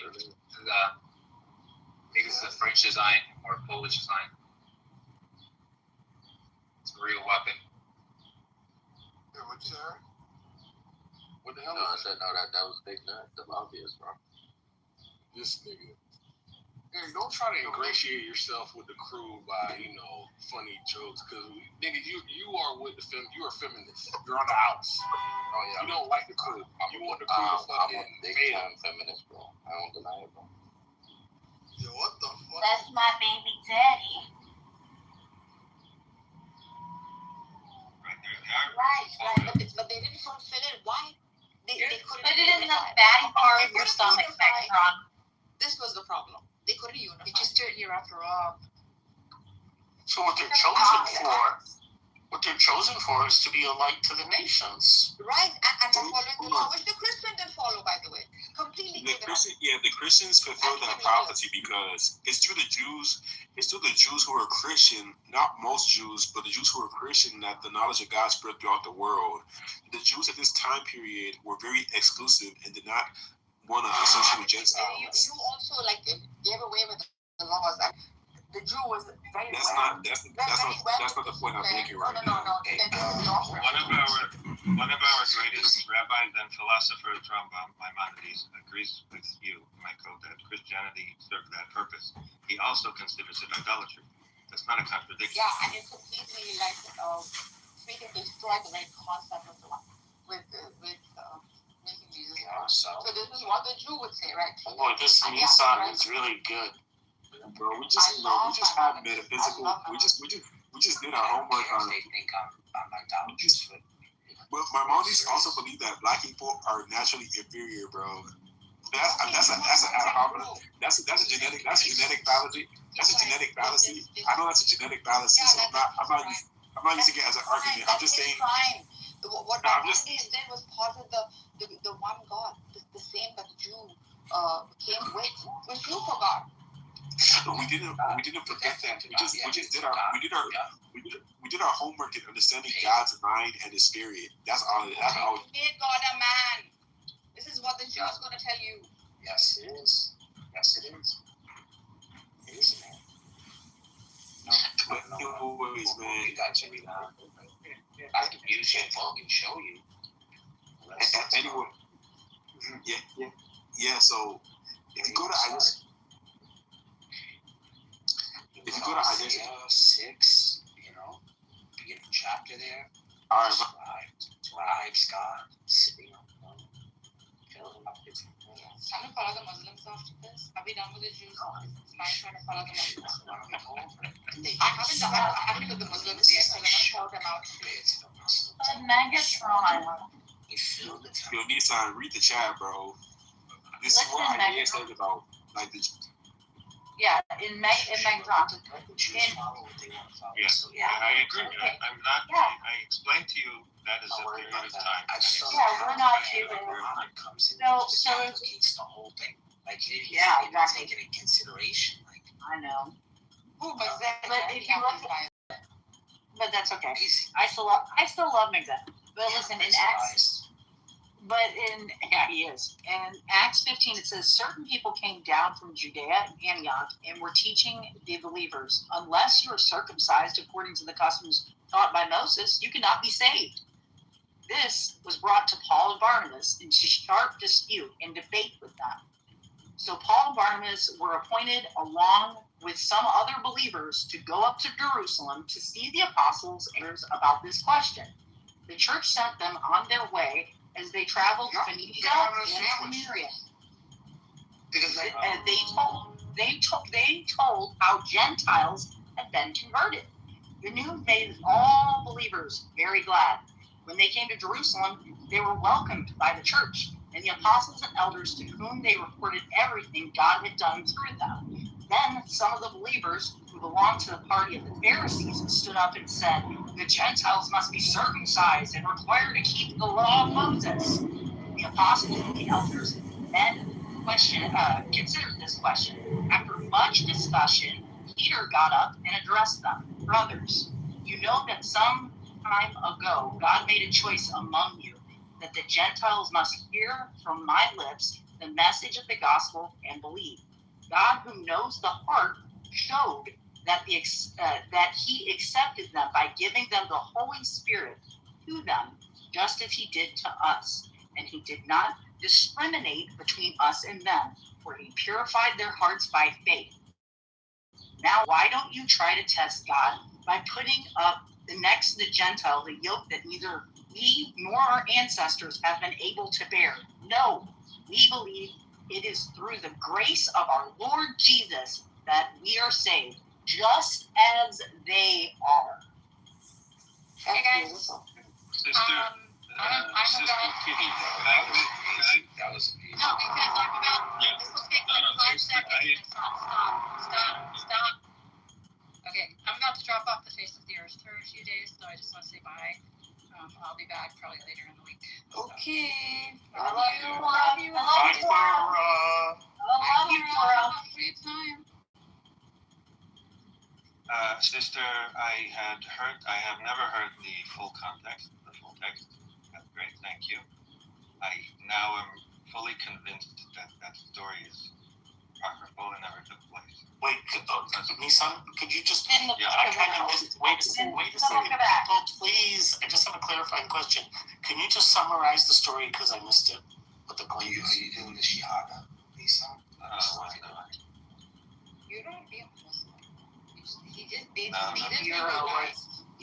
they didn't stop with the exclusivity and the Christians needed to keep selling. Well, can he finish? I not make Jesus a. Let him finish his point. The only reason why I asked is I lost the train and I'm not sure which story he's referring to. Well, it's not, it would be unfair of me to try and summarize what the Mr. Kitty here. No, but can you just make a reference to the story itself at least? Can you give the source maybe, Kitty? It's in chapter 15 in the book of Acts. I will. I'll put it in the chat. It's in chapter 15 in the book of Acts. He's talking to Peter and Barnabas. So they went to Jerusalem and they said, hey, all these Gentiles are saying they're getting saved. How in the world can they be saved? They haven't followed the laws of Moses, man. If they're not following all the laws of Moses, getting circumcised, and they have to follow all dietary supplications, if they're not doing that, then they can't be saved. And what Peter and Barnabas came up with is they said, hey, listen, all of us sinners should not deserve grace, the salvation of grace, but only by Jesus will they be saved. So that is why Christians do not follow these Mosaic laws. We have Jesus. Okay, that's fine. I'll let so when Nissan finishes, I have something to say about that. Right. So I had never heard the full text. That was great. However, because you gave me the full text, I am now fully convinced that that story never took place and is apocryphal or is a much later invention. And the reason is because we don't have a concept of that, of being saved from anything. That is completely a Christian concept. It's not in Judaism, it's not in the Torah, it's not in Tanakh. It is nowhere. The idea that you are condemned and you must be saved, it doesn't exist. And there's another problem with this story. I'm sorry, I didn't mean to interrupt you by talking first. There's another problem that is related to what Nissan's saying. It is not the Jewish position, and it has never been the Jewish position that to merit the world to come, that you have to be Jewish or that you have to follow the Jewish law. So this is simply not a Jewish concept at all. Of course, other people can merit the world to come that are outside of Judaism, and those people do not have to follow the law. And not only that, we don't even and non-Jews specifically, not only are not required to follow the law, it's actually discouraged. So it's just simply not true that there was some sort of discussion amongst Jews that, oh my God, what are we going to do with all these Gentiles not following the law? That would have been normal. What I'm saying is that there was Jews becoming Christians. Real quick, right? Yes, you're onto something, right? But if these were just Jews talking about following the law, you'd be right. But these were Jews who, for some reason, believe in Jesus Christ as their Lord. So they're part of this proselyte movement. And at the same time, they wanted other people to follow the law. So this actually did happen. And we have reference of this based on the letters of Apostle Paul himself and also the early apostolic fathers who were living alongside Jews, which is why they dedicated against people to avoid Jewish customs. So this did happen. No, I understand it, and I'm familiar. You're right. You didn't reflect that Jews believe that you have to follow. Like, you didn't believe that you have to follow the laws to be saved, to be redeemed by Jesus. Correct. But it's a group of Jews who were Christians. So yeah. I agree with you, and I'm what you're talking about. I'm just making this distinction between this idea that Gentiles have to follow the law. That's not a Jewish concept. Now, if you're talking about Jews, the normal conception is yes, they do have to follow the law. Hold on, wait. I'm learning something. Michael, if I understand you correctly, you're saying that a certain group of early Christians thought they had to convert to Judaism first in order to be Christian. Yes. Right? You couldn't be a Christian unless you followed Mosaic laws, what they were saying. And so what happened, Paul was writing these 13 letters, one of which being Colossians, to the Colossians, but yeah, to the Colossian church. He said, listen, man, we're Christians. It doesn't matter that you're Jewish. You can be a Christian, but you can only be a Christian not because you follow these Mosaic laws. That's not going to bring only through Jesus Christ. Yeah, so you're doing exactly what the Jews. You're not saying he's saying no. Only and only if you follow these laws, you become a Jew. You're saying only and only if you follow Jesus as God, you become you're saved. No, you're doing what Jesus is doing. There's no contention there, Argus. There is no. I am 100% doubling down in saying that I don't follow. Euro's right. I'm not following Mosaic law, just like Megatron explained. I am not following all of the Mosaic. It doesn't mean that I don't follow the Ten Commandments. But there's no reason. It doesn't apply to you. There's no contention. There's no. I know that, but I just want to be clear to people. Like me saying, I don't follow the laws of India. Well, of course not. I don't live in India. It doesn't apply to me. So, yeah, there's no reason why people need to follow laws that don't apply to them. The Jewish laws apply to This is exactly. This is hold on. More analogous to say as an atheist. If I were an atheist and I said, hey, listen, I don't murder, I don't steal, I honor my mother and father. I mean, I'm an atheist. Wonderful. As an atheist, you can do those things. But unless you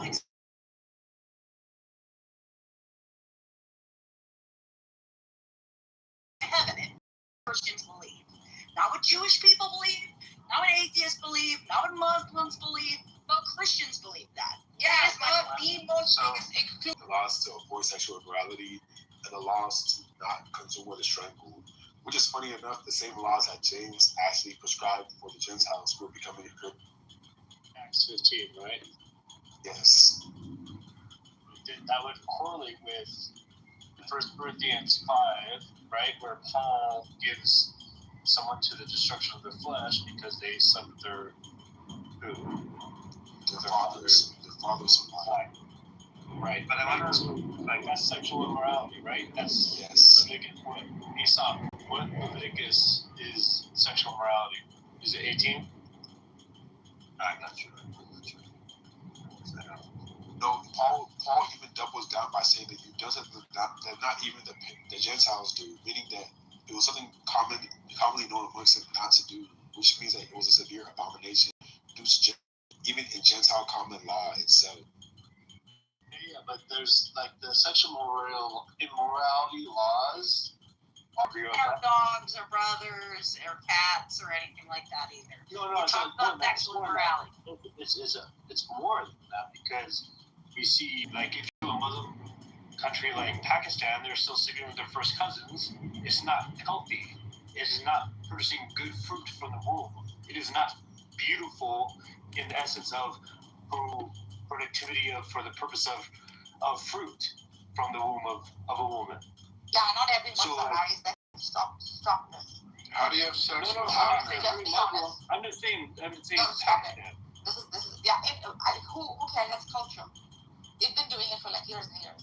This is not what Islam preaches, right? Okay. It's not saying you have to marry your cousin. And then I'm gonna say I didn't say that. I huge incest issue, and they're mostly probably Catholic or some kind of Protestant.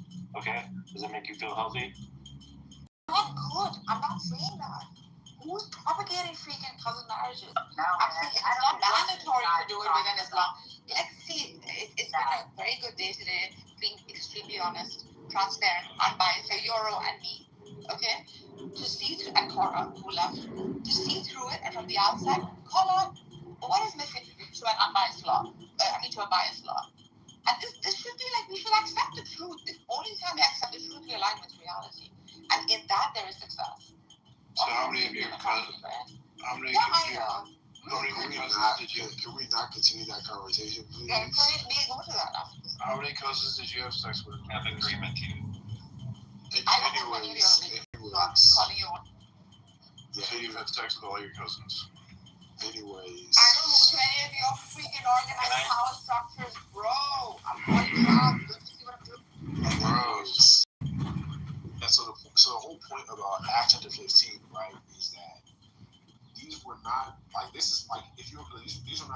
rid of Jews who are like Gentiles must follow the law. Like that would be insane because there would be no proselytizing reason for the average Jew to even associate with a Gentile.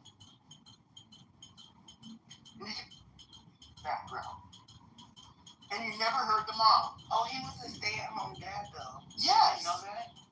Well, I mean, I ended up figuring it out because, of course, he used to come under his real name, and then I would see like, oh, your wife's family has some money, and the wife works, and you're the stay-at-home dad. Amazing, but here you are trying to act like you are this guy who worked yourself up in corporate America. You work for a pharmaceutical company, and you're a scientist, and no, he's just full of shit. Well, But that.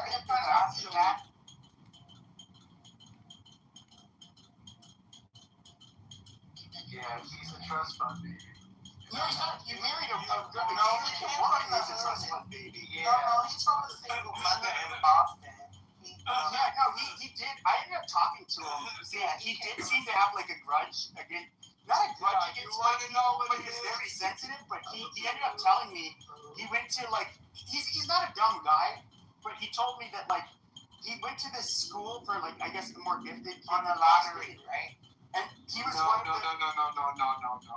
Listen.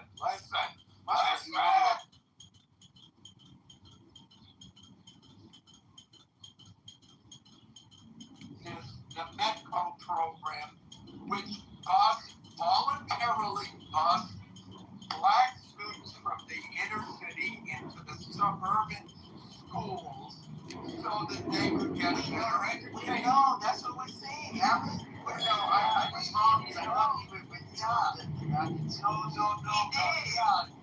But wasn't from the area. Like Alan said. No. Yeah, he's from the hood. Yeah, he's from the hood. That's right. But here's the thing. Not all the parents, whatever city he went to, not all the parents liked it. So he felt unjustly targeted or whatever. But he admitted that to me. The crux of it was I asked him if they were if the white kids were racist to him, and he said yes. Everyone involved in this racist. Like, cut it out. He won a lottery in the high school. Yeah, and that's good for him. But he just wasn't what he was all cracked up to be. We had high school also participated in that program, and we had no issue with any of the kids. I remember when You're from like the 50s. I'm joking. The 80s. Get it right, woman. My bad. Yeah. But the thing is The only begotten child of Osiris, thy The only begotten child of Osiris, thy The only begotten child of Osiris, thy But, yeah, I mean, he's just a self-made individual. Whether it's because he's black or white or whatever it is, he just doesn't like himself very much. And so it's probably a good thing he's off the app. Maybe he went back to work because he really just disappeared. He owes some people money.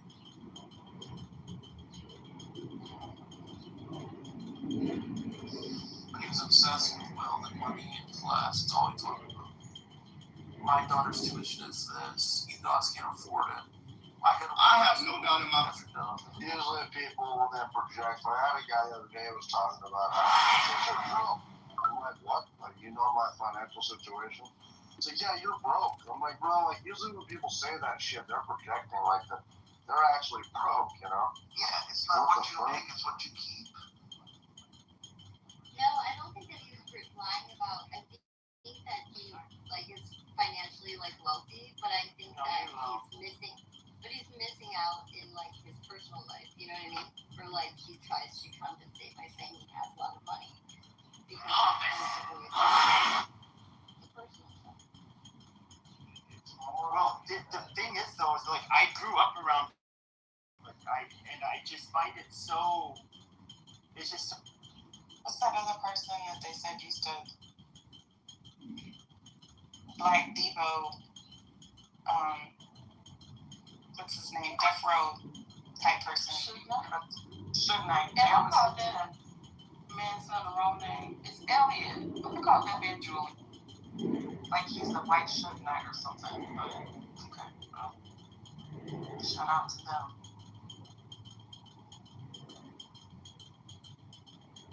This is also random since we're talking about rappers. I did not realize that Lil Wayne espoused white people so much. Chicago man. I know this is sounding incredibly tone deaf for me. I have European blood, don't come for me. At least 5 generations back, so I can talk about white people. Why is he always praising white people? I'm like, I get it, Wayne. Wow, a white person helped you out when you were young and you couldn't eat or something, but damn, he's just annoying. Okay, that's it. And didn't he get like shot? And the guy saved him? The police officer? He's always praising somebody. I don't know if it was the police officer or somebody. It's like, and then he married Toya, and then he just like lost his mind. It's like he became less New Orleans, if that makes sense. Like, I don't know. Every time I hear a story about him, he's just really disappointing. Because I love Wayne Down, right? He's a New Orleans rapper, 504 in LA. But I'm just like, bro, I don't know. Something is. He's just gotten. The older that he gets, I don't know if it's that lean or whatever he been smoking or drinking. I'm like, Wayne, everybody's against him. Yeah, like how many of you were born upper class? Nobody raises their hand. And like how many of you were born middle class? Everybody raises their hand. And you do get this. You do get the people, the kids that are at the top, that don't want to look like privileged brats to their peers, so they do like kind of hide the fact that they have money, and just like you have people who are embarrassed about growing up poor, and they hide it, and it's why I just think it's when I hear people talk like that. First of all, the type of person that generally makes it in whether it's in corporate America or a doctor, generally the first thing that comes out of their mouth is not going to be how much money they make.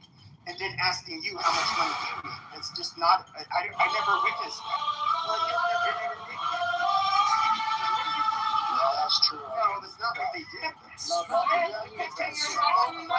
Jazzy, it's considered low class. Like, most of them are low class. no, most doctors are by nature, most doctors are absolutely not low class, because it takes a person who's pretty studious and intelligent to become a medical doctor. They're literally not going to do that. That's going to mean that they're not low class. Class means you're like fucking dumb, lazy, dysfunctional, that kind of shit. Bro. 1 second. So, Translate a little bit. most of these people, being smart and all that stuff, unfortunately, it doesn't give you a class. Like, you're just smart. You can do the job. So, they are assholes, they're dickheads, they're jocks, they're bullies, right? And then they make it, and then they bully other people. What? This is not new. This is not uncommon. It's not. Maybe if they're like a cheesy salesman or some shit like that, but holy fuck. But to have a professional job, generally not. Bro. Can we have a conversation? Dude, shut the fuck up, Mountain. I've been quiet for the last couple of fucking hours. I started speaking like 15 minutes ago. Really, that's crazy to me. Really, you've been quiet the whole time. Fuck. Literally. Bullshit. But really though, man, like I had a buddy who just got new wealth, and man, he wanted to like rub it in all of our fucking faces, man. I mean, because he's white trash.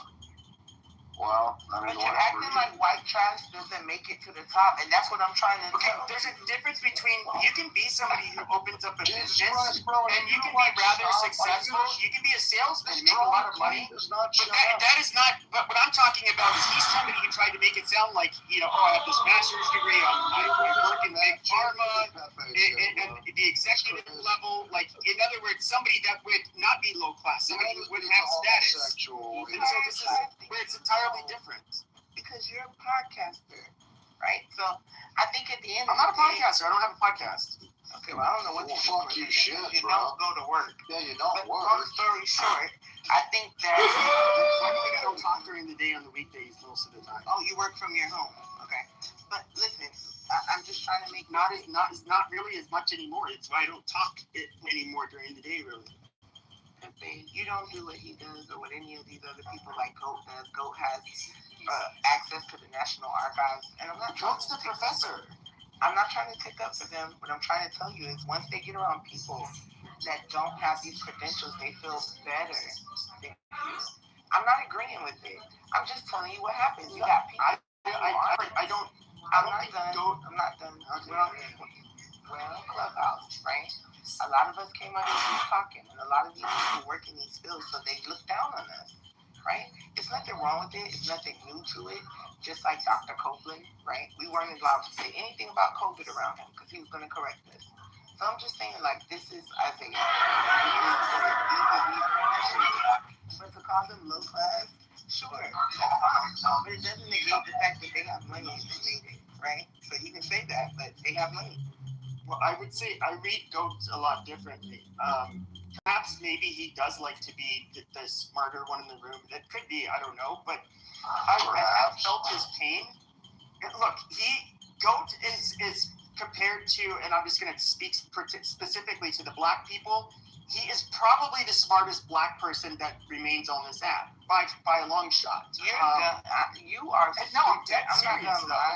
And you do get a lot of stupid people that are overly confident that think they're arguing a decent point, but they do not realize like how fucking low IQ and just dumb they are. And they often act very desperate. And then like what is you talk about he dropping the hard R. What does he do? What does he do? He drops it all the time when he's having to deal with the low class blacks. He's a well-spoken black person, not the smartest. I said the smartest on the app today. Not the smartest on the app. Oh, who's smarter? What black person is smarter? Pepe, there's a lot of smarter black people. Which black person? Okay, then you should be easily the black person on this app today that's smarter. Tomorrow's pretty smart. You've been bamboozled. I ain't gonna lie. No, I've actually listened to him. He is a pretty smart guy. Also, you have to look away from the experience with a lesson learned too. On this app at this time, you're wrong. He wasn't the smartest person on the app, 3-4 years ago, but I would say today he's definitely the smartest one. No, okay. But you're not that smart, so that doesn't really surprise me. Amazing. You're the smartest, Jazzy. You're the smartest. My bad. It's not me either, but it sure isn't him.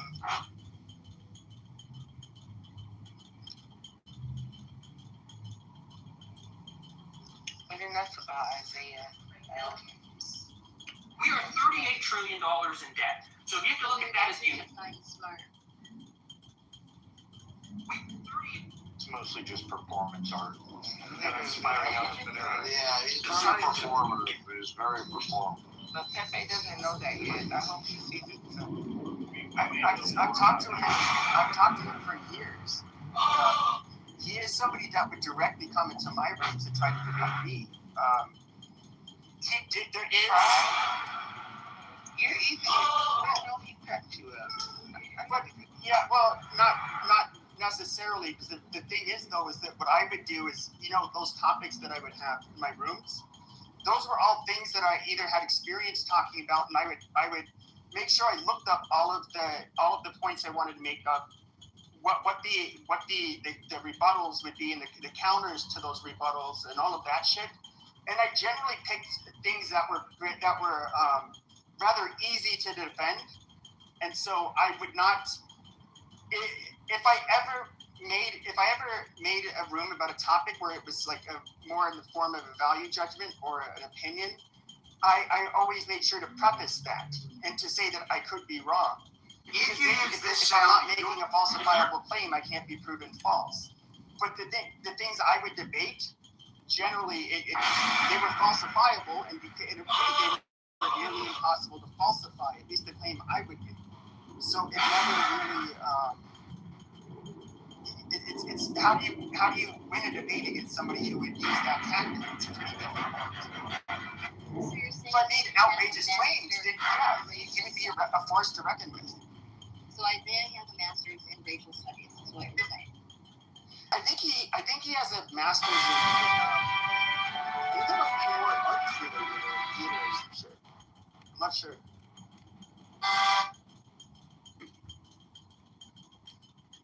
Yes, theater. I would say that he had a lot of time on his hands with reading, and so he'll read the news headline and get like 150 black people that are listening to his performance art, and then if you try to talk to him, he will definitely try to use strongman arguments or try to put words in your mouth or try to set you up to fail. It's really, and like, for instance, me and Brad have had issues, or Viking. Whenever I come in, he lets everyone know before I talk that, I did certain things to Brad, you know what I mean? So basically, I'm unqualified to even be heard, but it's just, he's weird, man. He's weird, but I've definitely told him that he's a predator. He likes to humiliate people. He like gets off on punching down. That's what's bad. And he's a predator. And I mean, nobody told him I said this. I don't really care, but I think he preys on black people who value education. He postures himself up by being a professor. And acting like he's the only voice that matters, right? Yeah, and he has all these stupid people with degrees who value what he's saying. He has a cult over there, and they've been riding strong for like 5 years. Yeah, they worship him. Fucking worship him because he's like the only informed voice, but not really informed. He's propagandist. It's fucked up, bro. And he's a huge advocate for women. He stands up for women all the time. Yeah, I'm here now, guys, so you can mind me up.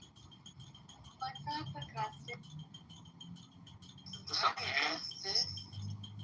What's up, Jazz? How's the baby? Good? Yeah, all good. Hey, yo, Prashant. Say it, Augustus. My boy Prashant.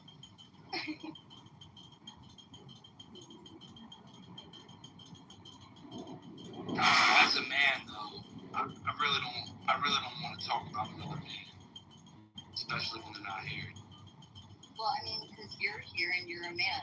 The person that we're talking about is not. That's right. That's what. Well, sometimes, man, you just gotta call things out as it is. And so if we're afraid to call things out, then we're just gonna, people live in ignorance. I'm not afraid to call that shit out. Especially on a fucking audio app, though.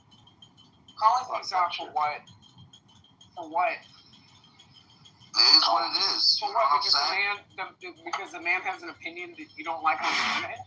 Yeah. If I have a different opinion, so he'll call me out. I'll call him out. That's what I'm saying. So who cares? That's what I'm saying. This is what I find very weird on this app. People can't have conversations on this app and in these rooms and leave the shit there. Like, I mean, what the fuck are you doing? What are you talking about, bro? We're just talking about a leftist man a propagandist, man. What are you talking about? We're calling out the left. What the fuck are you doing? For your fucking moral fucking compass or your morality. Shut up. As a man, yes, because calling politics out on the internet does anything aside from make yourself feel better. You see what I'm saying, Marshall? Please, that's not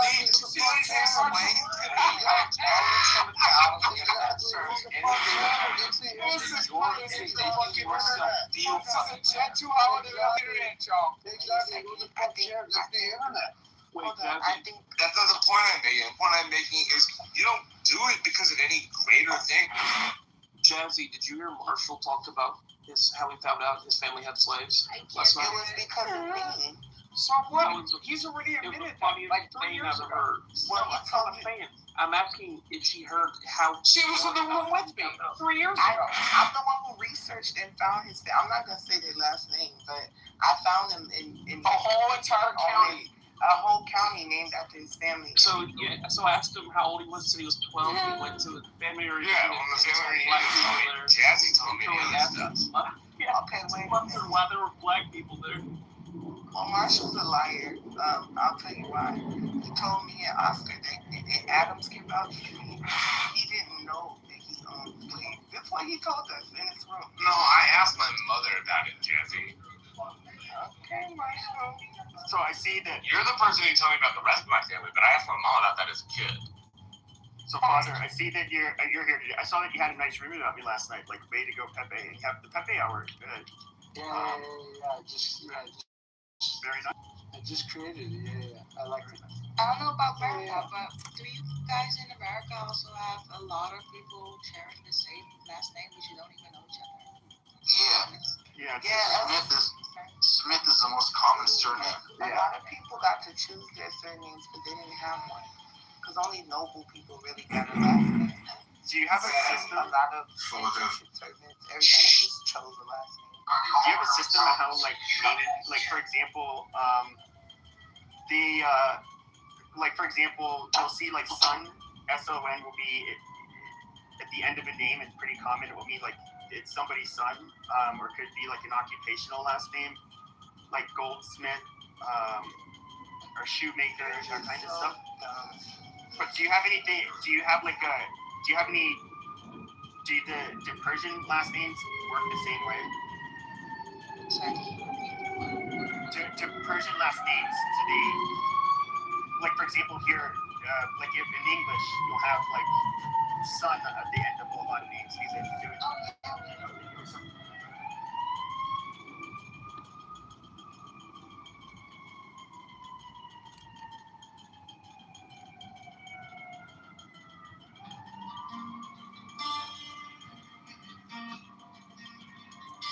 Now ye shall know that the chosen priest, the ox of infinite space,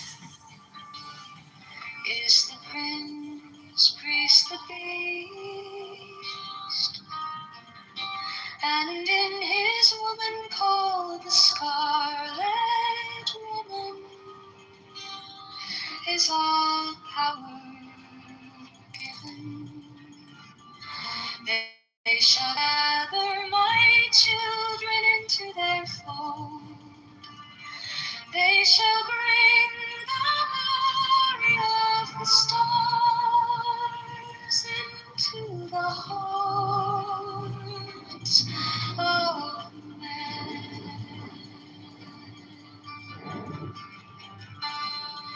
16, for he is ever a sun and she a moon. But to him is the winged secret flame, and to her the stooping starlight. But ye are not so chosen. 18 burn on their brows, O splendorous serpent. 19, O azure-lidded woman, bent upon them. 20, the key of the rituals is in the secret word which I have given unto him.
Now ye shall know that the chosen priest, my soul of infinite space, is the prince priest to be.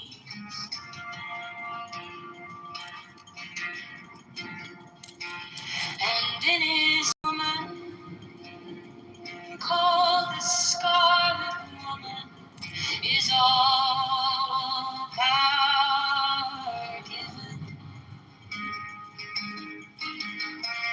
They shall gather my children into their fold.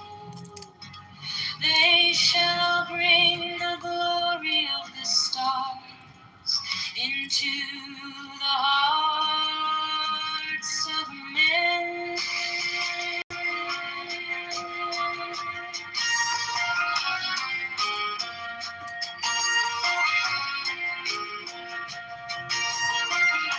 16. For he is ever a sun, and she a moon.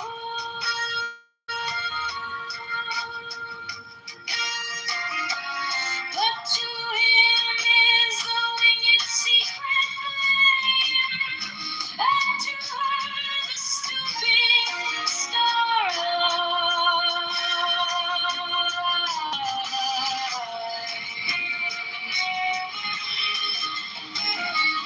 17.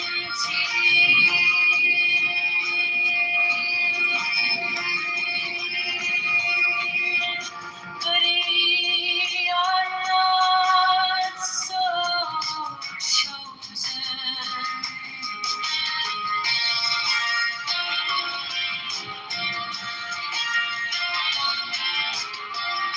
18 burn upon their brows, O splendrous serpent.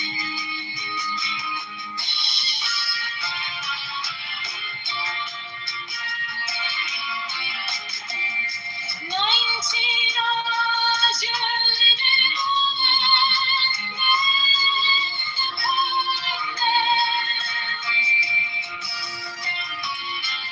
and 20. The key of the rituals is in the secret word which I have given unto him.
These are fools that men adore, both their gods and their men are fools.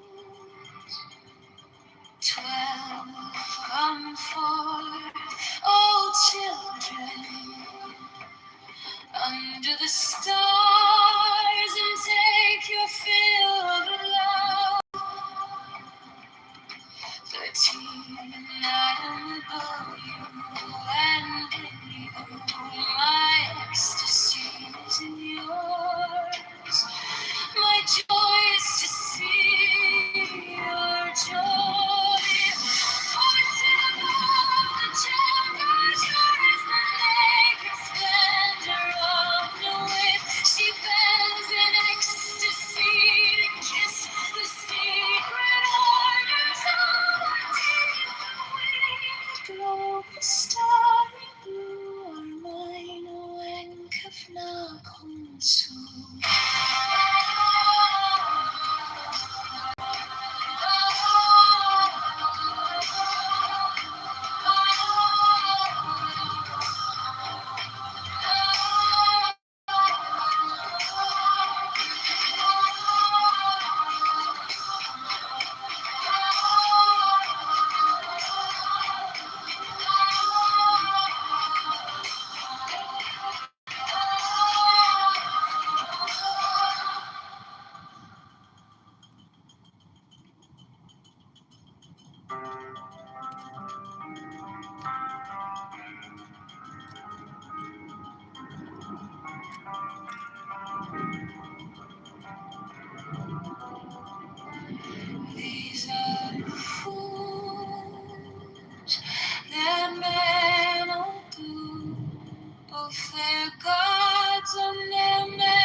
gemmed azure is the naked splendor of night.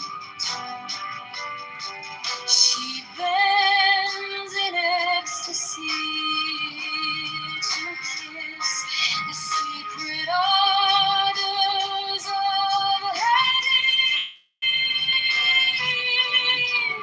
The wicked love, the starry blue, our mind awaketh now, sweet.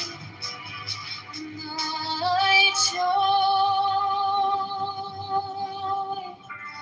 is to see your joy.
Fourteen above, the gemmed azure is the naked splendor of night. She bends in ecstasy to kiss the secret ardors of Hades.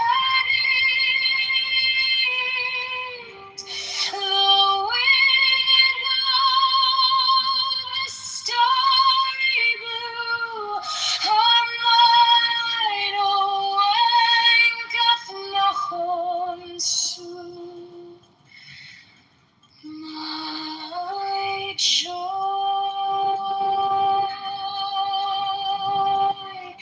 is to see your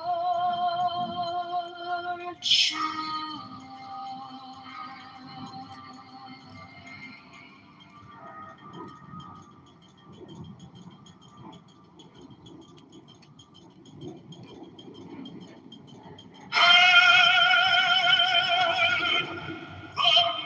Manifestation of new week, the unfurling of the company of heaven.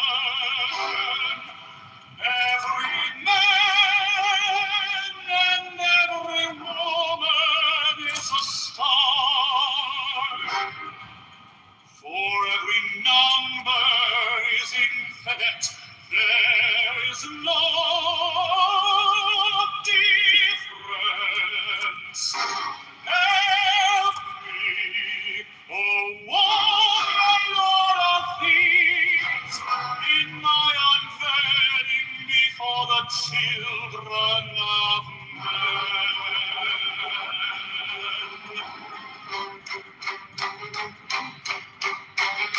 6 feet deep, my secret center, my heart and my core.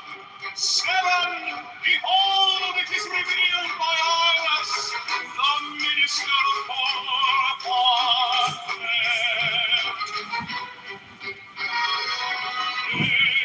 the couch is in the cold. Not the clue in the cold.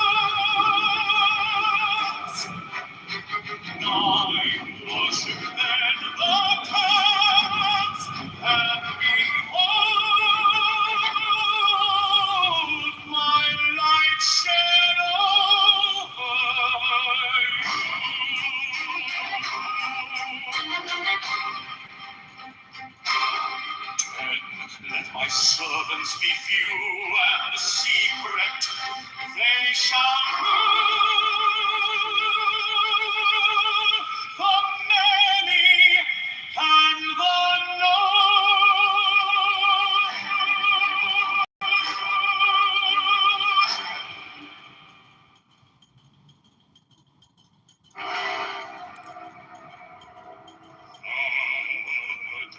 a manifestation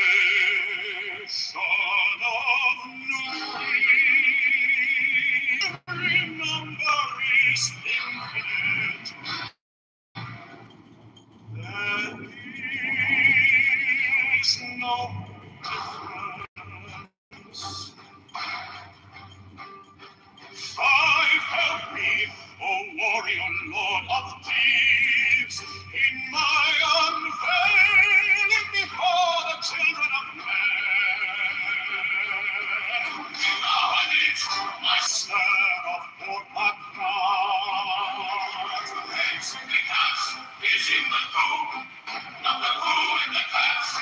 Night worship, then the camps, and behold my light shed over you.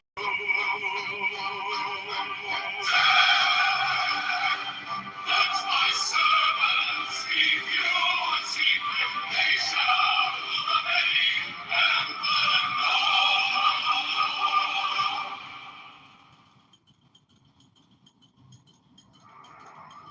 mine is the head of the man, and my insight is keen as the hawk's.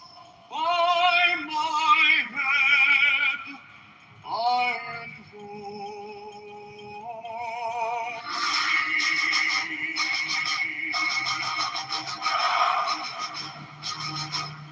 I am the only begotten child of my father and mother. My father is dead. My mother bore me with labor and pain and fear. By my body I invoke thee. About me shine the diamonds of radiance, light and pure. By their brightness I invoke thee. Mine is the red triangle, reverse the sign, given of the sacred deed of thee, O Lord. By the Lamb and I invoke thee. Mine is the garment of white, sewn with gold, the blessing of my land I wear. By my robe I invoke thee. Mine is the sign of the prophets and time. By the sign and invoke thee.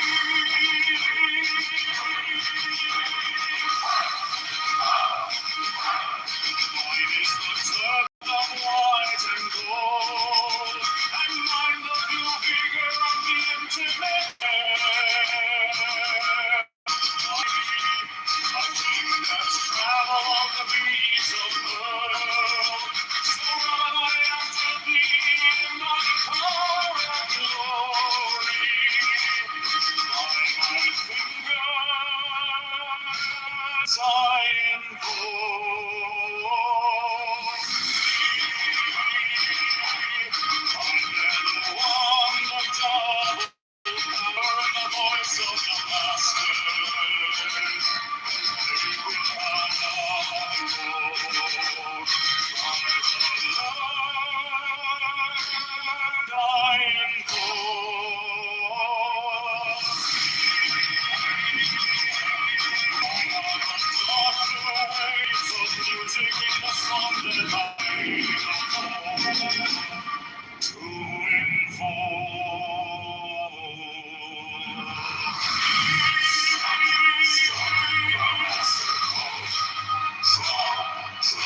The flame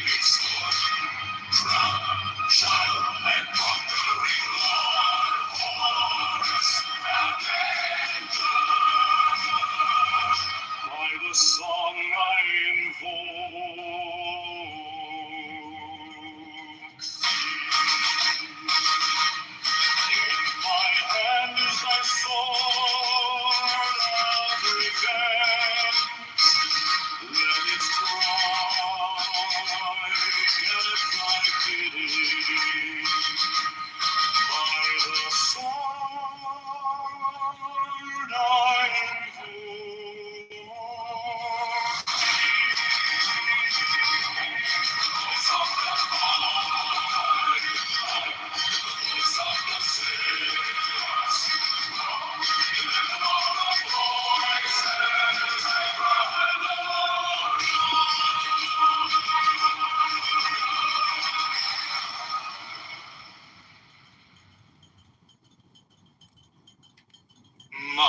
is the head of the man, and my inside is keen as the hawks. By my bed I invoke thee. I am the only begotten child of my father and mother. My father is dead. My mother bore me with labor and pain and fear. By my body I invoke thee.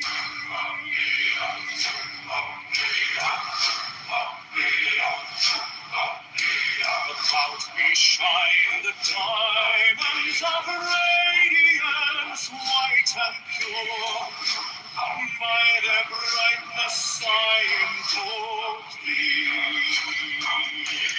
Mine is the red triangle, reverse the sign, given of none, save it thee, O Lord. By the Lamed I invoke thee. Mine is the garment of white, so all the flashing of day that I wear. By my robe I invoke thee. Mine is the sign of a office and Typhoon. By the sign I invoke Mine is the turban of white and gold, and mine the blue figure of the intermediate. By my crown I invoke thee. My fingers tremble on the beat of earth, so run I after thee in thy car of glory. By my fingers I invoke thee. I bear a wand of double power in the voice of the Master. Abracadabra. By the word I invoke thee. I know the dark waves of music and the song.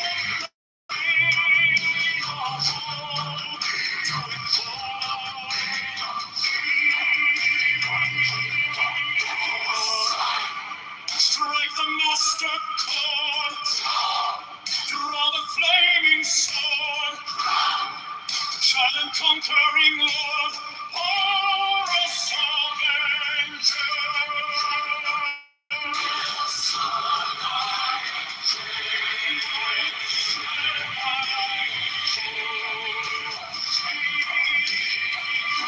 My hand is thy sword of revenge, and strike thy cheek. By the sword I invoke thee. Voice of the 5 and the voice of the 6, 11 are the voices. Abracadabra.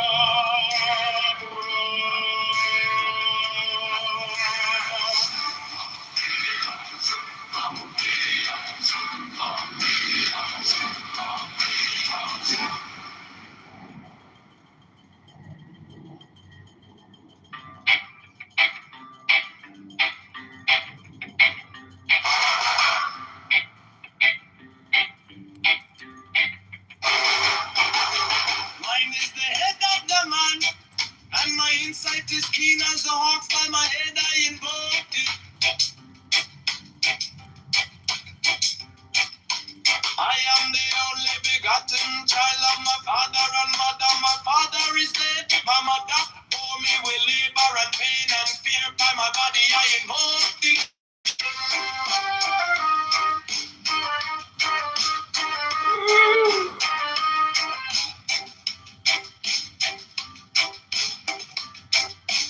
About me shine the diamonds are radiance, white and pure. By the brightness I invoke thee. Mine is the red triangle reverse, the sign given of none. Save it be of thee, O Lord. By the Lamb and I invoke thee.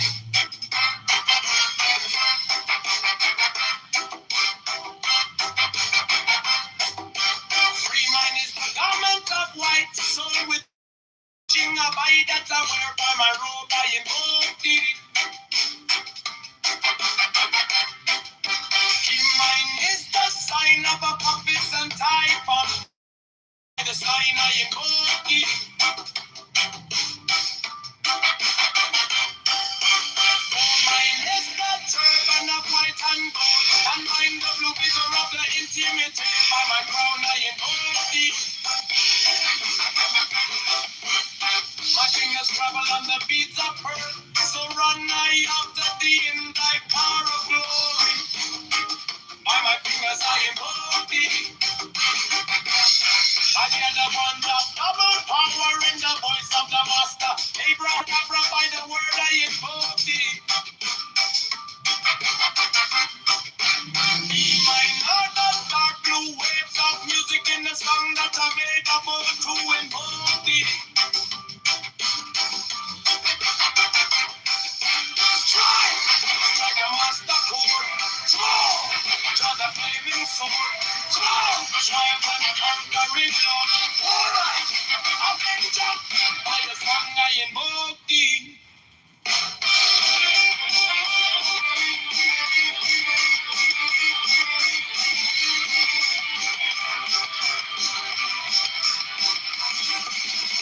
In my hand is my sword of revenge. Let it strike at my vision. By the sword I invoke thee. The voice of the fight, the voice of the 611 other voices. Every heart of love.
Mine is the head of the man, and my insight is keen as the heart.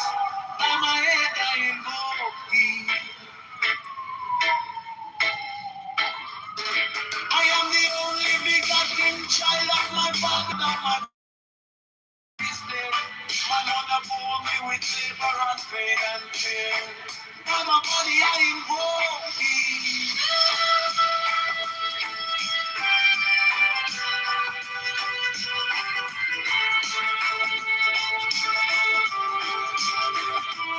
Upon me shine the diamonds of radiance, white and pure.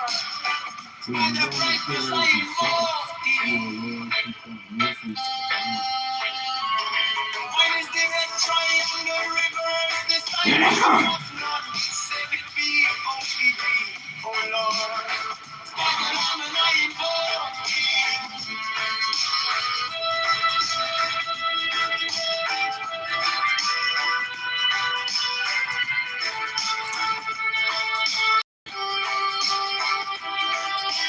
Mine is the garment of white soul with gold. Sling of my that I wear. Why my robe I invoke thee. Mine is the sign of a promise and sign for purple of white and gold. And mine the blue vicar at the end of the fear. Why my crown I invoke thee. Why my fingers I invoke.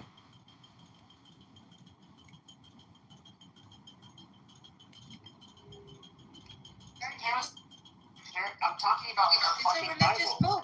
It's a religious book. Yes, so should we in America be allowed? Okay, is there anything wrong with a movie like The Passion of the Christ being made? What? Is there anything wrong about The Passion of the Christ being made as a movie? I don't know the movie. I don't know Pepe. Okay, is it wrong for us to make a movie about the Bible? Listen, making a movie about the Bible and the way you depict another group. We depict it as it is depicted in the Bible. I don't know about that because that could go for all religious books, and there are some. You have to admit there is some things in there. Where is it from? You know, that's. I don't know if you want to. Why should we not want to depict it? An eternal story that has never started. Before man had language, they had this story deep within their soul. Why is everyone dogpiling except? But give them some space for everything. They're all trying to reject the existence of historical figures. I don't know why. Yeah, but They're not historical figures, dude. Yes, they are. Yes, they just like reject shit. They're just dumb. You're not a historical figure, see? Yeah, I'm not. Who exists? You're AI. Well, who else do I have that referenced you in antiquity? Daniel. I mean, if someone referenced me in antiquity, that would be quite. Daniel, read the archetypes, Daniel, please. Like contemporary to me, yeah, several people were mentioned. You know, you read it the other day. Except was in the room, getting flustered also then. This is the thing, right? When you don't take like the message of the message, instead you want to hold on to the messenger so much. So much that your entire identity is tied, and religions are tied. This is like worldviews. Yeah, it's just another poem. Fine. I'm just saying, like. No, you're not saying anything. Did not come to right? See, what I just said was saying something. Accepted Jesus, this exclusivity would have gone. This is more what fucking the poems. Christian Can is you telling you. have a clear thought? Yeah, this is what the Christian is telling you. Jesus too was necessary. And yeah, you denied him. He came to save our neighbor because he wanted to eradicate. You can be quiet. You don't have to say anything. Whatever. No. I love this. So we're saying Moses never existed and Islam's true? Or is that even possible? Yeah. No, none of the figures existed, and we are all living through stories which were developed roughly 50 years ago. Because I'm gonna An existence of an archetype doesn't mean that the whole religion is false. Megatron, this isn't new. Megatron is motivated. This is so cute. Benny, can you tell me? Listen, man, this isn't new. By the way, there are church Wait, why is the Exodus story in that book then? Yeah, so there are several church fathers, specifically from the Alexandrian. Yeah, so specifically. Now, Benny, I don't know why you're using church fathers. I'll tell you why. Because okay, that's fine. I'll tell you why. There are several church fathers, specifically from the Alexandrian school, took the Old Testament stories, specifically the Genesis, like first 5 book stories, and Joshua as like metaphor. And the church fathers that took them literal. Yes, that's true. So I'm saying that both are acceptable within Christianity. So you can have my position and still be a Christian. It's not problematic. It's an honest position what Benny has. Exactly. Oh wait, so can the Muslims are probably gonna have a hard time. Muslims are. I'm not gonna lie. No, Muslims never had this whole school of thought about this is why they're done. So they're done. According to you, you just disprove them. Yeah. Of course. Benny and I did it the other day, like in a room, back and forth. So then, I'm sorry, you can't deny historical method. You can't deny. We're reading. If you don't take it the way Benny takes it, Islam doesn't collapse. If you take it the way Benny is taking it, like Christianity doesn't collapse. Judaism doesn't collapse. If you If you take them physically and you say that these have to have been there for this to be true, yeah, then it will supposed to be comedy, Kadir. You're also motivated. Just a second, I want to prove you're a heretic for a second. We're gonna say He's definitely a heretic, by the way. There's no way that the Church Fathers of Alexandria allow him to deny the historicity of the Exodus. It's a total lie. It doesn't mean that the story, the person doesn't have to exist, but the moral needs to exist, right? They need to show some sort of continuum from this truth principle. There are archetypes, such as Moses, that existed. We just don't have any evidence of Moses' existence as of now, right? But we have enough of Jesus, we have enough of Muhammad. This doesn't mean all three are true or either one is true. that was fun. Well, it lasted. This doesn't mean Judaism. Yeah, Judaism somehow doesn't mean Judaism fails. And we exist now. So that whole thing of him not existing was just for what? Where did we do all that? We don't have evidence of it. There were archetypes such as him who came with this very similar message. Like, Daniel read it out. Dude, Daniel. No, he didn't. Bring out your document. You were Nargis, I'm sure you were very impressed when Daniel read a long list of different people who were the character named Moses. But what you failed to do, because you didn't actually care to listen to what he was saying, was you never checked when the story started. You're lazy, Nargis. You accepted it as proven. All right, whatever. Were those published? I got enough already on this. Like that. I have no idea. You don't want to start. I didn't put him in the audience. He moved himself. Okay. Again. That's actually, you threw me to the audience, and by the way, I didn't listen to what you said while I was down there. That's fine. Okay, I apologize for doing that. That was inappropriate. I'm just saying, like, whenever I'm in the audience, I don't listen to what you guys are talking. This is not a collapsed religion. This is to see through the truth of it and cherish it and value it for what it is. Yeah, some of the stories have been circulating from time immemorial. And these stories repeat themselves in different geographies. You're well aware of this, what I'm about to say. With the same moral of the story, people traveled, these stories kept circulating. Names were different. Storylines remained the same. This was interesting to the human psyche. And archetypes who came to change the state of their people often held to these stories and say, remember when this happened to this and that happened to that. This doesn't demolish the great value that the messenger, the archetype, whatever, the Lord was trying to do. It doesn't take away the principles of religion. Yeah, and to Narda's point, like, stories have certain values in terms of the underlying truth they are imparting to one. So getting overly stressed about the historical accuracy, you're sort of missing the point. So when you read the story of the three bears, right, or Goldilocks and the three bears, the question isn't, what year did this happen, and was there really these talking bears? Hopefully you're able to. Okay, what would you say is the most pressing question to understand the origin of that story, Euro? What's that? What? Okay, I'll tell you. Like, if you wanted to know the meaning and origin and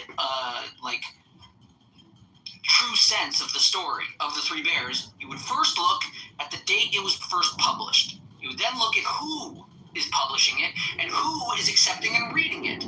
Now, in the case of the Goldilocks and the Three Bears, I believe that was part of Grimm's, although I might be mistaken. But if it was Grimm's, then that means it was an oral tradition held down by German language and codified by the Grimm's brothers when they were grabbing the fairy tales of the locals of Germany and sort of carving German identity. That is the origin of the story. And you can then go into the folklore era and go further back. Again, just as an example. I don't know if Goldilocks is one of them. No, I totally agree with you. But my point is, all I'm saying is, it's part of the historical analysis to look at, what's the history, what's the origins, etc. And the publishing date. Right.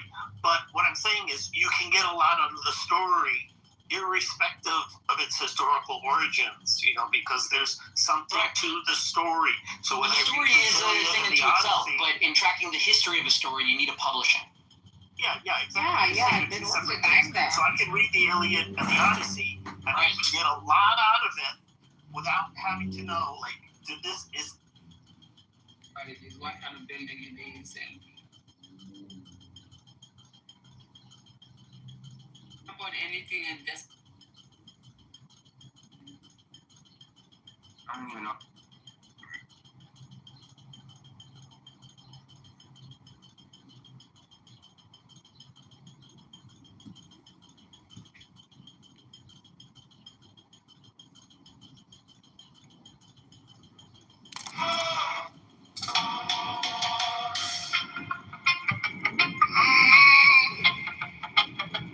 Mine is the head of the man, and my insight is keen as the ox. By my head I go.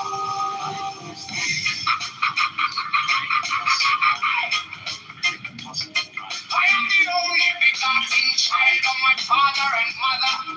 My father is dead. My mother bore me with labor and pain and fear by my body. Shine the diamonds of radiance, white and pure by the brightest. Mine is the red triangle reverse of design. Even of none say the P of thee. Oh Lord, by the layman. Mine is the garment of white. So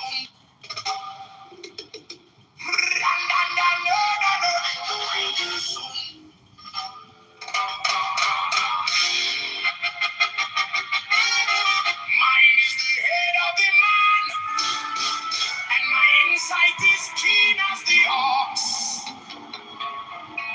By my head, I invoke thee.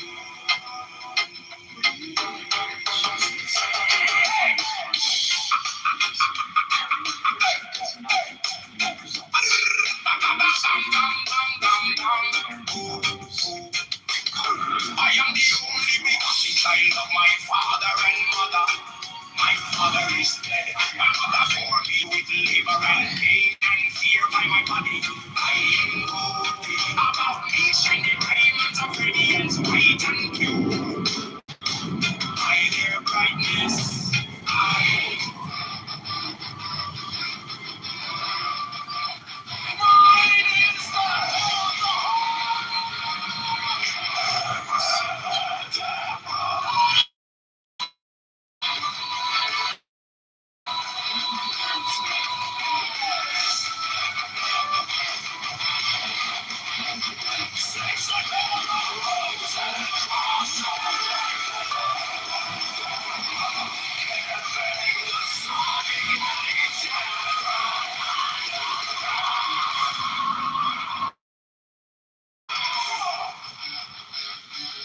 remaining in the sonic, the invocation concludes. Therefore I say unto thee, so that every spirit, whether of the firmament, or of the ether, or of the earth, or dry land, or of the air, or flowing air, or of rushing fire.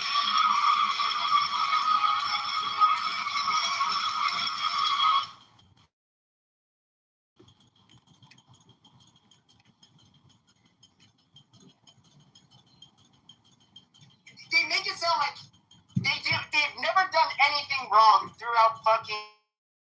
Nobody would ever say Christians have always been this pious group of fucking people who are always good throughout. Never gonna fucking happen.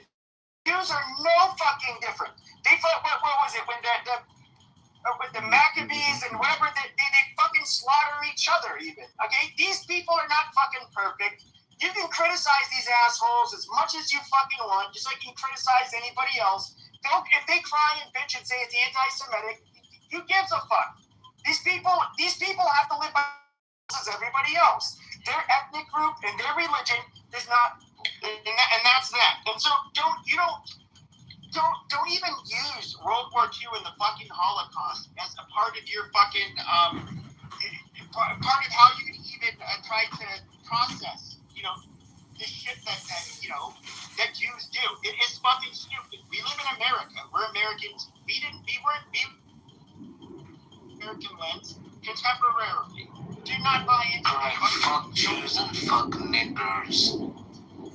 Okay, that did not help. Well, Brian, I wanted to ask you, what was the name of the series? I forget. It's called The Chosen. Yeah, are there any gay rabbis or black rabbis? I'm wondering if they're following the DEI dictates of Hollywood. You know. Oh yeah, I'm stroking my cock right now. Yeah. No, it's 5 seasons. I think they have 2 more seasons yet to go. They're about to release the 6th season, which I believe will spend on the crucifixion.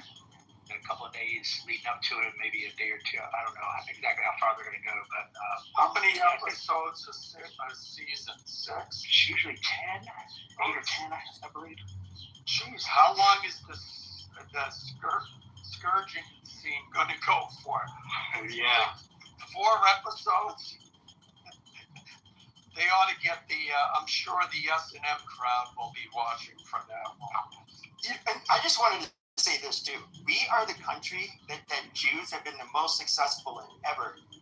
In fact, they do better than other groups in the United States. And we are ultimately the ones who defeated the fucking Nazis. So, dude, we are the last people. You just gotta call it out. Whenever they try to pull this victim card or try to use up or tie somehow you to the evil things the Nazis or other groups of people did, do not fall for it. In fact, you should be offended and you should call it out and say, no, how fucking dare you?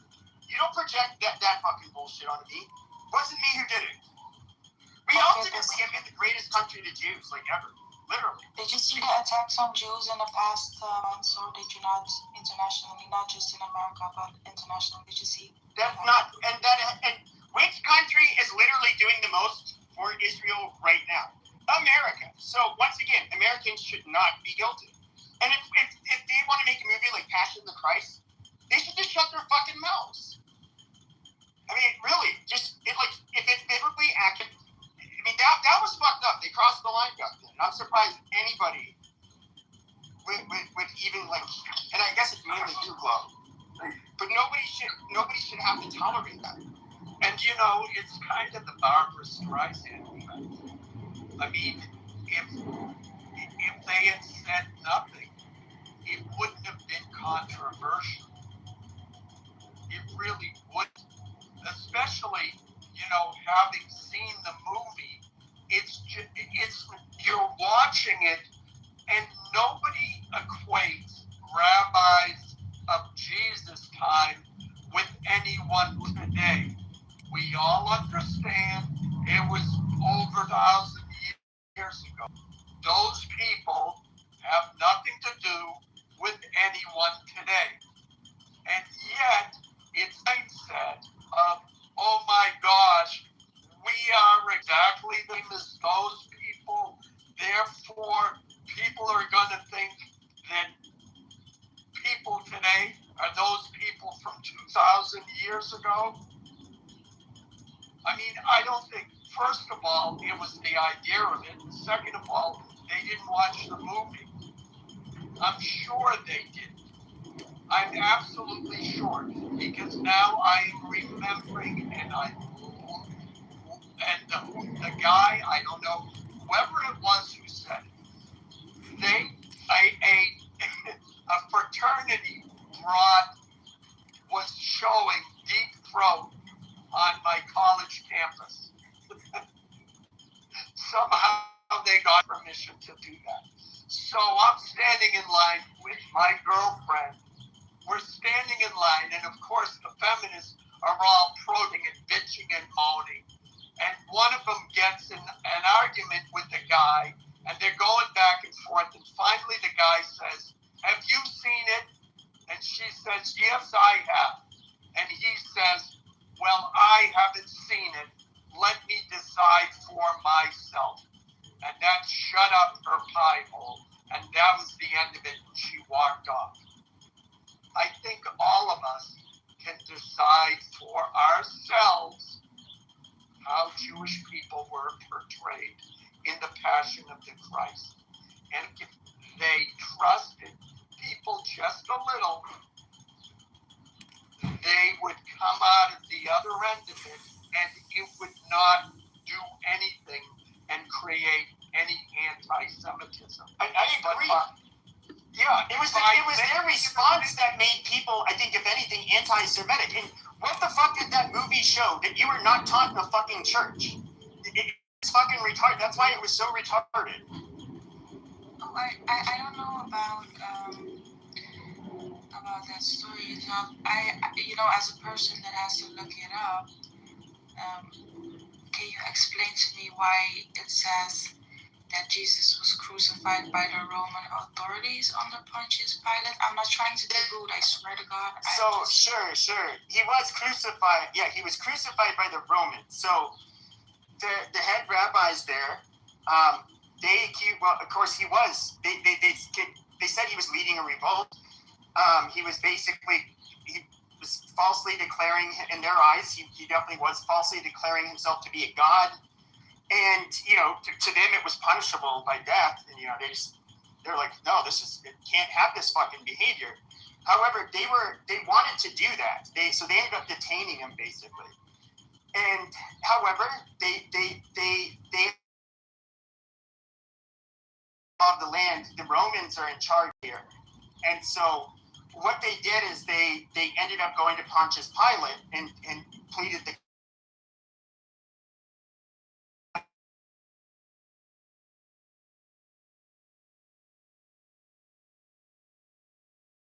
he ended up getting talked into Jesus, and then the Romans, of course, because it was the Romans that have found him guilty of those charges. They were the ones who put him. But it was it all was spurred by the rabbis that they're the ones who kind of initiated it. So some local religious leaders were involved? No, they're the ones who the local leaders were the ones who did it. Yeah, Pepe, I think it's the rule of Rome. So he was brought in initially for that, but and that's what he was charged with.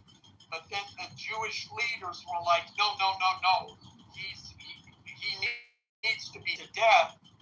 And Pontius Pilate said, I don't see anything that this guy is guilty of, other than what we've charged him with. And it was their insistence that he be killed, which is why Pontius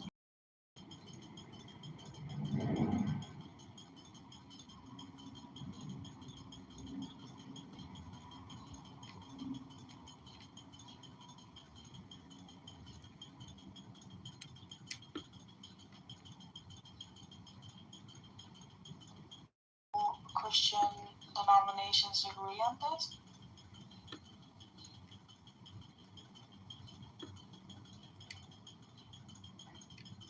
I've never heard of some Christians having a difference, that story being different, but I could say that is the Catholic story, which, as you know, the other denominations are largely offshoots of Catholicism is the largest one. So it's not like this isn't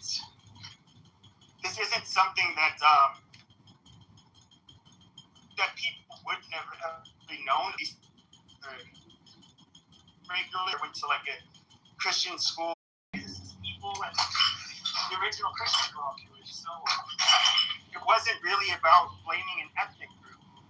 You had basically this was like a religious and ethnic dispute amongst people from the same ethnic, same tribe. So there's not. I never got the sense that they were trying to pit Gentiles against Jews. So it was like Gentiles against Jews. So it was like not the. My friends are Christian, and that's why I asked, because I do remember now when I was younger that he was doing, and as far as like rabble rousing, they just looked at him like he was an annoyance, like he was, just getting people stirred up. It was the Jewish rabbis, I think, religiously offended and threatened. So I think they leveraged the arrest and the crucifixion. I think the Romans just kind of looked at him like he was, just this weird guy that, caused trouble and made speeches and, things like that. But it was the Jewish rabbis that really, I think, accelerated and emphasized the violence and the arrest and all the end. Right, so they whispered in the ears, you say. So some people whisper in bad things in the ear, another group of people about them. And these things that they whisper about this group of people to the other group causes them eventually to attack and kill. Well, he was tried. Yeah, to the rabbis, he was a blasphemer. I mean, he was, he was committing a mortal sin of claiming to be God's son of God. That was a whole different level of just this guy who goes around, getting people stirred up and fights, and, getting the commoners, if you will, agitated and all that. The religious aspect of it was, I think, what led the Jews to really like the match. Yeah, and for the times, you have to, look, even early Christians, if you were to say that you were, the new son of God or some shit, you'd probably get put to death. The Muslims would have put you to death. Look, this is, during this fucking Stone Age. These people are barbaric in comparison to people today. It's not, I guess, I'll say this. So, when it comes to, if it wasn't for those rabbis, it's questionable whether or not, historically, that if this is coming from a Christian perspective, obviously Jesus planned, he knew he was going to be put to death, but at least with the events as they're told, without the Jews basically approaching Pontius Pilate, had they not done that, there's no other indication he was going to put to death. But the one thing though about Catholicism, the main branch of Christianity in the West, was historically they did blame Jews for the death of Jesus.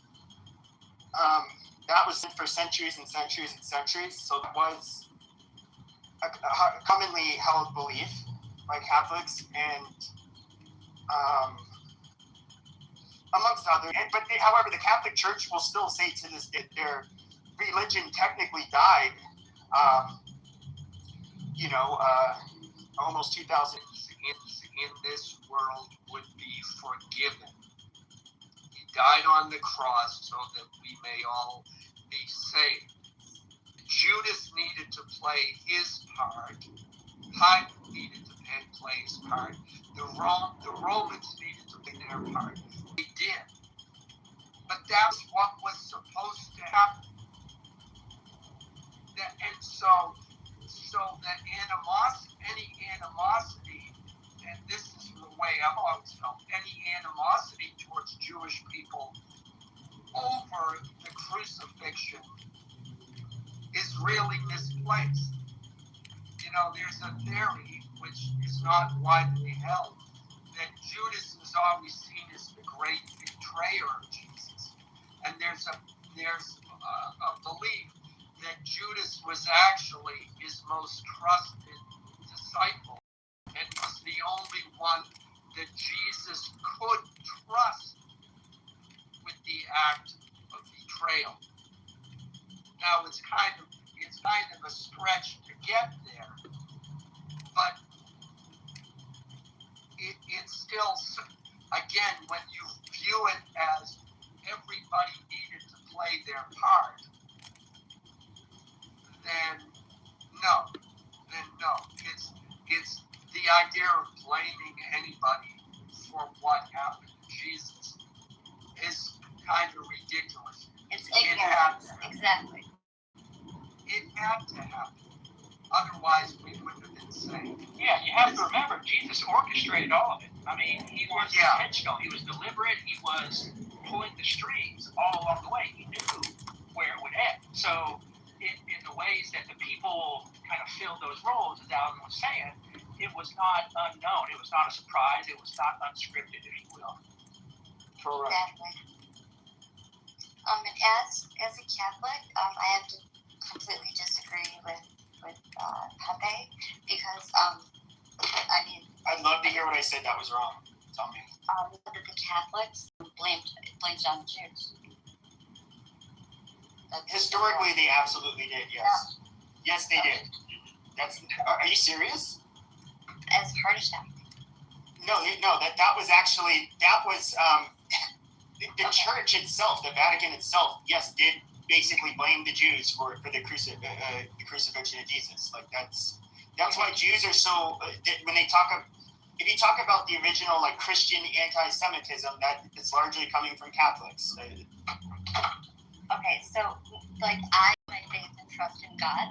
So like whatever the Vatican says, like I trust in God and God's word, and like everything that Alan said, I second that. And anything that I've ever learned in the Catholic Church, I've never heard that. Do you know what happened in 1965? Go ahead. No, I mean, do you know what happened? I guess not, unless you inform me. Do you know what the Second Vatican is? Okay, yes, but that was under which pope? I'll talk about it. Pope. That was before. I know it was one of the Pope Pauls, but when it comes to the Second Vatican, that is where they explicitly stated that they were not going to hold Jews responsible for the death of Jesus, and they also made a change regarding where they used to say that their covenant was fulfilled with God, and then that the new covenant is with us. They changed it and said, well, the Jews still have their own like relationship and covenant with God, and we have ours. So they really backpedaled. But no, the Catholic Church was hella anti-Semitic. Like they thought Jews were wicked and needed to become Catholic. That was their actual fucking stance. Don't Catholics want all other religions to become Christian? Yeah, they were definitely intolerant of them. I mean, I can promise you that. Just like they were intolerant of a lot of Protestants and other Christians. Right, but the main point is that what happened was supposed to happen. God, Jesus, had a hand in all of it. So it was supposed to happen that way. So to place blame is just completely ignorant. Well, I mean, you can say it's ignorant, but like if the Vatican and the Catholic Church is blaming the Jews, and these wicked people with their wicked religion that are not accepting Jesus were responsible for that. You're at the end of the day, and you have to understand, a lot of the population was left illiterate because the fucking Vatican didn't want these people to be literate. Because it'd be easier to control. They absolutely ate up everything the church said, and they blamed the Jews for it. I mean, you can look at the history in Catholic countries, what they thought of Jews. They never really I think they got emancipation from Napoleon, but for the most part, they were treated as absolute filth. They're just dirty people, and so they get dirty jobs, and they don't never get the same rights as us. And they're just disliked, and religion played like Christianity played a large role in that.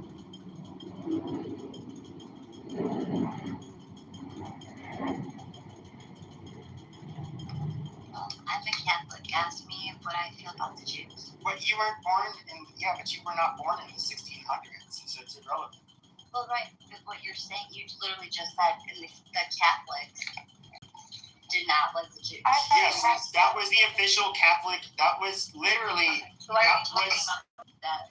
But why are you trying to ignore? You're trying to say a Catholic today is the same as a Catholic for over 1,000 years, up through the medieval times. It's not the case. I have a question about the Vatican.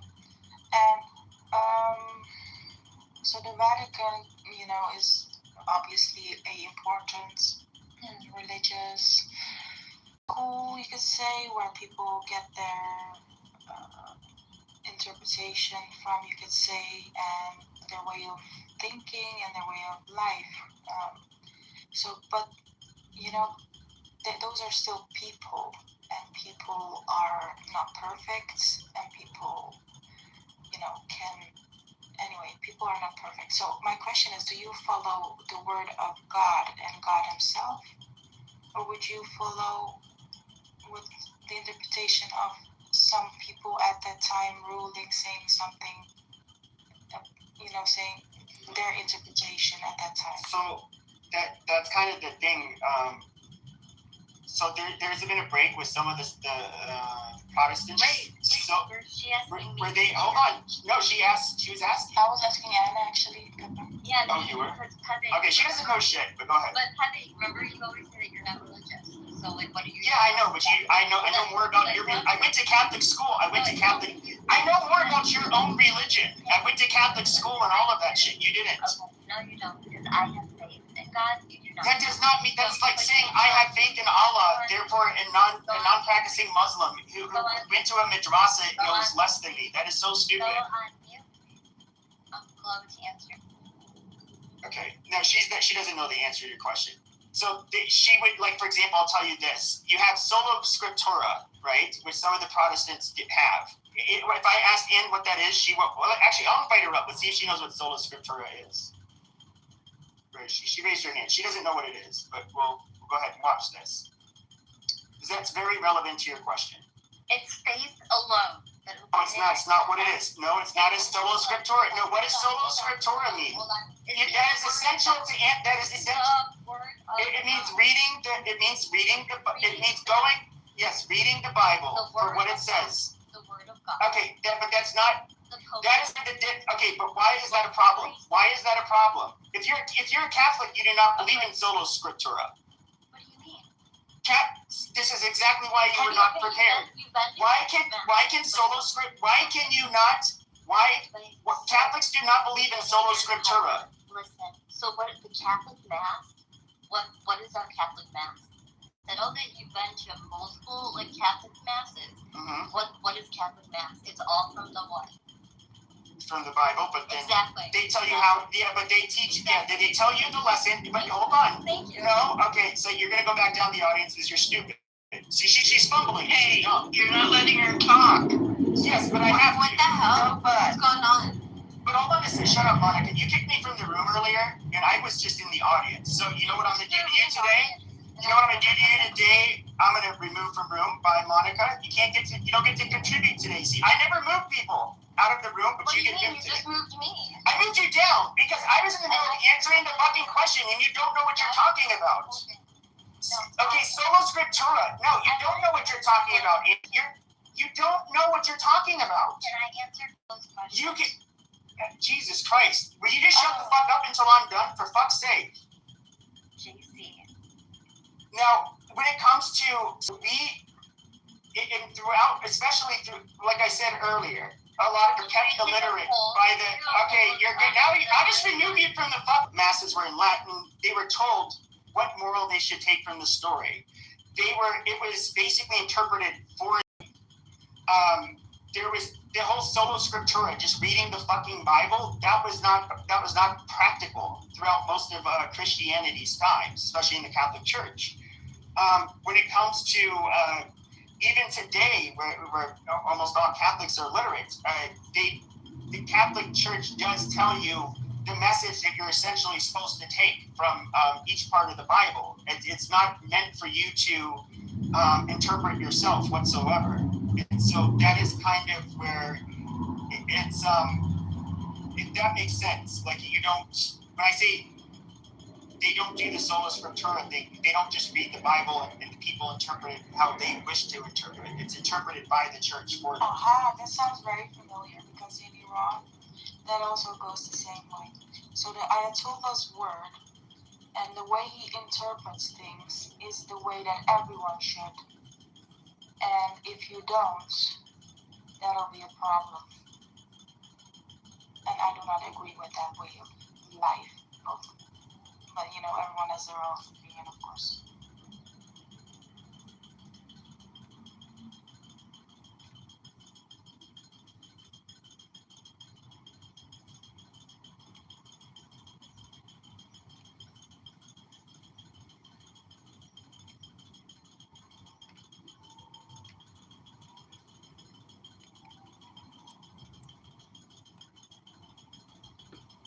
I mean, you can come back up, and you were just interrupting way too much. Like, it's so rude.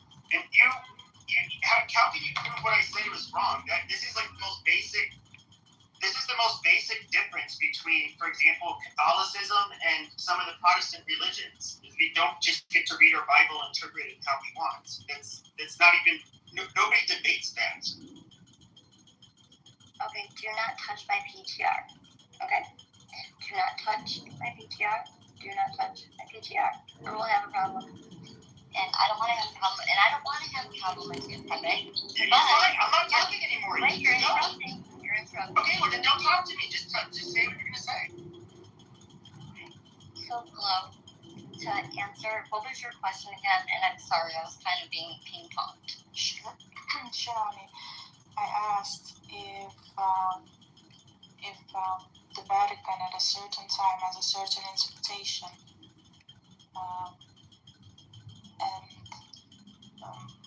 do you then go for the interpretation that is being taught at that time by that Vatican, or would you follow the Word of God,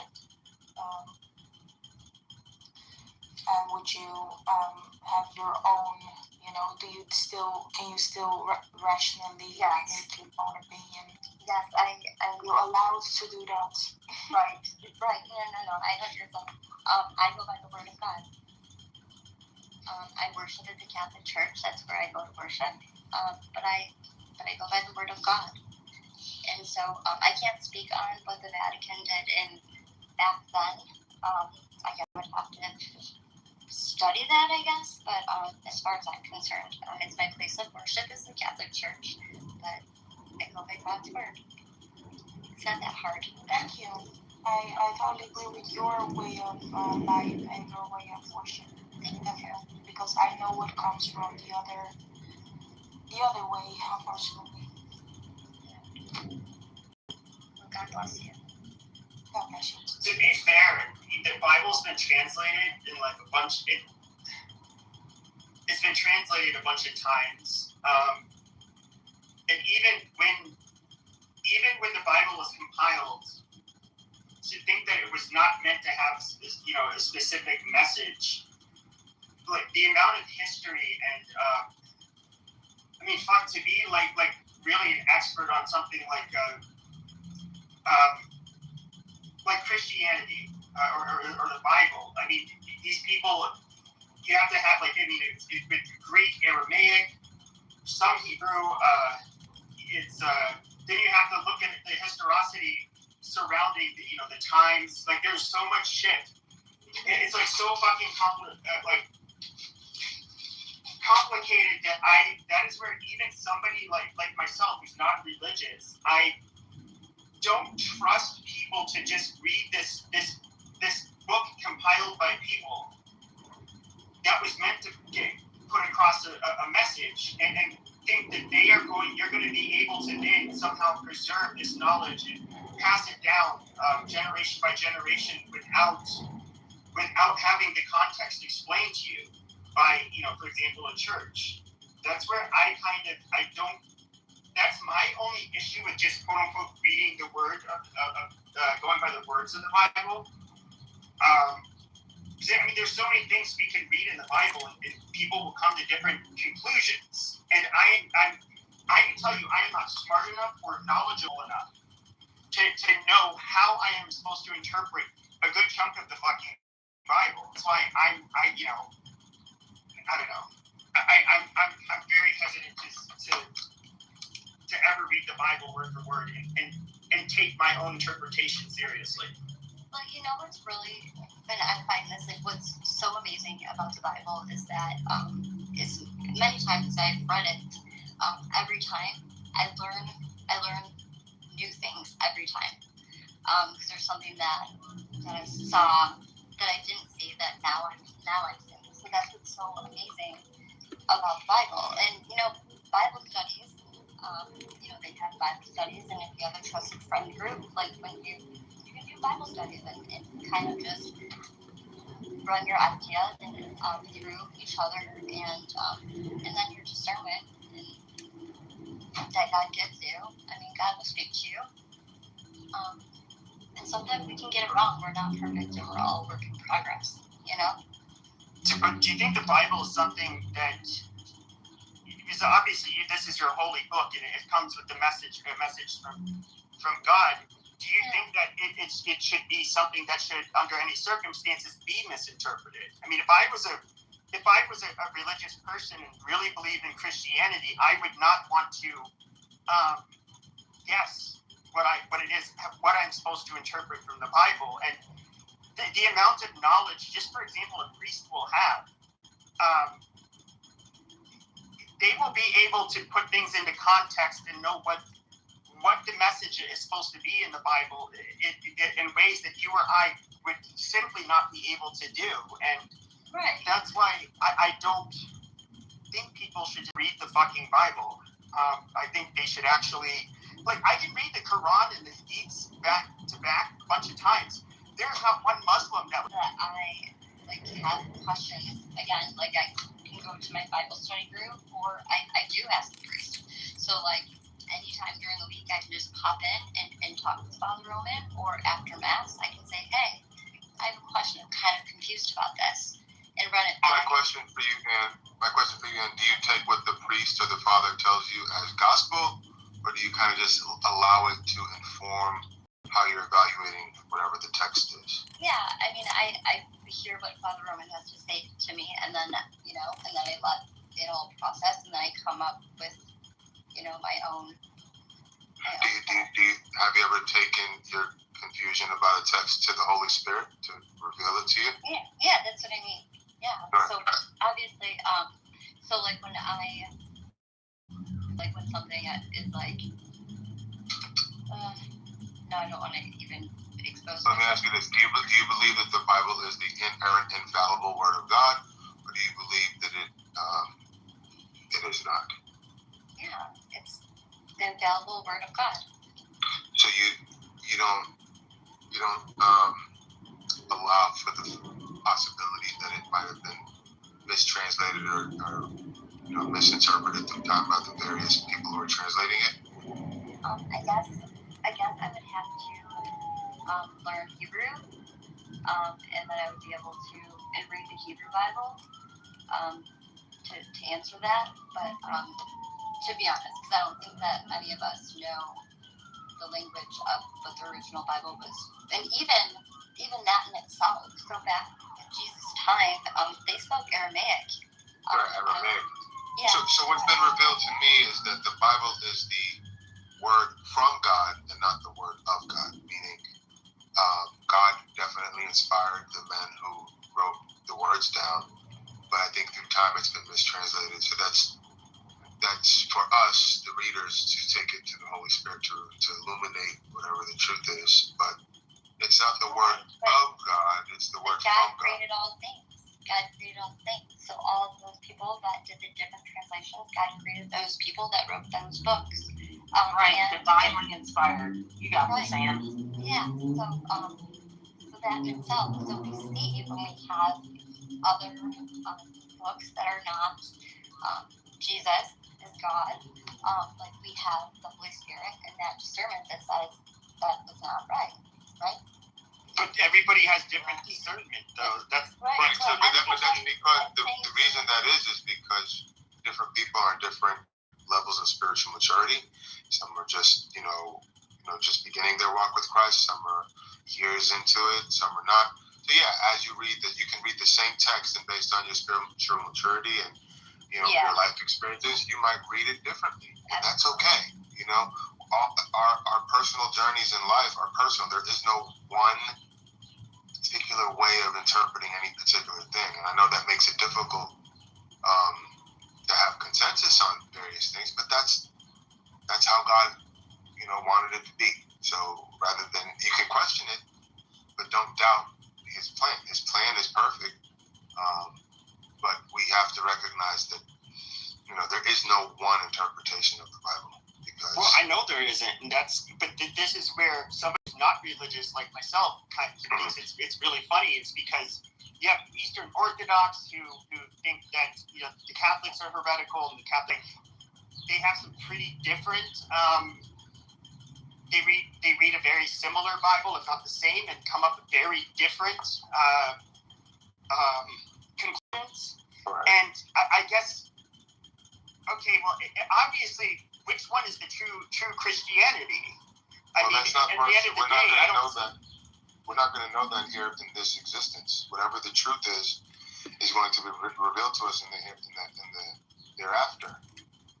Whatever the actual truth is on what these various, schisms are. Oh, I believe it this way, you believe it that way.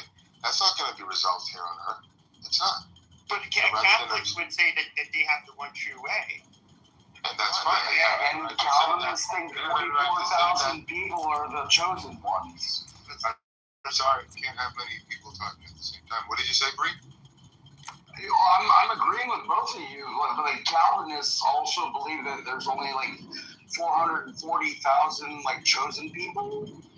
Everybody's got their own. Your belief system's going to be your belief system. Right. That's why it's called the belief system. So Pepe, even though the Catholics assert, domain over this, we know best. That's their prerogative to do that. I don't know how God's going to judge that at the end of the day. I don't walk around with this pious mentality. I have it all figured out. Oh, I don't either. But I'm basically just having a conversation about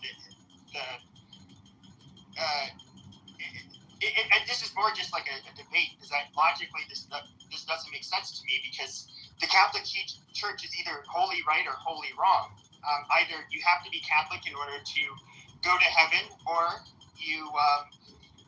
they're wrong and you don't have to be Catholic to go to heaven, or it could just be there's no heaven or any of that shit. If you really want to go there. Well, my question is, the interesting to me is that as an individual who's been exposed to various faiths, you said that you've researched.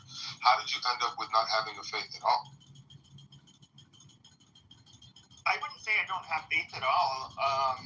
I'm a very skeptical person in general. I would say it's just a lot of things don't add up, and I think that it's I was somebody who's indoctrinated, and so a good part of me is I still feel a connection to Catholicism, but I don't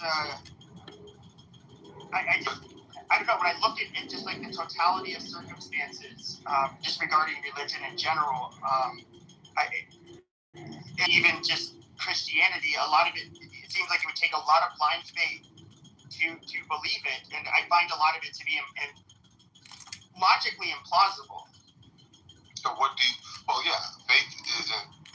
faith and logic almost live on opposite ends of the spectrum. So logic is something that you can see and kind of think through. Faith is a suspension of logic, and it's like a belief on steroids. It's like you believe something, but you believe it to the point of faith. It's how it informs your life, how you operate. What I'm trying to understand is you've been exposed to all of this, and yet you said you do have a faith, and you're skeptical. And I think even God, who am I to presume what God would think, but I'm just saying, I think even God would encourage you to have questions, but not to the point of doubt. I think I have questions too, why did he put the knowledge of the tree of the knowledge of good and evil in the garden to begin with? I have a lot of questions that just why did you do this, God? The answer's easy. But wait a minute, but I default to the position of he knows best. He's an over. He knows it all. You know, whatever doesn't make sense to me in my finite viewpoint, he has an infinite view of the world from beginning to end. He lives outside of time. So what doesn't make sense to me, it probably should make sense to me. I have a very different outlook than the creator of the universe. So to try to take the creator of the universe and pack him into your viewpoint, which is very, finite, that's not logical in and of itself. So the question to you, why not breathe, right, stop. Why? He's talking. So the question, Pepe, why not question him instead of doubting his, I don't know if you doubt his existence. I don't know where you stand. But I'm saying, why not just have that healthy level of skepticism? And why let it descend into whatever, I don't know. Can you explain where your faith stands? I'm sure. I'm somebody who wants to believe it more. I want to believe it's true. Like a large chunk of my world, my most formidable years was believing in Christianity, and it's like, I'll get to go to heaven one day, see my family again. That kind of stuff. When it comes to the logical part, it's and I think everybody's different. I do think that, like with me, I look at just like how religions have been, like everywhere on the planet is, it seemed everybody had their own religion, whether it's like animism or, paganism, Christianity.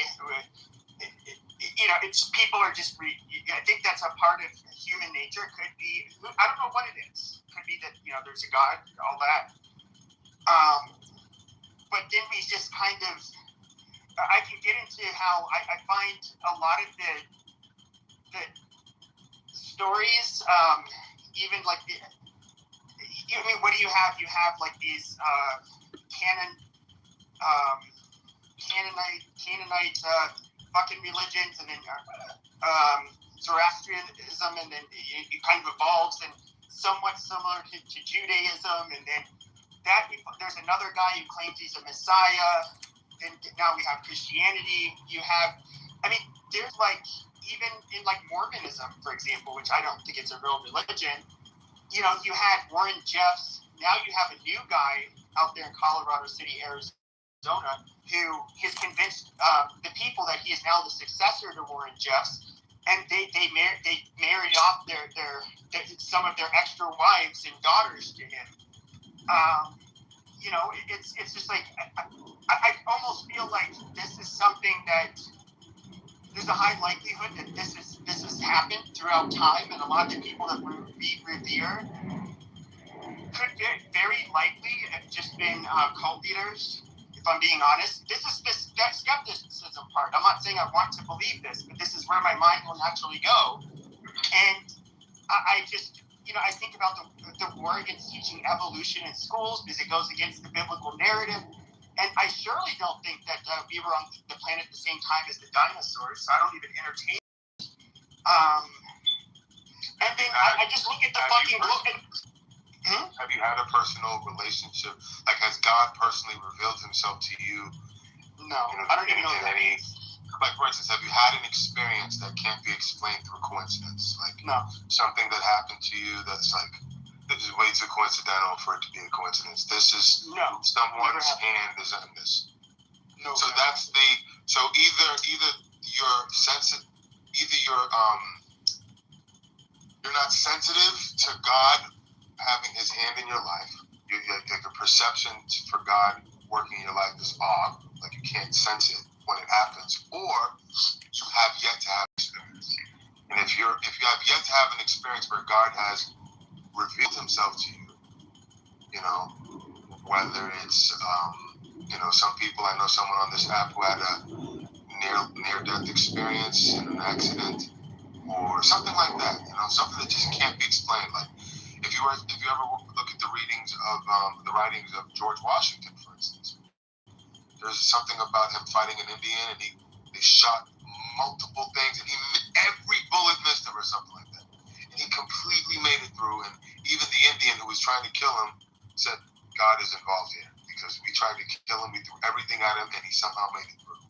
So what I'm saying is, until you have a experience where God reveals himself to you, or maybe he has, and you, like I said, your ability to sense it is off.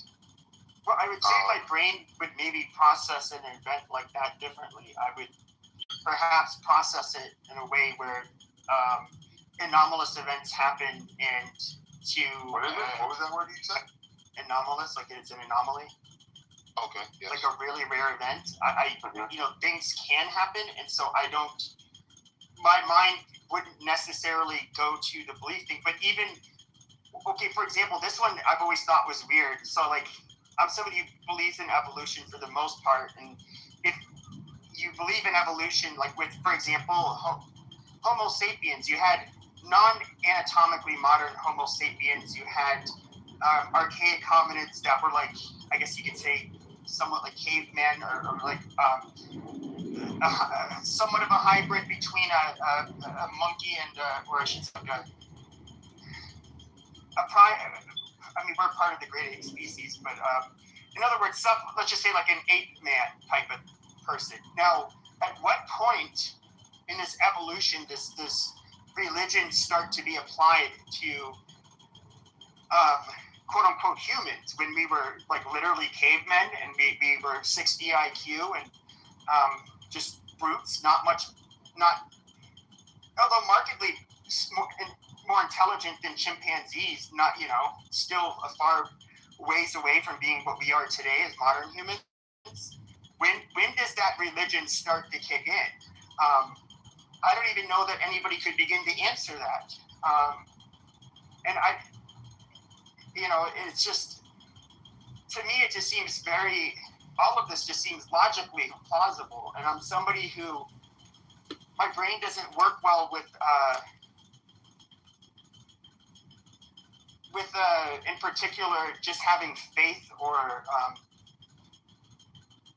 I'm somebody who finds safety in something that I can reliably predict or count on. Can you be accurately described as godless? No, I don't see how things could have just been created. I've tried to listen to these people. So I've never been a person who really debated atheism or any of that shit, but I've never heard a satisfactory answer to the question, like, how is everything created? Where did it come from? To me, it could just be that we as humans, or just me, myself, cannot conceptualize what even is. We're like, who knows what nothing is? I don't think anybody can explain what nothing is. And how did things come to an absence of things? But what does that look like? Does it look black? What does it look like? Is it solid? Is it water? Like, what is it? But even if you can't get a satisfactory it's devoid of anything. What does that look like? You couldn't answer that. Nobody can. Like what we would consider limbo, I guess. Nobody knows what nothing looks like. Correct. It doesn't look like anything because it's nothing. But if someone can't give you a satisfactory answer to that, which I don't think anyone can, because only God can reveal that to you, why does that kind of keep you separate from the belief and faith in God? Or do you have a faith in... I guess let me ask you, do you have a faith in God? I mean, I'll pray, and I still do some of, I'll pray occasionally, like, to be honest. So when you hear certain testimonies, how do certain testimonies that simply can't be explained by mere coincidence, how did that sit there? Okay, have you ever heard of the testimony of a person by the name of Patrick Bet-David? I know who he is. Yeah, This is only. I want you to listen to this. It's only a few minutes. It's like 2 minutes, not even 2 minutes. He's going to explain how God revealed himself. So this is just an example. And he was, like you, very doubtful believer. Listen. Believe in God. I don't read the Bible, but I sit there, started praying 3 times a day. My prayer started like this: God, I don't believe in you. I think it's fake. I think it's for weak people. But if you're out there, great. I want to know something. So one of the nights, my girl and I, we're in the car. We get into a big fight, and then we break it off. And she leaves. I'm in the car. It's finished. This is 1:30 in the morning. And I said, God, I haven't spoken to my mom for 5 years. But if you exist, I would love to talk to my mom. 30 seconds later, my next tell, I get a call from a block number. Brother, this is my kid. I've told the story. It's a very weird moment, my scariest moment for me. I don't want to answer the phone. And it's my mom crying. So why are you crying? She says, I got the feeling you were in pain. How'd you get this number? She says, I just got it 6 months ago. I said, but do you know what I'm going through right now? What are you going? I said, no, nothing. But I don't know how to talk to her. I hang up the phone. I said, that car down top of those chills all over my body. I'm like, oh my God, this is ironic, or this is real, but the level of coincidence is a little too real. I could have chosen to say it's ironic. I chose to believe it was God, and He has my back. I don't believe in God. I don't believe. He made a decision. But it seems like even if you were in Patrick Bet-David's position, where you've gotten in there, you ask God to speak to your mother after not speaking to her for 5 years. 30 seconds later, your phone rings. It's your mother after not speaking to her for 5 years. And something tells me that based on what I've heard from you today, that even if you were in that role position, you would have chalked it up to coincidence and continued to live your life. But the difference with Patrick Bet-David, he chose to believe at that point that this was God attempting to communicate to him. And he accepted it, and his life has been forever enriched by that. But you have to make a decision to invite God into your life. But if you continue to it seems like you have a heightened level of skepticism and doubt. It's beyond questioning God. We all question. I have questions for God, as I sit here today as a firm believer. But your questioning leads into doubt in an unhealthy level of skepticism, which is keeping your back turned to God. And if you would just turn around and accept coincidences that you have dismissed in the past are really God's attempt to reach out to you. I think it's, God reached out to you. I mean, perhaps that could have been convincing to me. I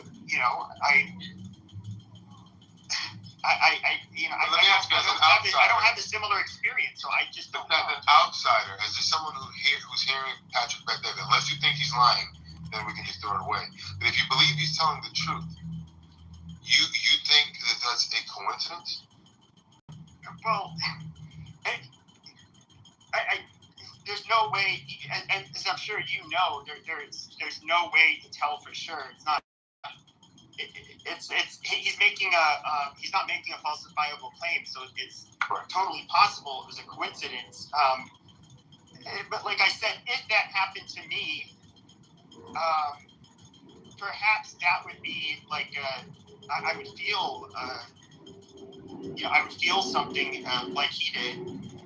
Now, have you ever scanned your life, scanned your experiences in retrospect and said, this experience probably was something that I kind of just overlooked? Do you think that there might have been some experiences that you really can't explain through coincidence if you take a closer look at your past? I'm trying to think of because I think you can. Miracle. There's only one weird thing that I had, but once again, I can like chalk it up to possibly that is that like my grandmother died in like 2000, and for whatever reason I was like, turn on the radio, it's gonna be about grandma. Turn on the radio, it's gonna be about grandma. And I turned on the radio and it was like Spirit in the Sky was playing. I was like, that's fucking weird. Oh, she was reaching out to you, bro. Oh, that's beautiful. Oh my God, that's beautiful. Shut up, dude. I'm dead serious. No, bro, I have a similar story. That's real. And so, like, I thought that was, like, I think the only thing I can really think of where I was just like, odd. And I like, because it happened, it's like such a good moment, I like, a strong part of me refuses to believe, in fact, I won't even try to question whether or not it was real, or whether or not it was a sign, because I don't want to jinx that, you know? No, bro, that was 1,000% real. 1,000%. I relate a lot because I used to be an atheist, and like, what took me out of, what opened my door to spiritual beliefs was my grandfather passed away when I was 12, and the whole house was awake at like 2 a.m. It's the whole thing, and my mom's super spiritual. She's like, oh, let's light a candle. I think Grandpa's passing away. I want to say goodbye. Mind you, there was no reason for us to think he was passing away. And I used to make fun of her for her spirituality, but she was like really distraught. So I said, okay, I'll do it for you. But in the back of my head, I'm like, this is ridiculous. We go into the backyard, we light a candle, we see a bunch of crazy shit in the night sky. That's a whole thing. My mom's jumping up and down like, you see it? You see what I'm seeing? You see it? And I'm just like, am I fucking crazy? But she's reacting at the same time I'm seeing shit. We're describing the same thing. I go back to my room later. I can't sleep. I sit on my bed till the sun comes up. I come back downstairs like, I guess I'm not sleeping. I'm like, I'm almost getting off the phone with my uncle. And like, right as I hit the bottom landing case, I look at her and think, she's getting up the phone. Okay, thanks. Love you too. Okay, bye. Click. Looks at me, makes eye contact. Grandpa passed away last night. I'm like, what the fuck? But the way, so how I first internalized it was like, ironically, my same scientific materialist mind was still present, where I was like, well, look, to be honest, humans have been talking about shit like this for thousands of years. And to be fair, you're probably not going to believe shit like this until you experience it. And this is some spooky shit. Does this mean, Yahweh or Buddha? I don't know. But it means something spooky's going on. And maybe spooky shit is real, to whatever extent that means. And then over my life, I got closer and closer to Jesus because I kept searching for it. Literally, my truth is because after that, I was forever changed. But what I would do is just invite you to open your heart, not your mind. Don't question.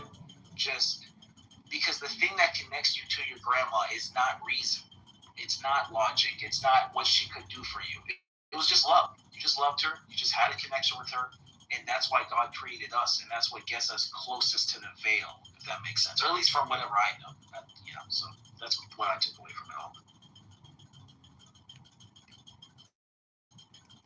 So, thank you for sharing.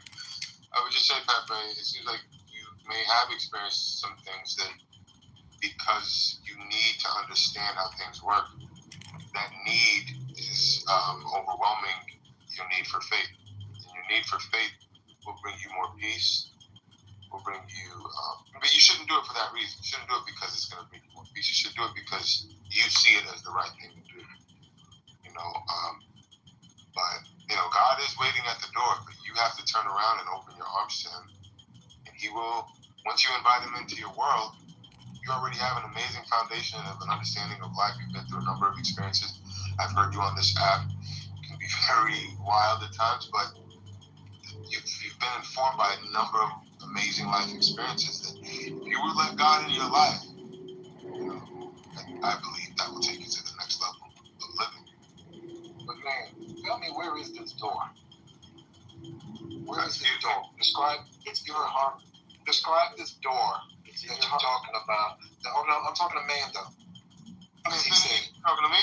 When I say door, that's proverbial. It's not like literal. It's figurative. Yeah.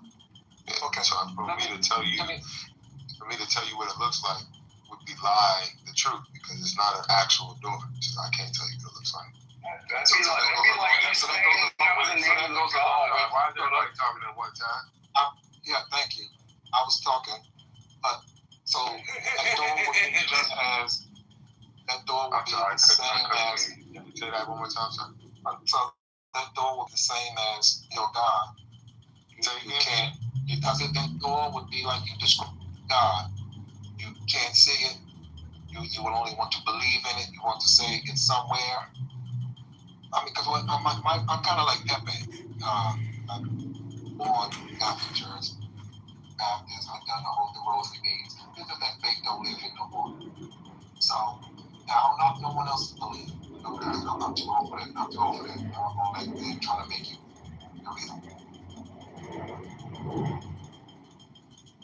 I like the thing that's prevalent in the married community where people don't keep doing it.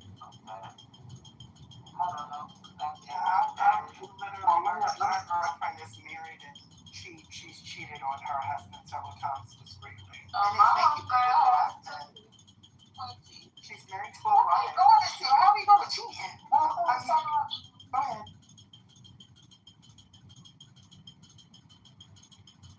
Y'all. I said, cool. Y'all just keep me back. I'm sorry, y'all keep me back. Yeah, bye. I said, cool, bye. Shut up, bitch. I ain't call her honey. See how you just bring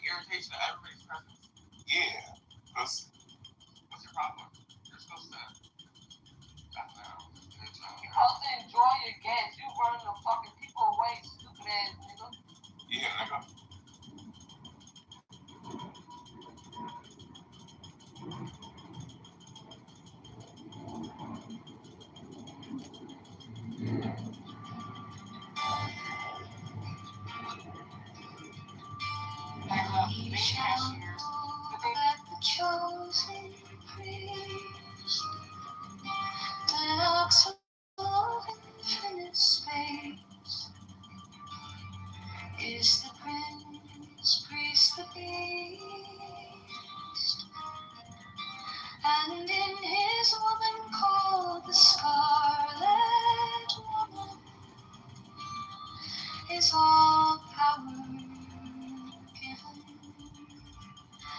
They shall gather my children into their fold.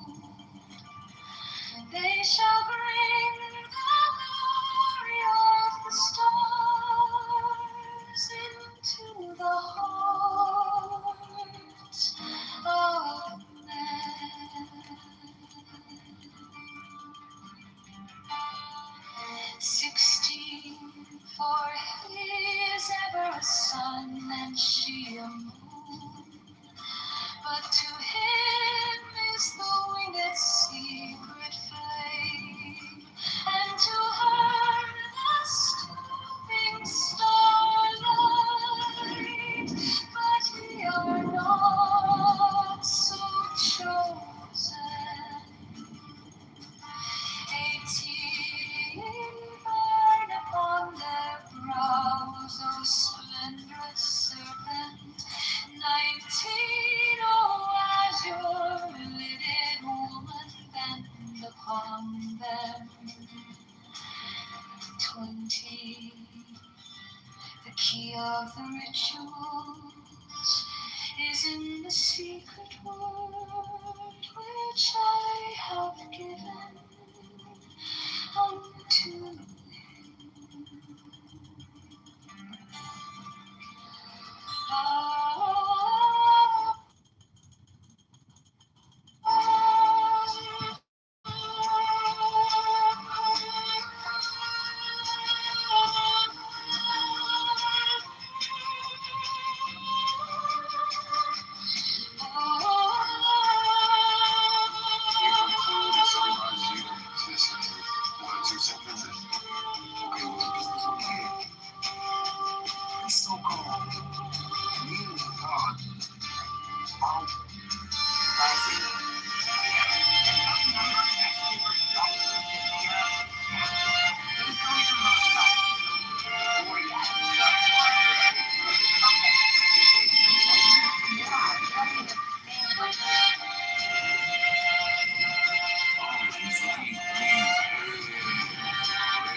Faith, it doesn't require knowledge.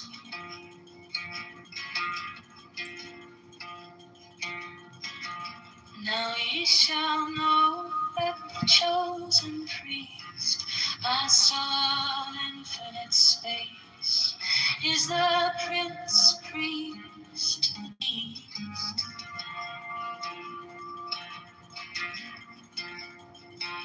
And in his woman, called the scarlet woman, is all power given. They shall gather my children into their fold. They shall bring the glory of the stars into the hearts of men.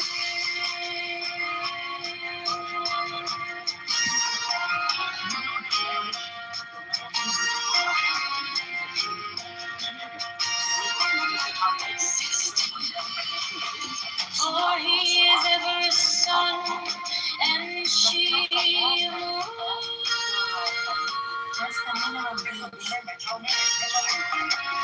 But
These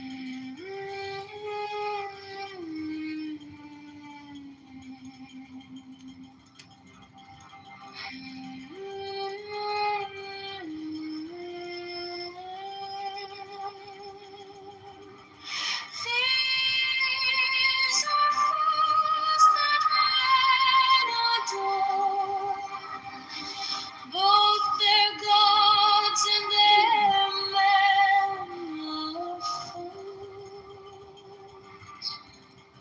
12 come forth, O children, under the stars, and take your fill of love. 13, I am above you, and in you my ecstasy is in yours. My joy is to see your joy. 14, above the genders, yours the naked splendor of no wave. She bends in ecstasy to kiss the secret orders of our deep. Glow the starry blue are mine, wink of Nakonsu.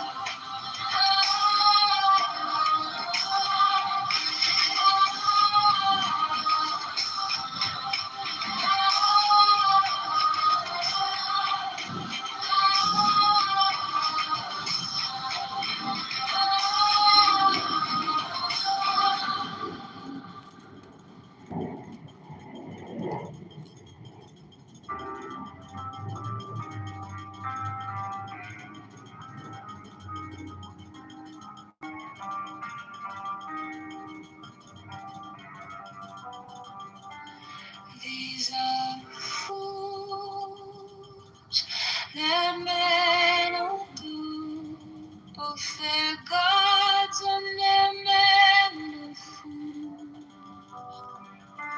12 come forth, O children, under the stars, and take your fill of love. 13, above you, and in you my ecstasy is in yours. My joy is to see your joy.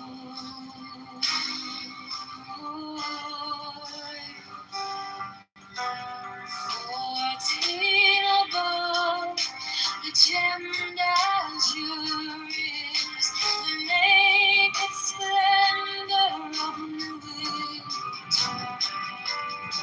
She bends in ecstasy to kiss the secret orders of Hades. The wicked love, the starry blue, are mine, awake if not sleep. My joy is to see your joy.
of new the unfurling of the company of heaven. Every man and every woman is a star, for every number is infinite. There is no difference. Help me, oh one Lord of thieves, in my unveiling before the children of men.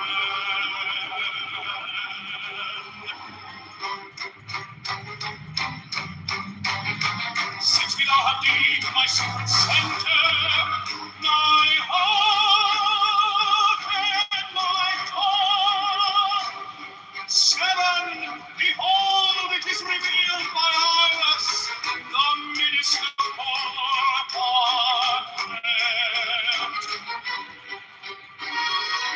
8, the cart is in the cool, not the cool in the cart. 9 worship then the cart, and behold, my light shed over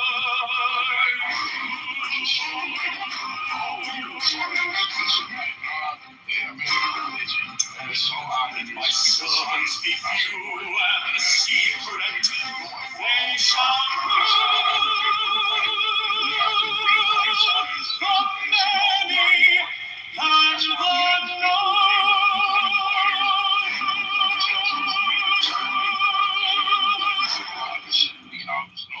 Anyway, like I said, I'm not trying to get too long-winded, but I hope y'all get the multiple variables I'm laying out.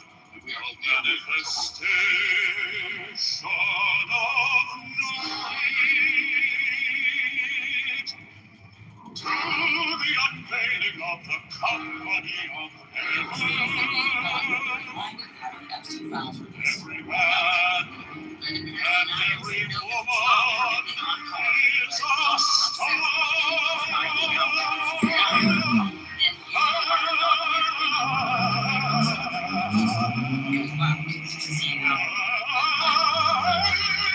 Every number is infinite. There is no difference. Okay, this is the I box here about San Antonio to Salt Lake, Vegas. in my unveiling before the children of my secret sense of my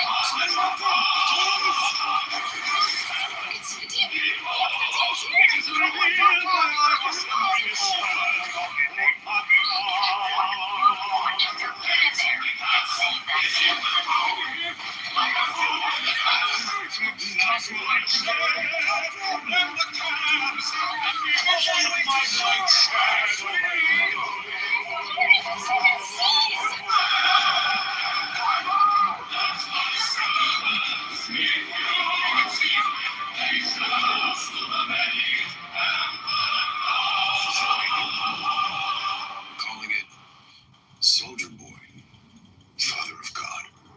All the fastest rides are going to be there every night. And my insight is keen as the hawk's by my head.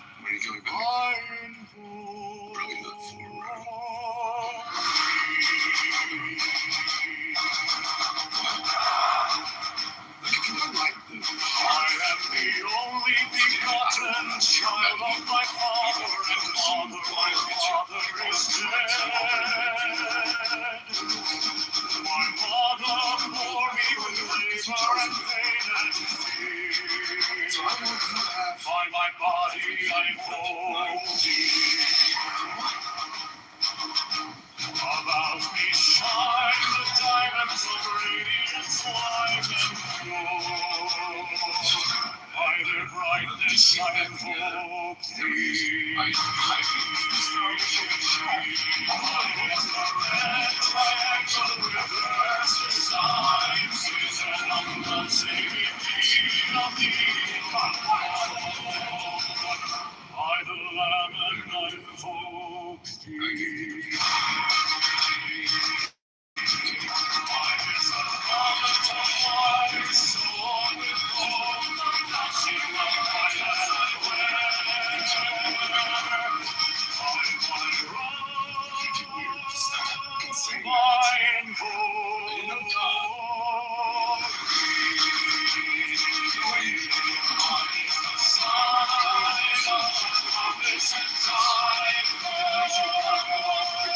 by the sign I invoke thee.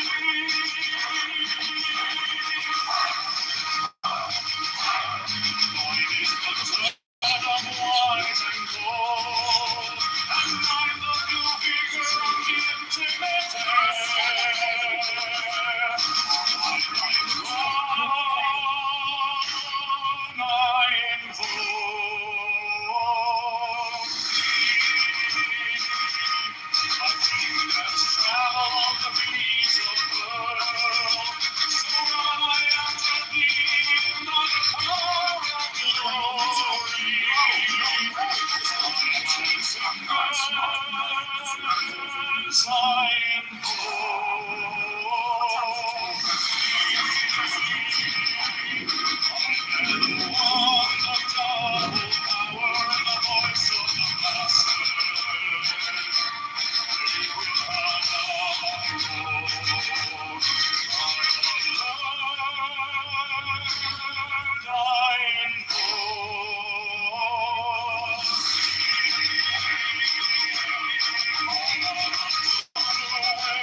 By the song I invoke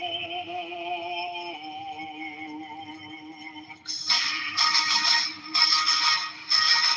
My hand is thy sword of revenge.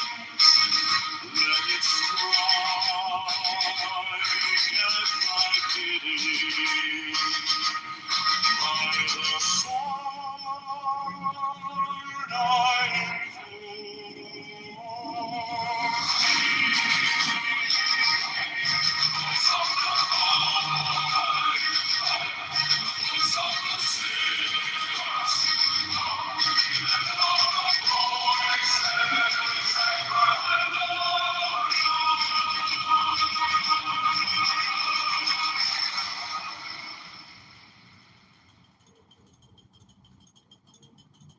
Mine is the head of the man, and my inside is keen as the hawks. By my bed I invoke thee. I am the only begotten child of my father and mother, The temple being in darkness, and the speaker ascended into his place. Let him begin by ritual enter, as followeth.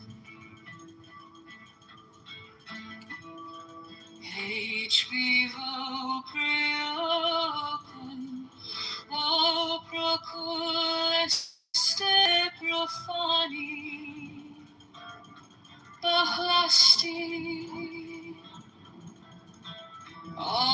pera. In the name of mighty and terrible one, I proclaim that I have banished the shells unto their habitations.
to the dwellers in the watchtowers of the universe.